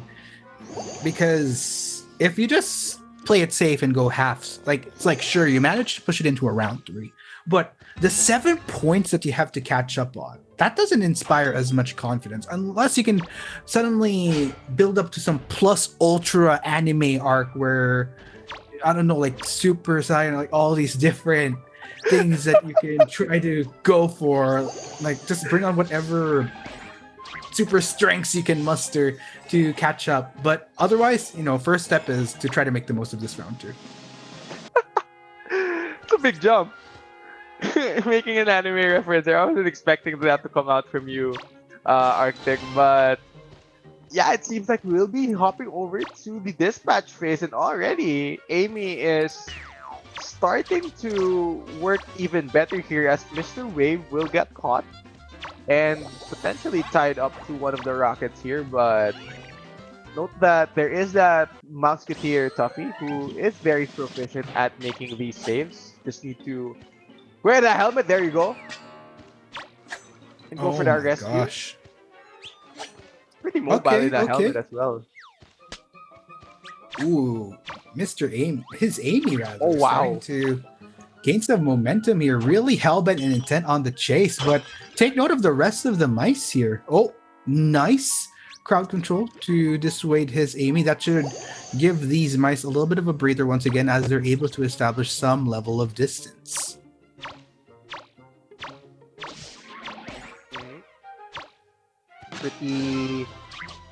Pretty blind right now as it looks pretty dark from where Amy is trying to chase down these mice. And again, really targeting the magician here, Arctic.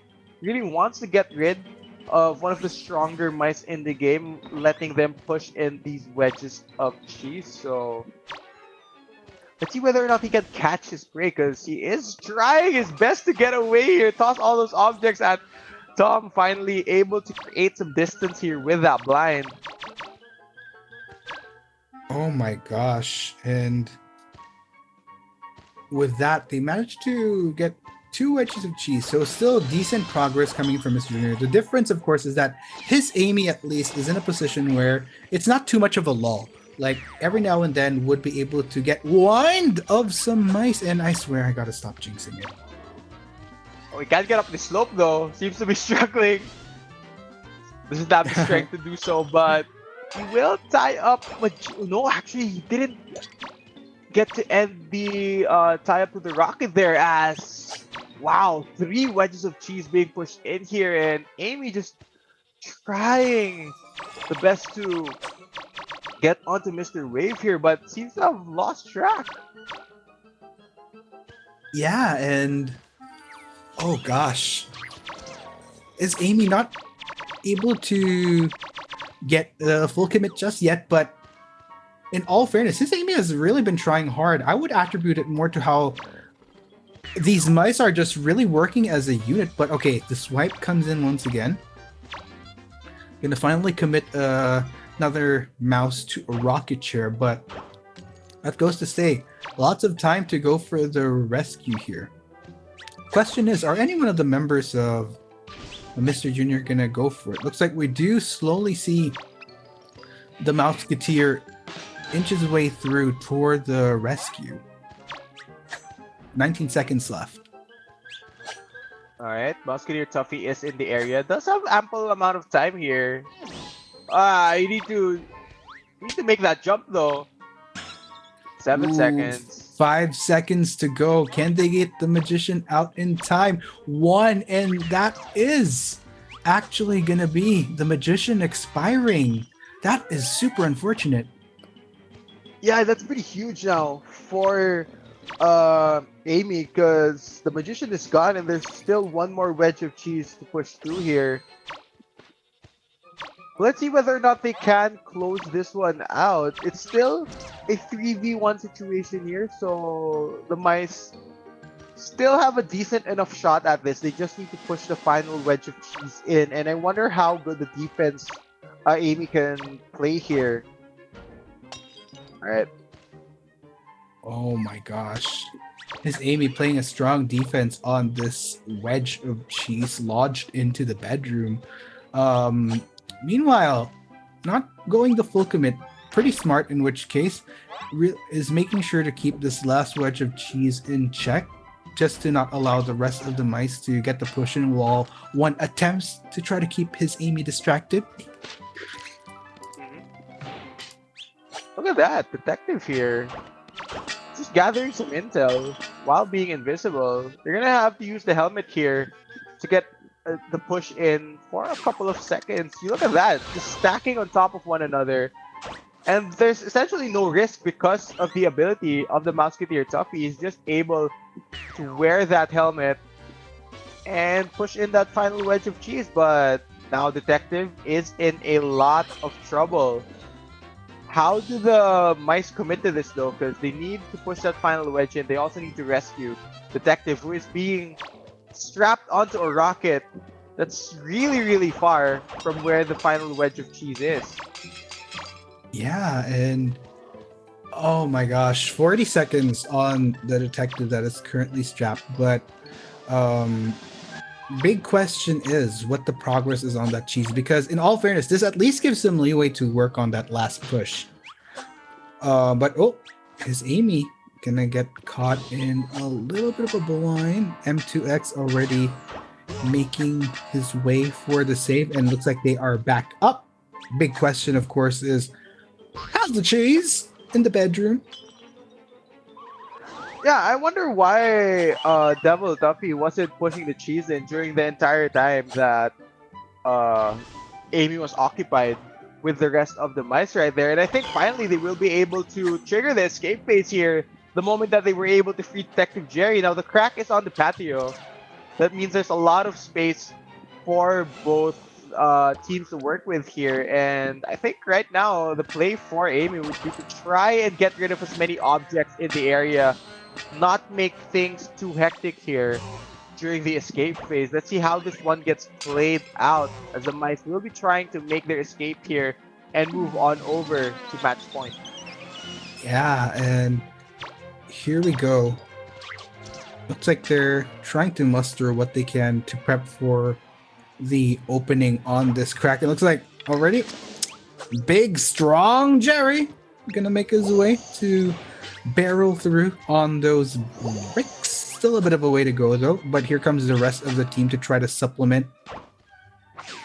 Is Amy gonna try to thwart this as much as possible? Gotta be careful, in which case taking quite a bit of crowd control, but look at the damage. Some excellent progress coming in from Mr. Junior to open up that crack. Just a little bit of a way to go. A few more bounces. You're gonna have to continue the pace here though.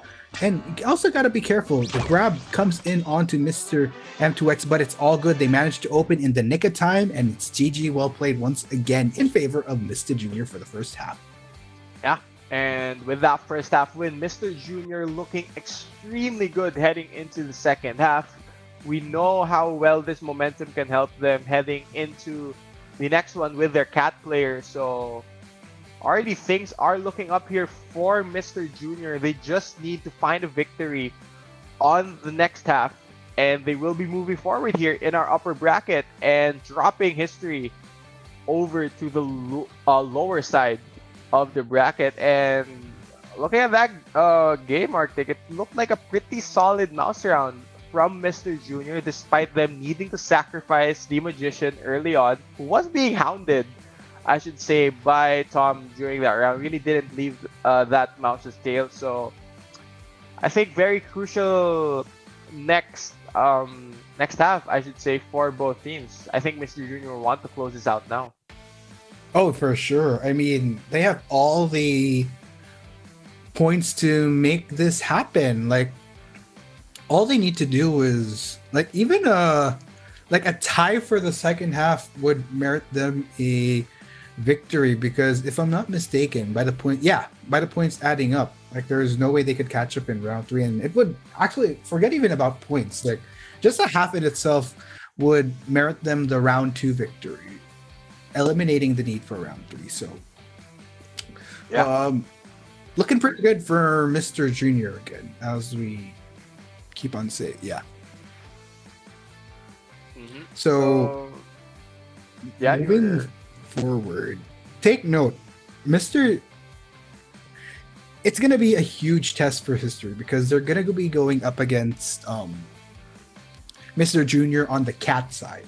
And during the start of Game 4, when we were looking at the roster, we were already pegging, if there's someone that could carry the heavy weight of bringing on points for Mr. Junior, if it does come to that point, it is most likely going to be their cat. Now, they're not even a point where there's heavy lifting involved if you're Mr. Junior. They are sitting at such a comfortable spot where these points are super stacked up on each other. So, I don't know, man. It's a true test this time around. They need to defy a lot of odds here. It's going to be the climb for Mount Everest. It's going to base it off purely stats. Yeah, on paper, it's not looking too good here for history. It seems like Mr. Junior should be able to close this one out, and it doesn't even need to be it doesn't need to be a very clean closeout where they don't even allow a single wedge of cheese to push through. All they need to do is to win the half on their cat round, and they should be able to run away with our final best of three of the evening. And if their earlier game was any indication of what might go down here, I think Mr. Junior should be able to close out here with their cat player. So big challenge right now for History if they want to survive here in our upper bracket. Interesting though, based on the picks coming in from History, not really opting for a Magician, in which case going to be going for some Pirate along with some Devil. Good old original Jerry was banned though, so interested in seeing how this might hopefully, for History's sake, pull them through to a round 3. It's going to be a tough battle, but who knows? We'll see if they can defy some pretty steep odds here. And we did see the picks come through there, of course. Classic Tom coming out for our cat player. He did also bring it out earlier on. Absol looking pretty much like a solid Tom player here. A lot of the cats that did come out today, Arctic, have been playing quite well here. Again, let's see whether or not he can close this one out for his team, as there you go, up 4-0 at the moment. Yeah, and so far with the scouting, I'm really looking forward to seeing how mysterious APZL is going to fare here, because he had such great control of the first round, and at least on this map, this should be a lot more manageable, in which case it's not the same, it's not the same wideness of, let's say, something like a cruise ship. This is what you're dealing here a bit more is the height of the stage, but other than that, it should be manageable for him. Let's see how this one will go down for him, but yeah, dispatch phase will begin here, Arctic, and I'm pretty sure the Absol wants to close this one out very, very shortly. He already knew where the mice, I should say, would come out from, and already Pirate Jerry in huge trouble to open up the dispatch phase. And man, just 30 seconds in, already tying up one to the rocket there. Yeah, and looks like the instant rescue already coming in. History not wasting any time whatsoever. The chase will continue. APZL on the flip side, super proactive, not letting a dull moment go his way. Whoever makes the escape, he really wants to be able to strap on right away. And a little bit of a freeze right there, just so that they can get a clean rescue on a fellow teammate once again. But there you have it, APZL. Look at that! Manages to land the pirate. There's no time wasted. Yeah, Pirate Jerry is not having a good time. He spent the past minute of this. It's actually spent the entire dispatch phase just tied down to this rocket, not gonna lie. But Devil Jerry has been trying his best to rescue his teammate who's currently blind right now because of that egg. And he should get caught here very, very soon. And things are not looking good here for the mice. One wedge pushed through, but the trade-off is one of your teammates getting dispatched there very quickly. He has somewhere he needs to go very quickly, Arctic, because he is not wasting any time at all to dispatch these mice. Yeah, they're really trying hard here, History, but this is going to be a huge detriment to their cause. Losing out on the Pirate Jerry super duper early with only one wedge of cheese pushed in is not really setting a good stage for themselves in the long term. And it easily brings, on the flip side, APZL one step closer to his win condition. And right now the question on my mind is which mouse he starts to set his eyes on, because once he sets his target on one of these mice, once he scopes in on them, it's very difficult for the mice to actually get away here, as it seems like it could be that Robin Hood Jerry that he finds next, blinded as well by the egg. Oh no, Cupid, you are not gonna have a great time here if you aren't able to get away. He's struggling to get away here, and should get grabbed here very shortly. Oh my gosh. This is APZL. Okay, we'll find his next target in which case. Now, this is the important thing. APZL, of course, ideally needing to keep up the momentum. Now, has a bit of a moment there, but should be just fine. Gets the swipe back onto Robin Hood Jerry and just relocate himself to the nearest rocket chair. And this should be interesting. There's someone in the near vicinity, so History can go for the easy rescue. But right now, he is going to use Robin Hood Jerry as a bit of a bait here. Even if there are 3 wedges of cheese pushed through, can still go for a dispatch here. If he is able to catch out Robin Hood Jerry, one of the more mobile mice in the game. Oh, it seems like he will be switching over to the detective right now. Did grab a bit of the ice there.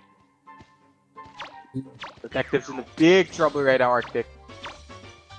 Yeah, and oh my gosh, that is straight back to the Rocky Shogo. 23 seconds left, but History, of knowing very well that they can't really afford to let any of their teammates stay too long on a rocket this time around, just instantly goes for the rescue. And I think that's a fair call at this point, even if it means the hefty slowdown on objectives. It's the only sound play that they can make right. Yeah, there's 9 seconds left here for them to try and make this rescue, but with Devil Jerry getting caught, that means that Detective will unfortunately get dispatched here. And what will the play now be for the mice? Only 3 wedges of cheese pushed in. 40 seconds left here for Devil Jerry. And I'm jealous of Tom. He's even having cake in the middle of all this chaos. I would love some cake right now. But yeah, toss a slice somewhere. I'll take it. But 29 seconds left. Looks like Robin Hood, true to his skin namesake, is going for the rescue. But might find himself in a tricky situation. Has to be careful. Looking for the right moment for the rescue. But no, he gets seasoned. Ladies and gents, it is a good done deal. It will be Mr. Junior with such a convincing performance, proceeding further into our upper bracket as History. They tried their best, but will have to settle for fighting for their lives in the lower bracket for Group D for now. Yeah. And to end off this round, of course, Absol just gonna have a quick dance there with the King of Pop, Tom. But just like that, he will be securing the victory for his team there. The final best of 3 of the day will be ending in a 2-0. And a pretty strong and convincing cat round from Absol. Yeah, and oh my gosh. This is probably one of the steeper wins that we've seen from Cat. Look at that. 3 out of the 4 members of the mice side with only 3 digits to their scoring. That is massive. But like I said, History, they did their best to rise up to the challenge. And, there's only so much you can do. So kudos to them nonetheless. And it's just 15-0 in favor of Mr. Junior. I think today, without a doubt, Chisto, a lot of the games, most of the teams have proven to have some pretty strong fight in them. And I think we have a lot of contenders coming in from these 2 groups, without a doubt. Yeah, I'd agree. Pretty strong showing. And I think one thing that I can really highlight that's a big difference between Group C and D and the ones that we saw in a previous weekend is we saw a lot of these really solid cat players come out from Group C and D. A lot of them have been the ones carrying the torch for their teams and really just starting to dominate here. And you just open things up for their mouse players to get some form of momentum heading into the mouse half and just set their team up for success. Absolutely. I mean, you've said it best. And that, wow, I can't believe it. We've reached the conclusion of Group C and D, for now at least, because we still have 2 more jam-packed days of Tom and Jerry chase coming your way, y'all. But, I'm really happy with how the games turned out. A lot of, what's the word I'm looking for? A lot of definitive matchups that we've seen for Group C and Group D. And I'm really looking forward to not only how Group C and Group D will go down towards the weekend, but also we see some clear standouts coming in from Group C and Group D. How they'll be faring against some of the fantastic teams that we've seen from Group A and Group B the previous weekend as well. That's another question on my mind. And that's looking a bit too far into the future, but this weekend for sure. We have quite the matches up ahead of us, Chisto. Yeah, and I'm looking forward, especially now that some teams have dropped, unfortunately, onto the lower half of the bracket. I am pretty excited to see how they will perform now that some of them are backs against the wall, essentially. And if they want to make it to our knockout stage, they need to play a lot more seriously, a lot more game faces to be shown here by our players, especially that if you are in the lower bracket, you are that 1 loss away from getting eliminated. So I am pretty excited to see how well these teams can adapt and adjust as the tournament goes on. So it has been a pretty fun day of games, a pretty long day as well. 4 best of 3, some of them even went the distance. But man, it has been quite a fun day. It has. It really has. I mean, we've seen a few shakeups here and there, some very definitive games, as we've said, and it just really makes me look forward to the next matches that we have as we manage to narrow it down to the best of the best here at Top Clans 2020. And really excited that, really not only excited, but honored to be one of the casters that will see you all through till the end of the tournament.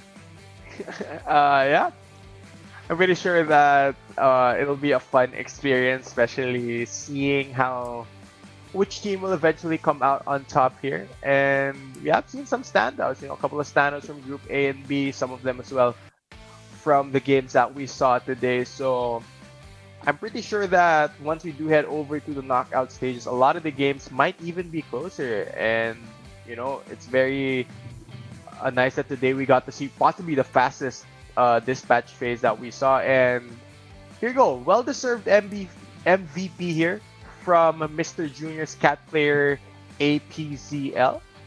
Pretty solid showing from him. Pretty consistent as well. I'm okay. I'm just gonna straight up not surprised by MVP. Very, very well deserved indeed. And oh my gosh, that just leaves us with a fairly good start here for both Group C and Group D. And take note, we also have not just for our players, but for you guys in the audience, continue to watch the Tom and Jerry Chase stream for some more exciting giveaways and some freebies as well. Definitely can't stress it enough. You want to take advantage of how many days do we have left? 2 + 2, excluding this one, like 4 days left. And let's go ahead and review the results for today, Chisto. Yeah, of course, we did open up with Group C. It was Space beating the Avengers, and following that, Shadow was able to take down Left in a pretty long best of 3, I should say. And then we did move over to Group D. Of course, Right did lose out on that, and just a recent concluded match. Of course, History weren't able to dent the armor of Mr. Junior, as here is the tournament brackets right now. Space and Shadow will be facing off in the upper bracket, whereas Avengers and Left are going to be in our lower bracket. Yes, sir. gonna be very, very intense in which case. So meanwhile, towards Group D, as we saw in progress, Destroy and Mr. Junior still standing strong in the upper bracket with a little bit of extra cushioning, but can't really say the same here for Right and History, as they have to fight for their life to stay in Top Clans 2020 in the lower bracket. Towards I'm still bummed that Right and Left aren't in the same group, so that we can potentially see them face off. But yeah, I believe this is the schedule for tomorrow's matches. We will be concluding the rest of Group C, and like we mentioned earlier, it will be Space facing off against Shadow, and following that will be Avengers going up against Left. And for the final match, it just depends on who will be remaining in the tournament right after that one. Yes, and once again, we'd like to thank you all for tuning in this evening. As we have been your casters, I'm Mark Takuno. With me is Chiso, and we'll pass it off over to our amazing host to wrap things up. It's been a pleasure, y'all, and hope you all continue to support Top Clans 2020. This is passion. See y'all.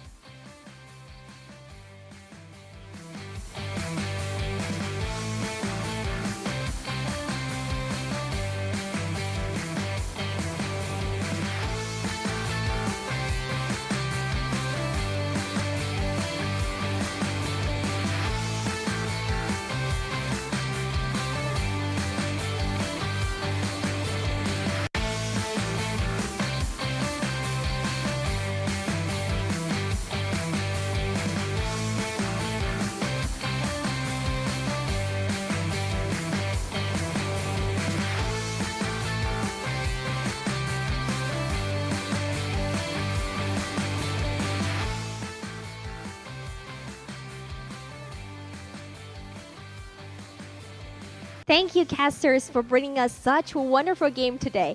I believe tomorrow's game will only be more exciting. At the end, don't forget to follow our official Facebook, YouTube, and Twitch TV channels for all Top Clan 2020's news and surprises. Thank you all for watching today. Tomorrow, we'll still be back with the Tom and Jerry Chase group stage competition of Top Clans 2020. We'll see you guys tomorrow. Don't forget to tune in. Goodbye.